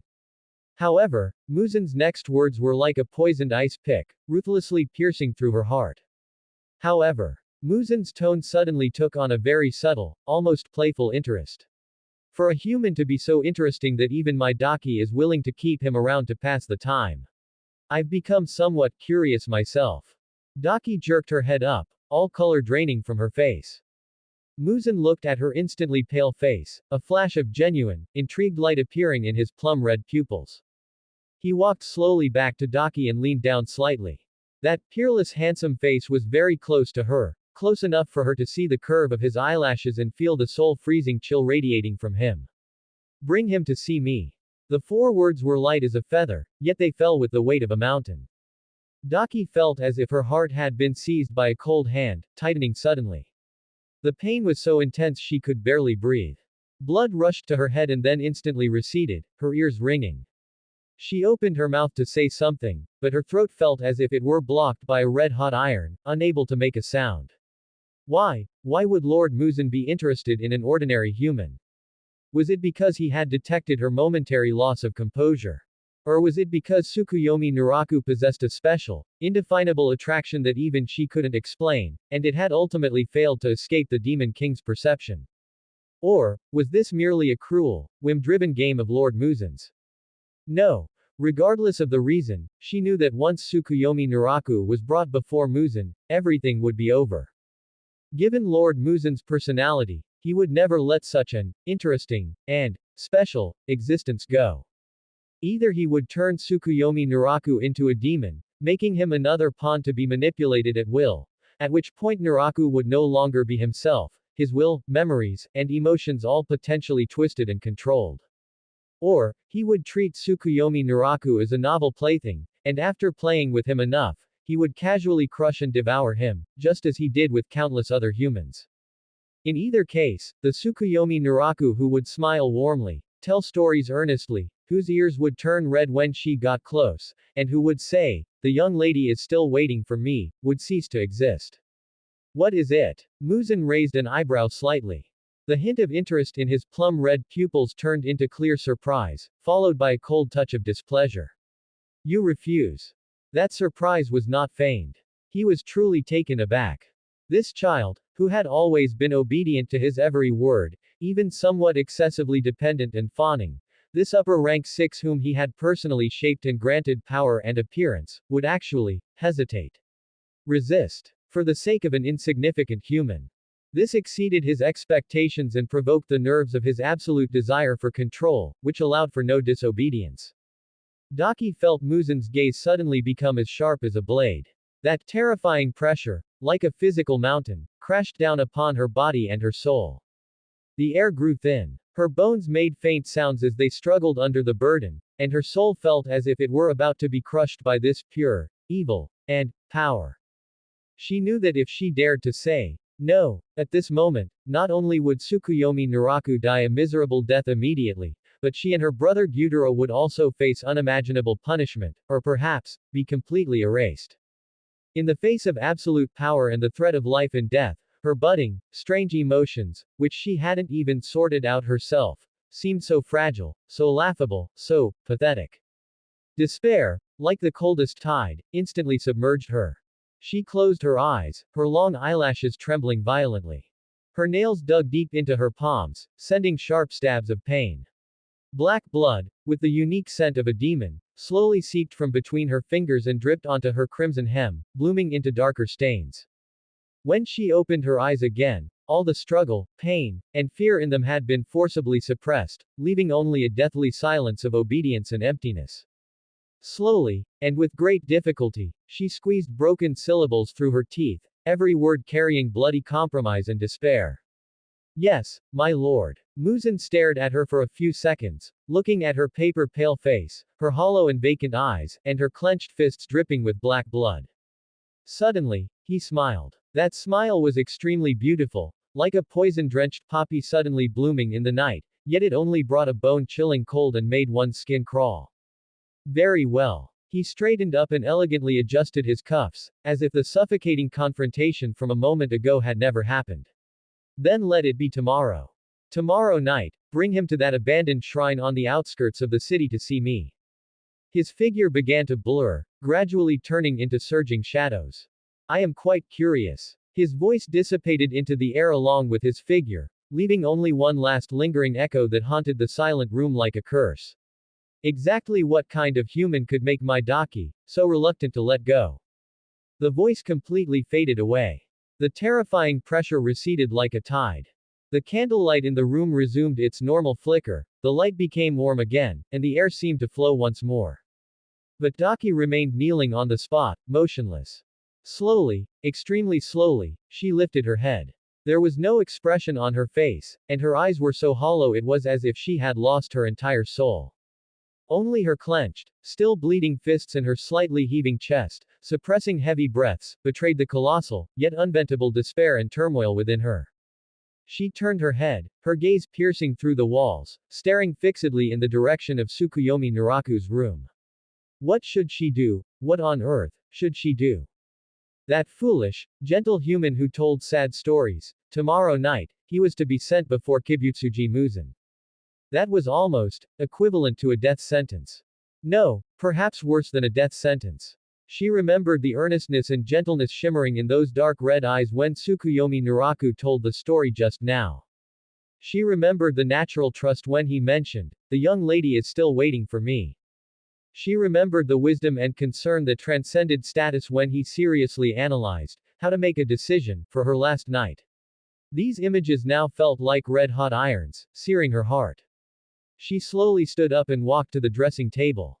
The bronze mirror reflected her ghost-pale face, her magnificent crimson kimono, her hollow and vacant eyes, and the eerie vermilion flower pattern on her left cheek that could never be erased, symbolizing her non-human identity.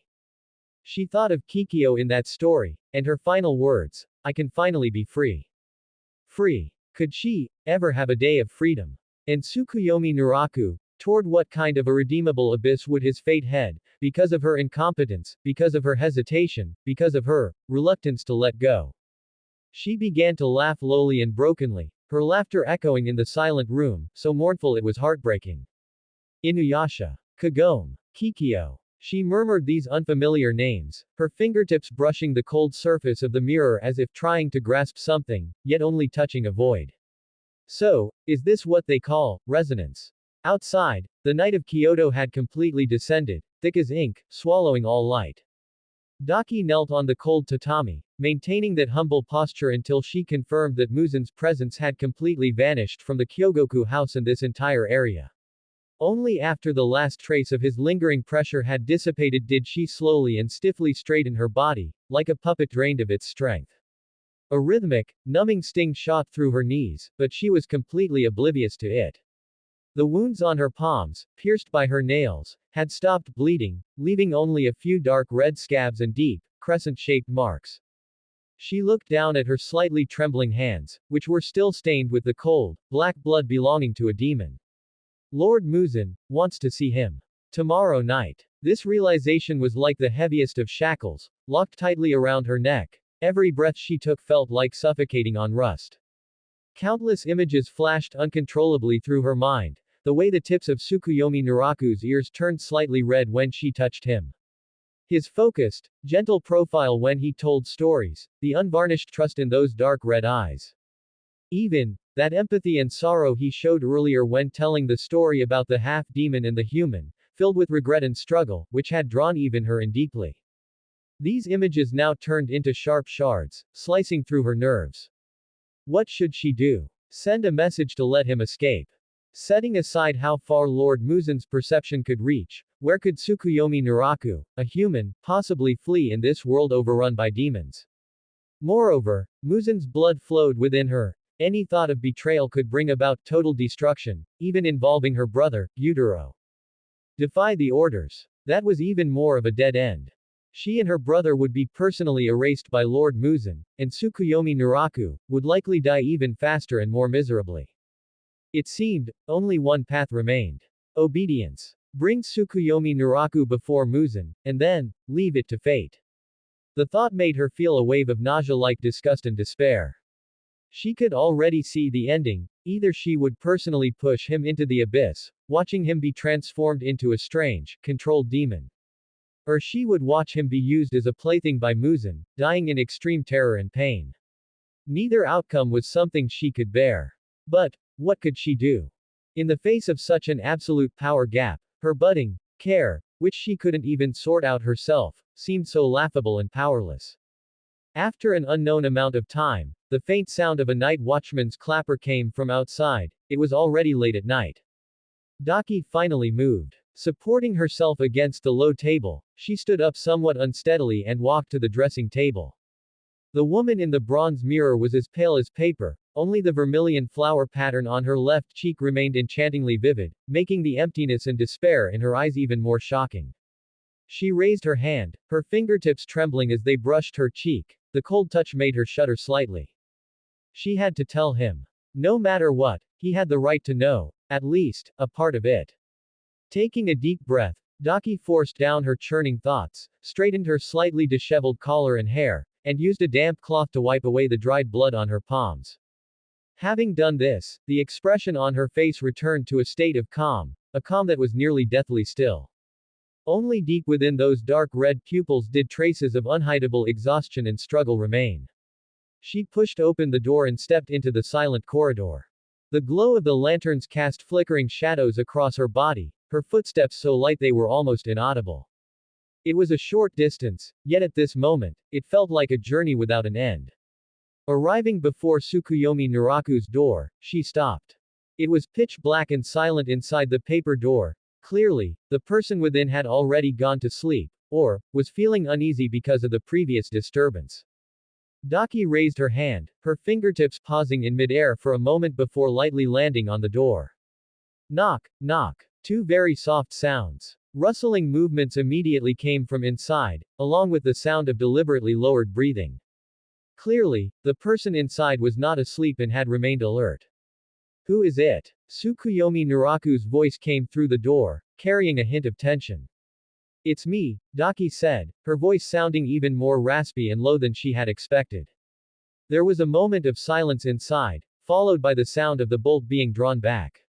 The paper door was pulled open a crack, and Tsukuyomi Naraku's face appeared behind it.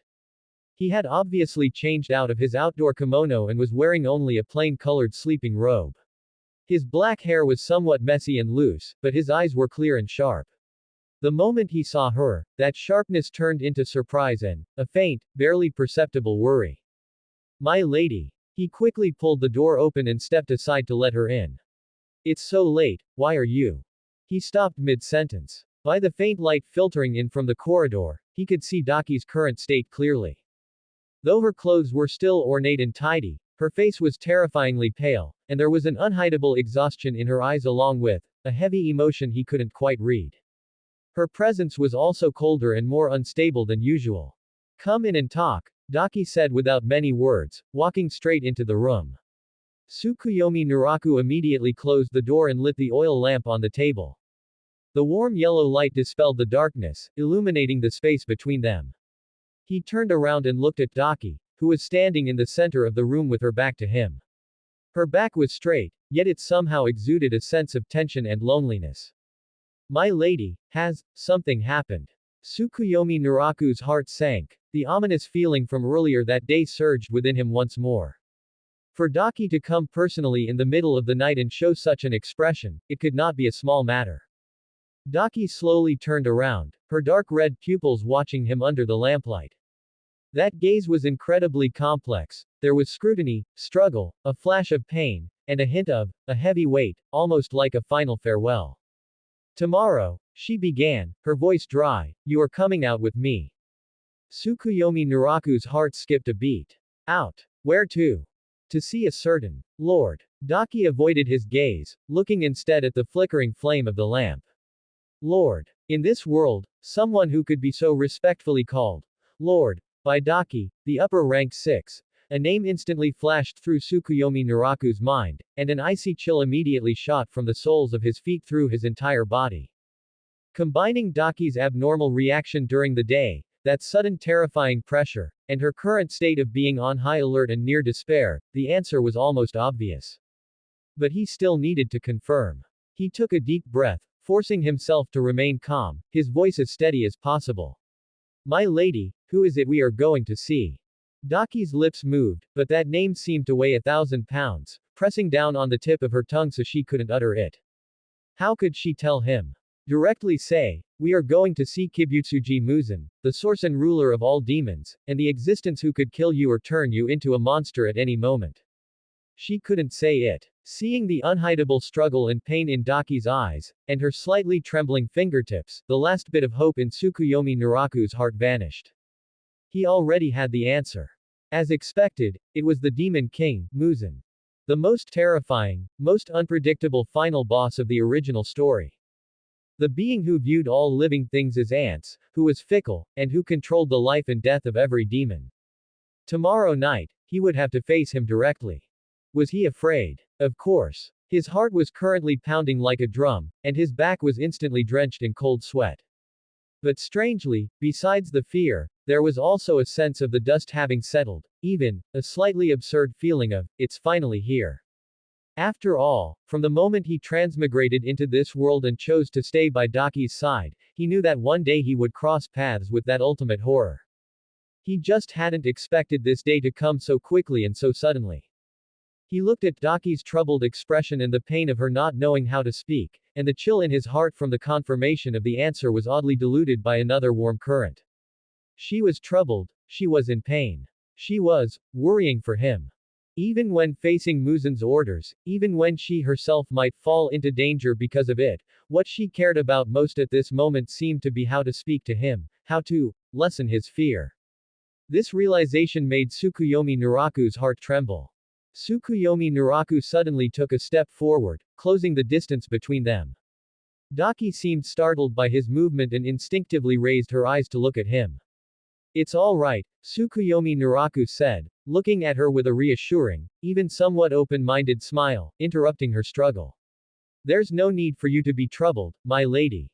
Since it's someone you want to take me to see, then I shall simply go with you. He spoke with deliberate lightness, as if they were just going to see an ordinary, high-ranking elder rather than facing the ultimate nightmare of this world. Daki was stunned. She had imagined all sorts of reactions from Tsukuyomi Naraku, but she had never imagined he would be so calm, so, considerately taking over the conversation, even turning it around to reassure her. Did he trust her that much? Even after vaguely guessing that the person he was going to see might be dangerous, he still chose to follow her.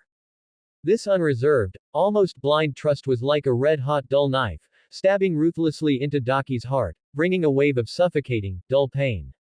The more he was like this, the more she felt her own powerlessness and wretchedness, and the more she felt that, the upcoming meeting was the most cruel betrayal of this pure trust. Dimensional Gate Prompt. Daki's favorability +5, current favorability, 70. Unlocked status. Heartbeat. Daki's current mindset. Why doesn't he ask anything, what should I do? Heartbeat. Favorability 70, status, heartbeat. The system prompt appeared clearly in his mind, but Tsukuyomi Naraku had no time to look closely at it right now. Because his gaze was locked firmly onto Daki's face, locked onto those dark red pupils that were suddenly surging with complex waves. He saw shock, he saw her being moved, he saw deeper struggle and pain, and he also saw a hint of a soft light called heartbeat, that even she herself might not have noticed yet. Their eyes met. The room was silent, save for the faint crackling of the oil lamp's wick burning. The warm yellow glow enveloped the two of them, and the air seemed to become thick.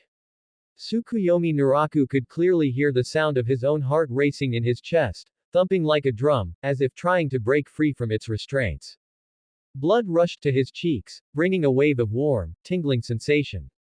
He just stared blankly at Daki, looking at his own reflection in her eyes, watching that complex and unspeakable emotion surge and settle in the depths of her gaze. He even forgot to check the rewards he could claim for reaching 70 favorability as the system had just prompted. Daki also looked at him. The young man before her was wearing a simple, plain-colored sleeping robe, his black hair slightly messy, which served to emphasize the heart-stopping fragility and purity of his beautiful face. His eyes were very clear, there was no fear, no calculation, only total and gentle trust in her, and a hint of the bashfulness and throb belonging to a human youth that quietly surfaced because of their eye contact. That gaze was so pure that it was almost unbearable for her. It was as if she were taking one last look. Looking at this human who was about to be pushed into an abyss of eternal fools because of her. looking at this brief and illusory warmth and touch that she might never be able to have again. The internal struggle was like a stormy sea, almost swallowing her whole.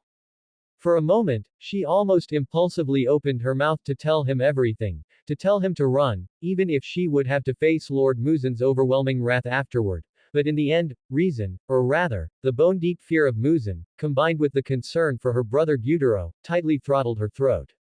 She couldn't say anything. She could only look at him like this, imprinting his image deep into her heart.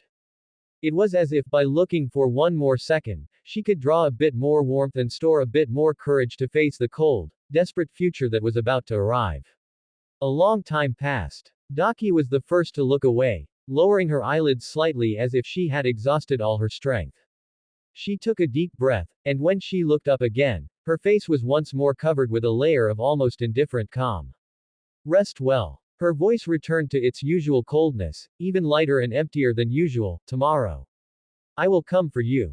After saying that, she stopped looking at Tsukuyomi Naraku, turned, opened the door, and her figure quickly disappeared into the deep night outside, as if she had never appeared.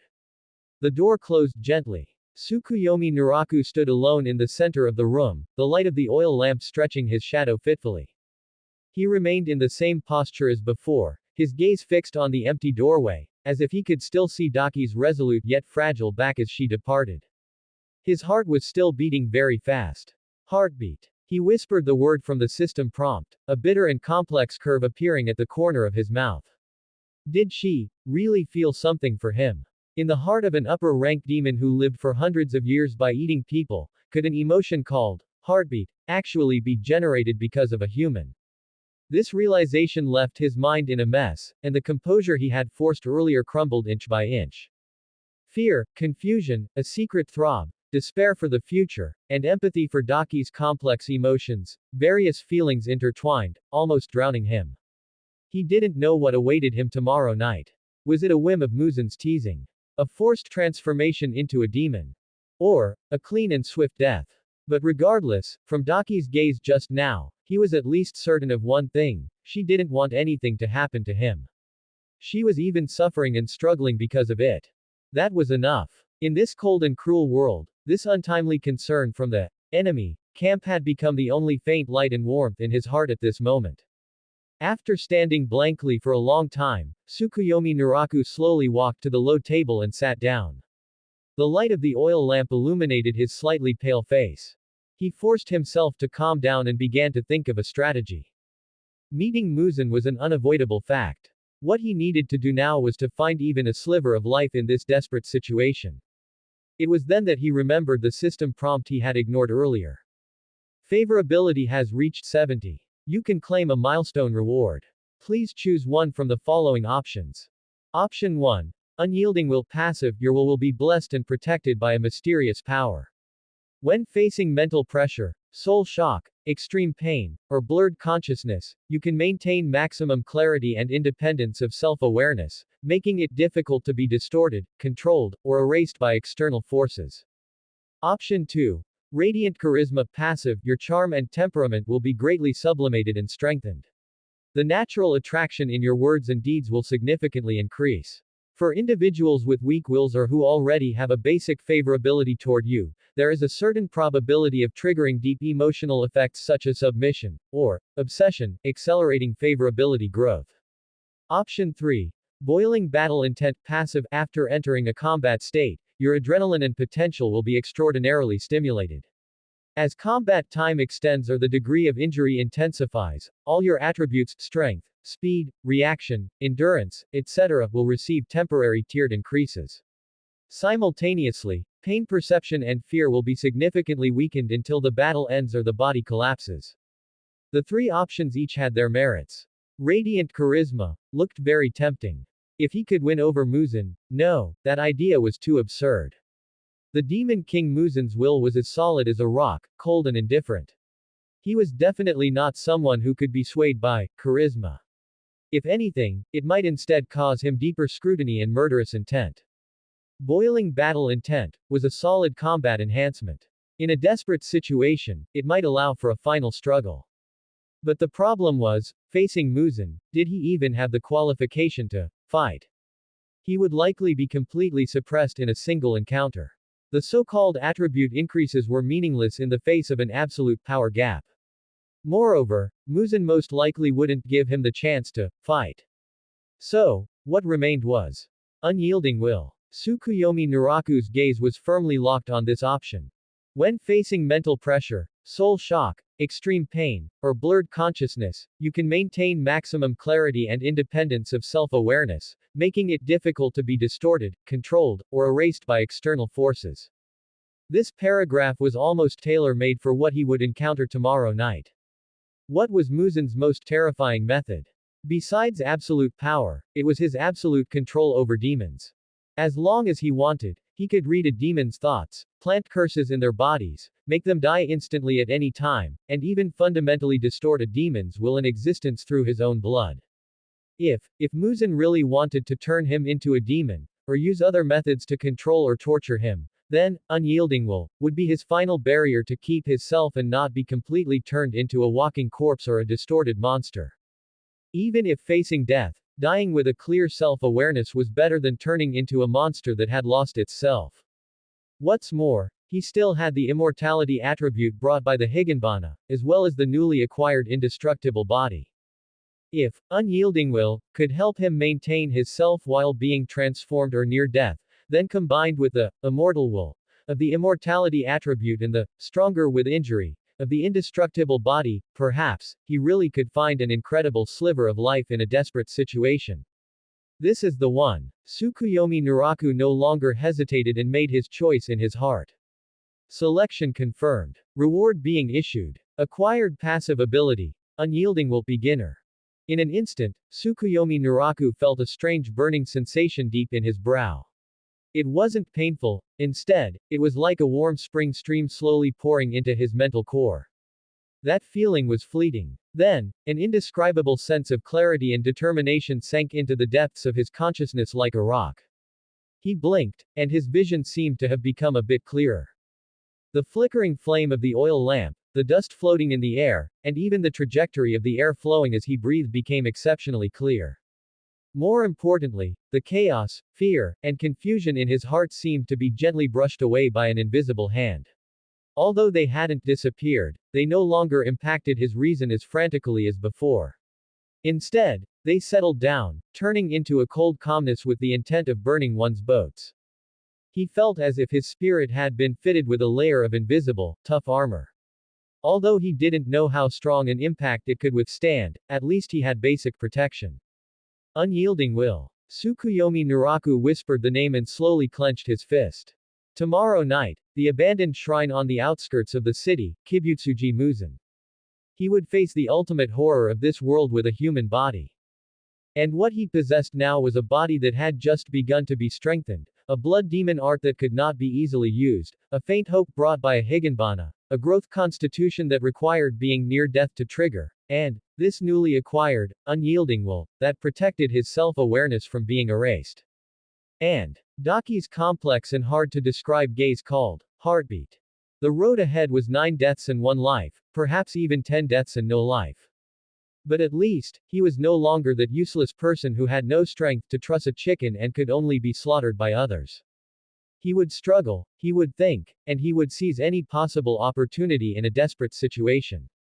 Even if that opportunity was as faint as a candle in the wind. Tsukuyomi Naraku blew out the oil lamp, and the room fell back into darkness. He lay on the tatami, eyes open, looking at the invisible beams above his head. Outside the window, the night sky of Kyoto had no stars or moon, only a thick, inseparable darkness. In the darkness, he quietly waited for the arrival of dawn, waiting for that fateful night to descend. Daki returned to her room almost as if she were fleeing. She slammed the heavy paper door shut behind her, as if to shut out everything outside. Including her own chaotic thoughts and Tsukuyomi Naraku's final gentle and trusting gaze, sealing them all away. With her back against the cold door panel, she slowly slid down to sit on the floor, the hem of her magnificent crimson kimono spreading out like a suddenly withered flower stained with blood. Her heart beat frantically and irregularly in her chest, each pulse bringing a dull ache. It wasn't just physical discomfort, but a strange, scorching ordeal spreading from the depths of her soul.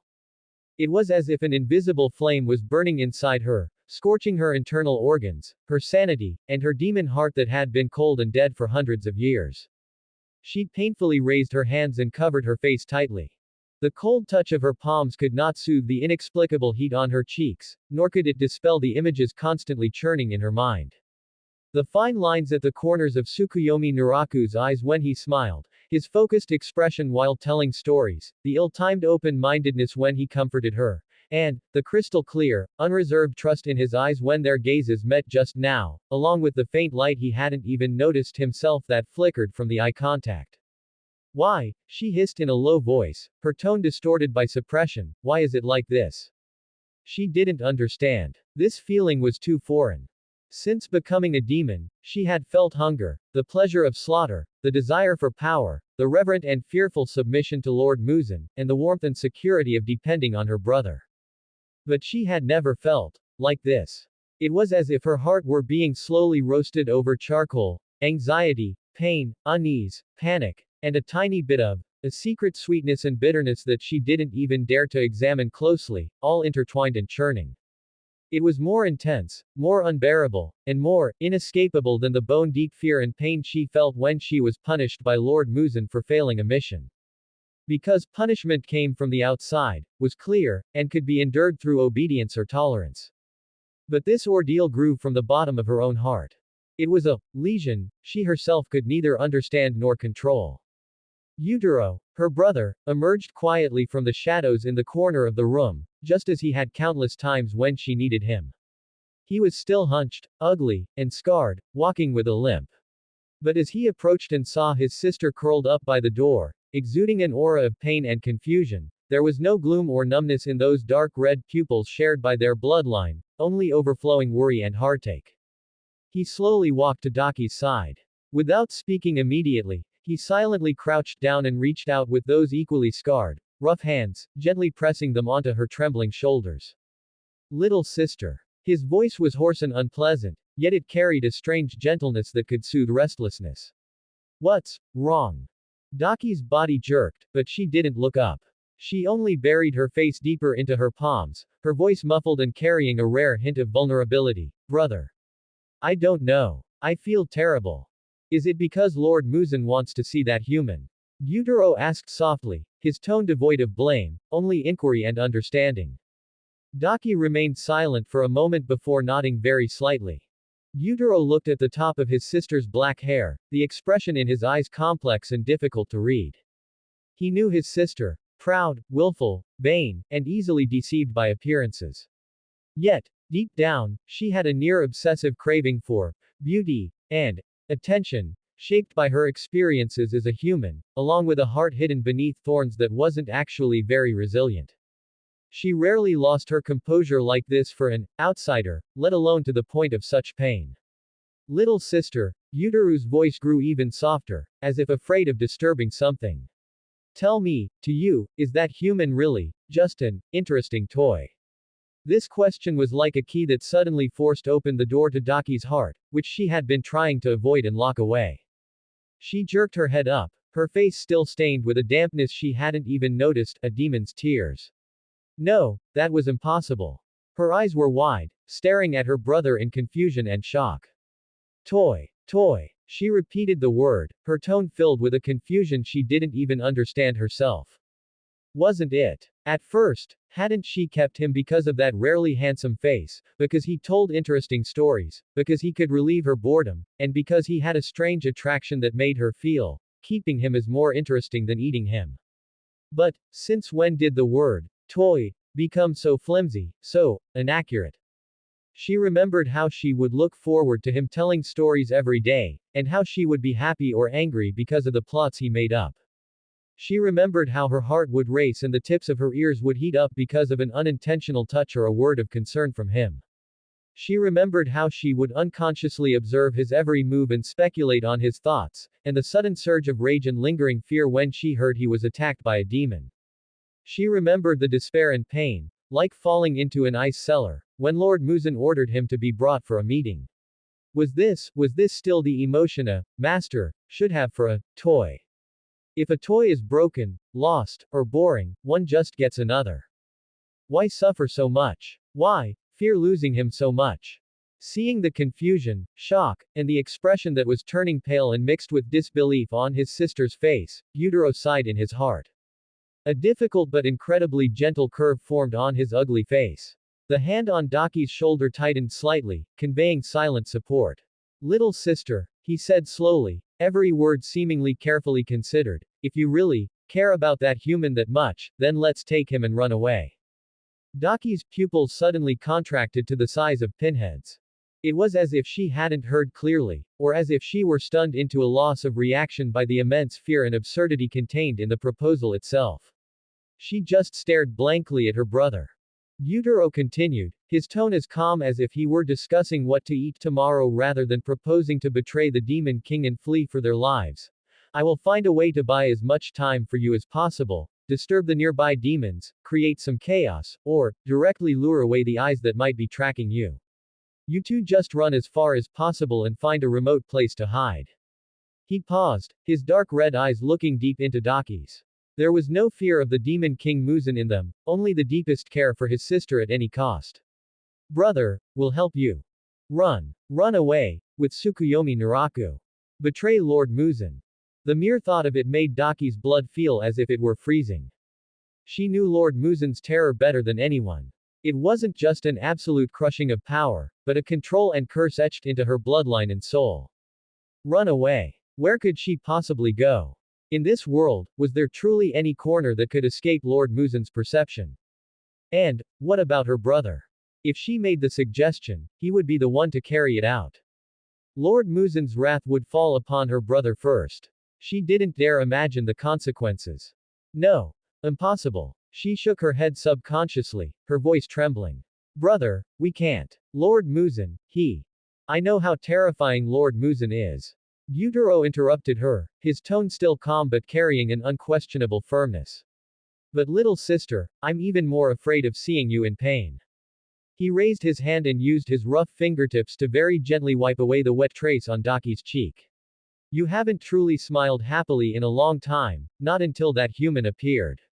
I see you smile when you listen to his stories, smile when you play games with him, and sometimes even just looking at him makes your eyes change. Although I don't understand those complex feelings, I know that he is important to you. On his ugly face, those eyes that always appeared gloomy and painful were now filled with pure, brotherly indulgence and pampering. So, if you really like him, then go for it.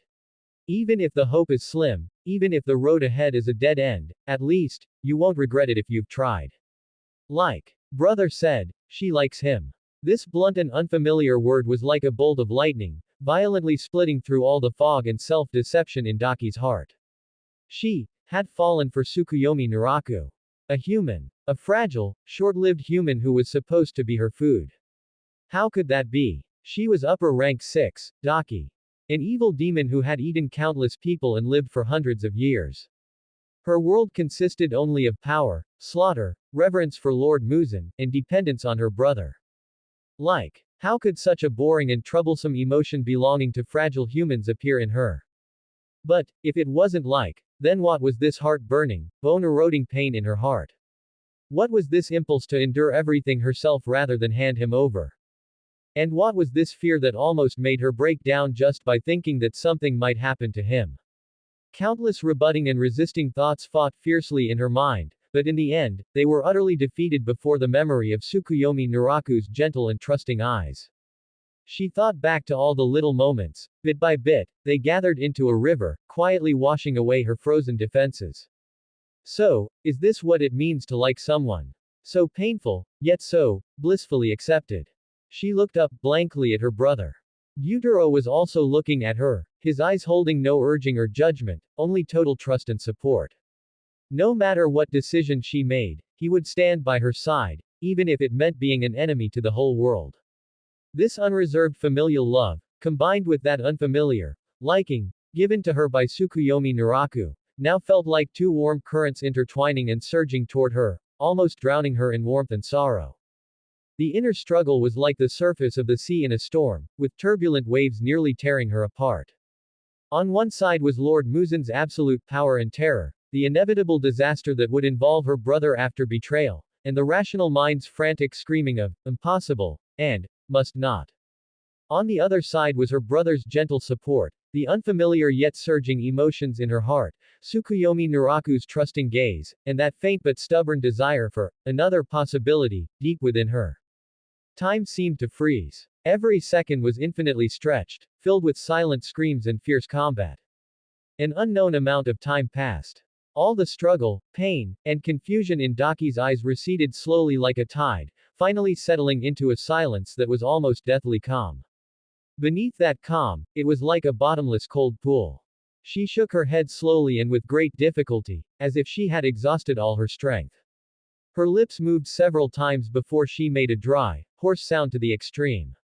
No, brother. She raised her eyes to look at Yutaro. In those dark red pupils, there were no longer any ripples from before, only a hollow numbness and cold determination. Tomorrow. I will take him there. Yutaru's body stiffened slightly, and the hand pressing on her shoulder unconsciously loosened its grip. He looked at his sister's eyes, which seemed to have lost all their luster, and a great pang of pain surged in his heart. But he did not object, nor did he try to persuade her further. He just looked at her quietly, the worry for his sister in his eyes not diminishing at all, but instead deepening. He understood his sister's choice. It wasn't that she didn't care, but rather, she cared more about him, her brother, to the point that she didn't dare use his life to gamble on a slim chance of survival that wasn't even 1 in 10,000. She chose to yield to fear, chose to endure the pain of personally pushing the person she cared about into the abyss, in order to exchange it for the temporary, fragile safety of the person she cherished. This choice was so cruel, to others and to herself. Sister. Yutaru's voice became even hoarser, with a pained tremble. Brother, say no more. Daki interrupted him, her voice soft but carrying an unquestionable finality. She slowly stood up, straightened her messy hem, and raised her hand to tuck the stray hairs by her cheek behind her ear. Every movement was slow and precise, as if she were completing some kind of ritual. When she faced Yutaro again, she had put back on the beautiful and cold mask belonging to the upper rank 6, Warabihime. Only in the depths of her eyes did a trace of lingering, cold, deathly silence remain. I'm tired and want to rest. She turned and walked toward the inner room, her back straight yet revealing a precarious fragility. Brother, you should go back too. Yutaro stood in place, watching his sister's figure disappear behind the curtain, not moving for a long time. In the dim light, on his ugly and distorted face, there was no fear of the demon King Muzan, only a thick, inseparable heartache and pity for his sister, along with a trace of deep-seated, barely perceptible determination in his eyes. The room fell silent once more. Only the endless night outside the window, like a giant beast waiting to devour its prey, quietly swallowed everything. At dusk the next day, the twilight was like blood, staining the sky of Kyoto. Inside his room, Tsukuyomi Naraku had already changed into a brand new kimono that Daki had sent over in advance. It wasn't the flamboyant crimson of yesterday, but a deep blue with an ink bamboo pattern. The high-quality material and tailored fit made his figure appear even taller and more upright, replacing the indolence of a noble scion with a more steady and reserved aura. The blood-colored jade pendant still hung at his waist. His fingertips unconsciously rubbed the warm jade, as if he could draw a trace of Daki's lingering scent and power from it. Facing the bronze mirror, he carefully adjusted every part of his collar and cuffs, ensuring there wasn't the slightest disarray. The young man in the mirror had a calm face and steady eyes, yet deep within his pupils lay a hidden, barely perceptible sharp light, one of desperate resolve.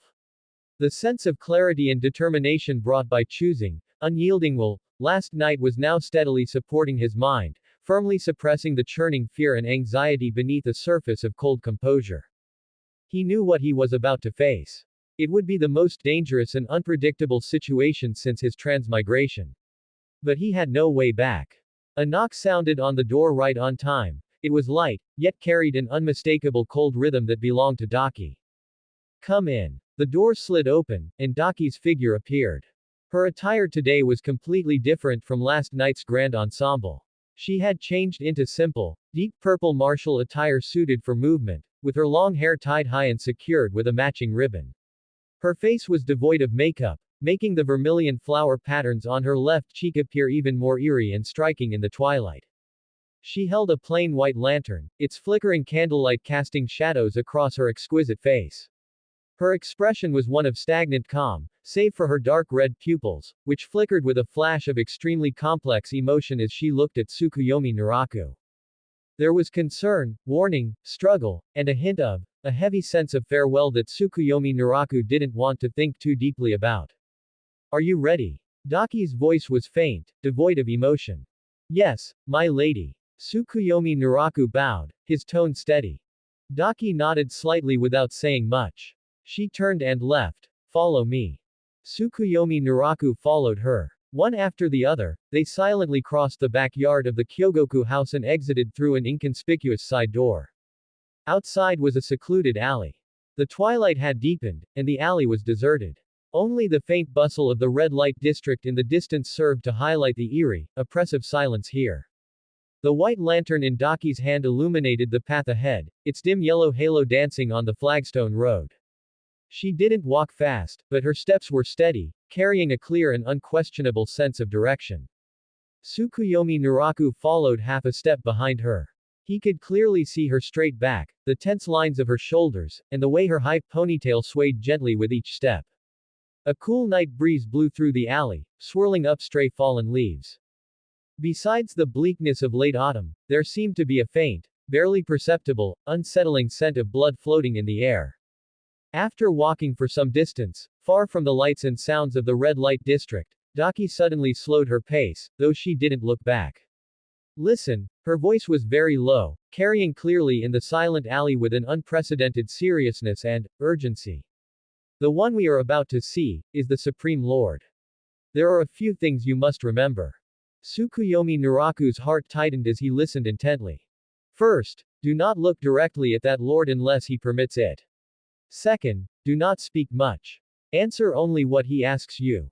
Your words must be respectful and concise. You must never show any offense or make self-righteous guesses. Daki spoke quickly, as if trying to finish all her instructions in the shortest time possible. Third, no matter what that Lord says or does, you must not show fear, resistance, or excessive curiosity. Try to appear submissive and useful. She paused, as if wanting to say more. Her lips moved, but in the end, she only repeated, remember, do not try to be clever. That Lord's thoughts are not for the likes of you or me to speculate upon. Tsukuyomi Naraku could hear the heavily suppressed worry and tension in her voice. She was using this method to tell him the rules of survival as much as possible, trying to increase his chances of staying alive. She didn't dare say directly, that is the Demon King, or, that is a man-eating monster, for fear of scaring him or making him lose his composure, which would instead invite disaster. She could only vaguely and repeatedly emphasize respect, submission, and not being clever. This cautiousness, this heart that tried to protect him even when she herself was walking on thin ice, caused the chill in Tsukuyomi Naraku's heart, born of fear of the unknown, to be diluted by a more complex, bittersweet warmth. Rest assured, my lady, he spoke. His voice sounded exceptionally clear and steady in the night breeze, even carrying a hint of reassurance. Humble address understands. When meeting an elder, one must naturally observe the proper etiquette. Not asking what shouldn't be asked, not looking at what shouldn't be seen, being respectful and polite is the only right way. He deliberately downplayed this peril-filled meeting as meeting an elder, using a nearly carefree, even slightly teasing tone in an attempt to dispel the suffocating heaviness in the air. As expected, Daki's footsteps faltered almost imperceptibly. She slightly turned her head, using the corner of her eye to quickly glance at him. Moonlight and lantern light intertwined, illuminating half of her face. A flash of astonishment crossed it, followed by even deeper, more complex emotions. He could still be this calm. Even turning around to comfort her. Dimensional gate notification. Daki favorability +2, current favorability, 72. Note. After favorability breaks 70, the rate of increase slows down. Each increase requires deeper emotional resonance or event-driven momentum. His favorability had increased again. Although it was only 2 points, the system prompt also indicated that favorability above 70 was hard won. Tsukuyomi Naraku understood this, but had no time to savor this resonance. He simply looked at Daki's back as she turned back around, watching the lines of her shoulders relax slightly. He thought silently, this is good. At least, let her worry a little less. What use was fear? Panicking and weeping would do nothing but make Daki feel worse and more self-reproachful, and make that Lord they were about to face think he was cowardly, exploitable, and worthless.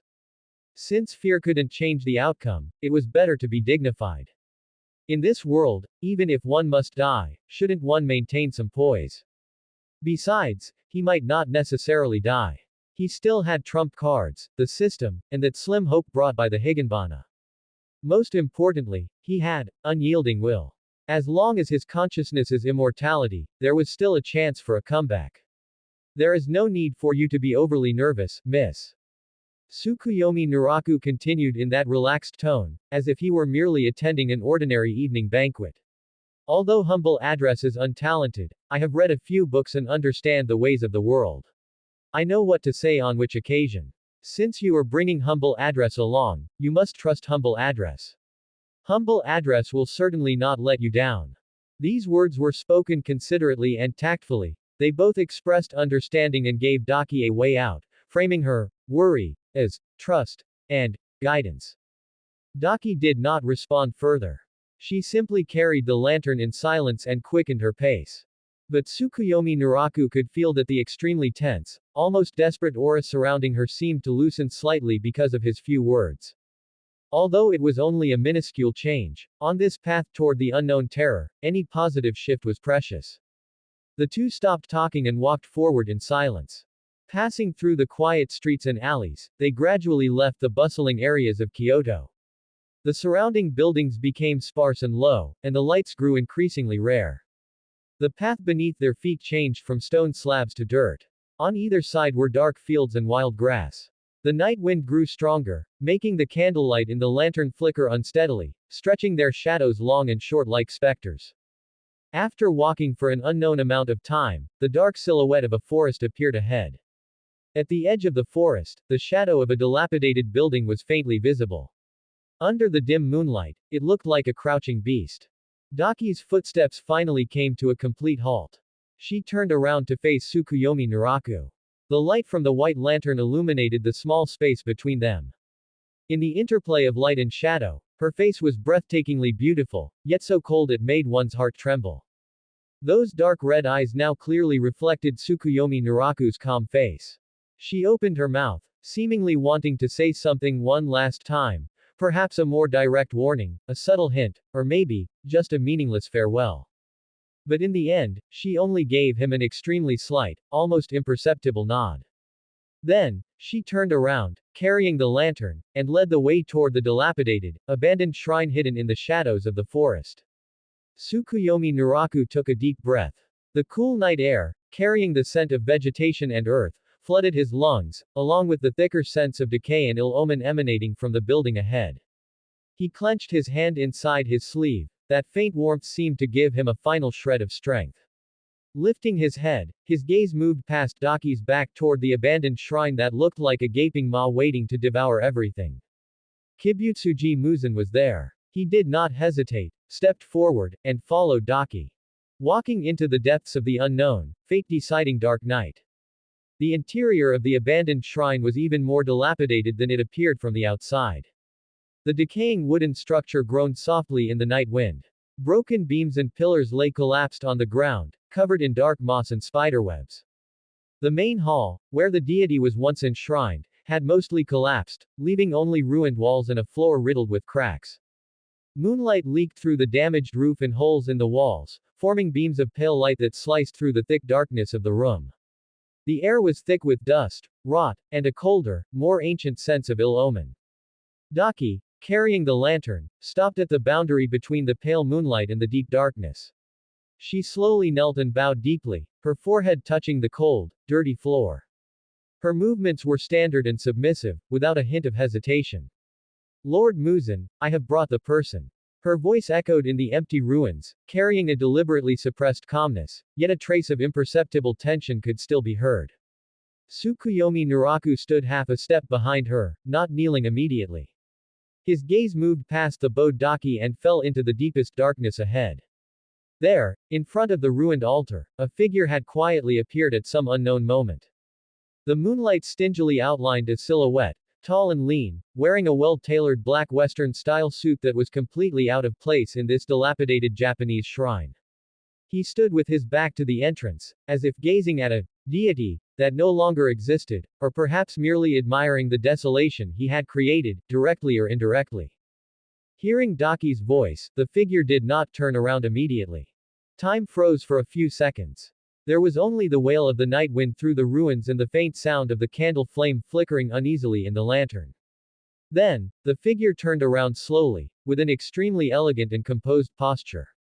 The moonlight finally stingily illuminated his face. At that moment, Tsukuyomi Naraku's heart nearly stopped. It was a face that was difficult to describe accurately with words. Beautiful to the point of being demonic, transcending the boundaries of gender and race. His skin was a bloodless, cold white, like fine bone china, smooth and delicate, with a non-human luster under the moonlight. His features were as exquisite as if carved with the utmost effort by the most brilliant craftsman. His nose was high and straight, and his lip line was sharp, yet they possessed a cold texture. Most heart-stopping were those eyes. Plum-red pupils, as vivid as gems soaked in blood, yet as cold as 10,000-year-old ice. There was no trace of human emotion within them. No joy, anger, sorrow, or happiness, only a bottomless, absolute indifference and a high and mighty, godlike scrutiny looking down upon all living beings. Being watched by those eyes felt like having invisible ice water poured over one's head, even the soul seemed to freeze. Kibutsuji Muzan. With just a turn and a glance, without any words or actions, that pure and terrifying presence that stood above all living things was like a physical mountain, crashing down upon the entire space and the heart of every living creature. Daki's body bowed even lower, as if she were trying to sink into the floor. Tsukuyomi Naraku felt his breathing become difficult, and his entire body trembled slightly under this invisible pressure. But he resisted the biological instinct to kneel and tremble, forcing himself to stand straight, his gaze level, landing below Muzan's chest.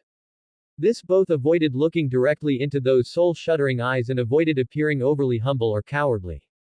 Muzan's gaze, like two cold probes, first swept over the prostrate Daki with a faint, almost playful scrutiny. Immediately after, it landed on Tsukuyomi Naraku. The moment that gaze touched Tsukuyomi Naraku, it seemed to pause for a heartbeat. Within those plum-red pupils, a flash of, almost surprise passed by very quickly. Interesting. This human could actually still stand under his pressure. Though his body was tense, his eyes were still clear, he hadn't collapsed immediately, nor had he shown the extreme reverence and fear that Daki did. What he found even more interesting was, there was a strange aura about this human. It wasn't just the faint aura of an upper-rank demon that Daki had deliberately marked him with, but also a more subtle fluctuation, as if he were out of place with the origin of this world, yet possessed a certain tenacious vitality. Also, that face, it felt vaguely familiar, yet he couldn't remember where he had seen such outstanding features. Raise your head. Muzan spoke, his voice gentle and pleasant, like the low hum of a cello, sounding clearly in the silent ruins, yet carrying a coldness that seeped into the marrow. Tsukuyomi Naraku complied, slowly lifting his chin, but his gaze remained cautiously fixed on the other's jawline. Their eyes did not truly meet, but Muzan could now see his face more clearly. That radiant face, in the interplay of moonlight and lantern light, indeed possessed a breathtaking aesthetic, especially those dark red eyes, calm as an ancient well, yet seemingly hiding something inscrutable in their depths. Muzan's gaze lingered on his face for a moment, then slowly turned toward Daki, who was still prostrate on the ground. Daki. Here, Lord Muzan. You go out first. Muzan said indifferently, his tone brooked no argument. Wait outside the door. I have some things to discuss privately with this interesting human. Daki's body suddenly stiffened. She raised her head almost instinctively, the color draining from her face in an instant. Her dark red pupils were filled with unbelievable shock and a trace of undisguisable panic. Alone. Lord Muzan wanted to talk to Tsukuyomi Naraku alone. What did this mean? Had Lord Muzan noticed something? Or, Lord Muzan, I. She opened her mouth, seemingly wanting to say something, perhaps to ask to stay, or to warn Tsukuyomi Naraku about something, But upon meeting Muzan's cold, heartless plum-red pupils, all her words froze in her throat. Muzan just watched her quietly without speaking, but that invisible, even heavier pressure spread slowly like ice water, enveloping her. Daki's lips trembled, her fingertips digging deep into her palms as black beads of blood seeped out once more. She looked at Muzan, then quickly glanced out of the corner of her eye at Tsukuyomi Naraku, who was still standing upright with a calm expression. A look of intense struggle and pain flashed in her eyes. Finally, she jerked her head down, suppressing all her emotions deep into her heart, her voice dry and hoarse. Yes, my lord. She slowly and with great difficulty climbed up from the ground, not even daring to brush off the dust clinging to her. She gave Tsukuyomi Naraku one last look, an expression complicated to the extreme, filled with warning, worry, helplessness, and a sliver of almost desperate pleading, as if saying, "Be careful, take care." Then, she picked up the plain white lantern, turned around, and walked step by step toward the dilapidated entrance of the shrine. Every step felt as if she were walking on the edge of a blade, slow and heavy. Her silhouette, illuminated by the moonlight and the lantern's glow, appeared exceptionally frail, carrying a sense of resolute loneliness. It wasn't until her figure completely vanished outside the door and the lantern's light was swallowed by the thick darkness that Muzan slowly retracted his gaze and looked back at Tsukuyomi Naraku. Now, we can have a proper talk. Muzan's voice remained calm, yet it lacked that faint hint of playfulness from before, replaced by a few degrees of genuine scrutiny and inquiry. You seem not to fear me much. Tsukuyomi Naraku felt a chill in his heart, knowing the true test was only just beginning. Maintaining a surface-level calm, he bowed slightly. A heart of awe and respect is naturally present. Your Majesty, sir, is truly awe-inspiring. However, humble address believes that fear and panic would be of no benefit in the current situation. On the contrary, it might lead to a loss of decorum, failing Miss Warabihim's recommendation and inviting your ridicule. He answered flawlessly, both acknowledging the other's pressure and explaining his own composure, while also skillfully bringing up Daki, appearing neither humble nor arrogant, but polite and principled. The corners of Muzan's lips curled into that cold arc once again. You are quite silver-tongued. He took a step forward, moving closer to Tsukuyomi Naraku, his cold and powerful aura becoming even more oppressive. Then, tell me, on the way Daki brought you here, did she ever say anything to you? About me, about demons. This was a test to see if Daki had leaked key information, as well as a test of Tsukuyomi Naraku's attitude. Tsukuyomi Naraku's mind raced as he answered cautiously. The young lady only instructed humble address to be respectful, to be submissive, not to speak too much, and not to try to be clever. She said, she was taking humble address to see a supreme lord. As for your identity, my lord, although humble address has some conjectures, I dare not speak recklessly. He spoke Daki's instructions truthfully and indicated he had conjectures, appearing both honest and setting the stage for his next reaction. Conjectures. A hint of interest flashed in Muzan's plum-red pupils. What kind of conjectures? Tsukuyomi Naraku took a deep breath, knowing the most critical part had arrived. He looked up, and this time, his gaze bravely met Muzan's cold eyes, which now shimmered with a light akin to a scholar exploring truth. Ever since humble address became acquainted with Miss Warabihime, I have had some conjectures regarding her identity. He slowly delivered the explanation he had prepared beforehand, his tone steady and clear. She is peerlessly beautiful, yet never seen in the sunlight. Moreover, her words and actions carry a confidence in her own power. These traits, when found in a beautiful and delicate woman, align far too well with the demons of legend. He paused, his eyes reflecting a perfectly measured complexity. It is just that humble address was always unwilling, or perhaps did not dare, to look deeper, unwilling to break that layer of false peace. After all, Miss Warabihime has indeed shown humble address the kindness of protection. These words were half true and half false, explaining why he was not surprised, while also indirectly showing his affection for Daki and hinting that he wasn't completely ignorant. Muzan listened quietly, his face expressionless, but his gaze became more focused. Once Tsukuyomi Naraku finished, he spoke slowly. Then, since you are now standing before a demon, before the source of all demons, how do you view demons and humans? How do you view our kind of existence? Tsukuyomi Naraku knew this was the true core question, the key point he had repeatedly rehearsed and tried to approach the previous night. He took another deep breath, rapidly organizing his words in his mind, and spoke slowly. In the humble opinion of humble address. His voice was slightly low due to tension, but his logic was exceptionally clear. If viewed from the perspective of worldly morality and tribal stances, demons eating humans is naturally evil, the mortal enemy of humanity. He first presented a viewpoint aligned with the human perspective, then his tone suddenly shifted, becoming full of inquiry and speculation. But if we set aside these inherent stances and look purely from the perspective of existence and evolution. He looked directly at Muzan, the scholarly light in his eyes intensifying. Demons could perhaps be seen as an evolutionary form of humanity, or rather, a great exploration attempting to break through the inherent shackles of life. Oh. Muzan's pupils contracted almost imperceptibly. Tsukuyomi Naraku continued, his tone carrying an almost fanatical pursuit of truth. Humans are trapped by fragile bodies, short lifespans, and the torment of disease. These are all shackles that bind us from pursuing a higher level of existence. Whereas demons. He looked at Muzan, his eyes filled with unabashed curiosity and wonder. They seem to have broken free from most of those shackles. Powerful strength, a near infinite lifespan, terrifying regenerative abilities, is this not a breakthrough of life's limits?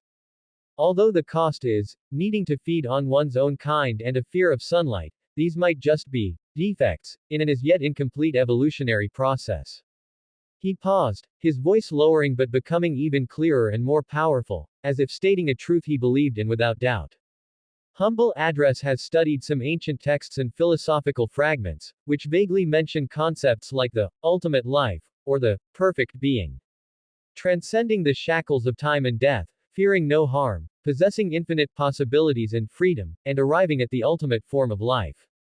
The existence of demons, though still flawed, is undoubtedly walking on such a path toward a supreme realm. A path that attempts to transcend the mundane flesh and blood, pursuing the extreme, perfection, and eternity of life itself.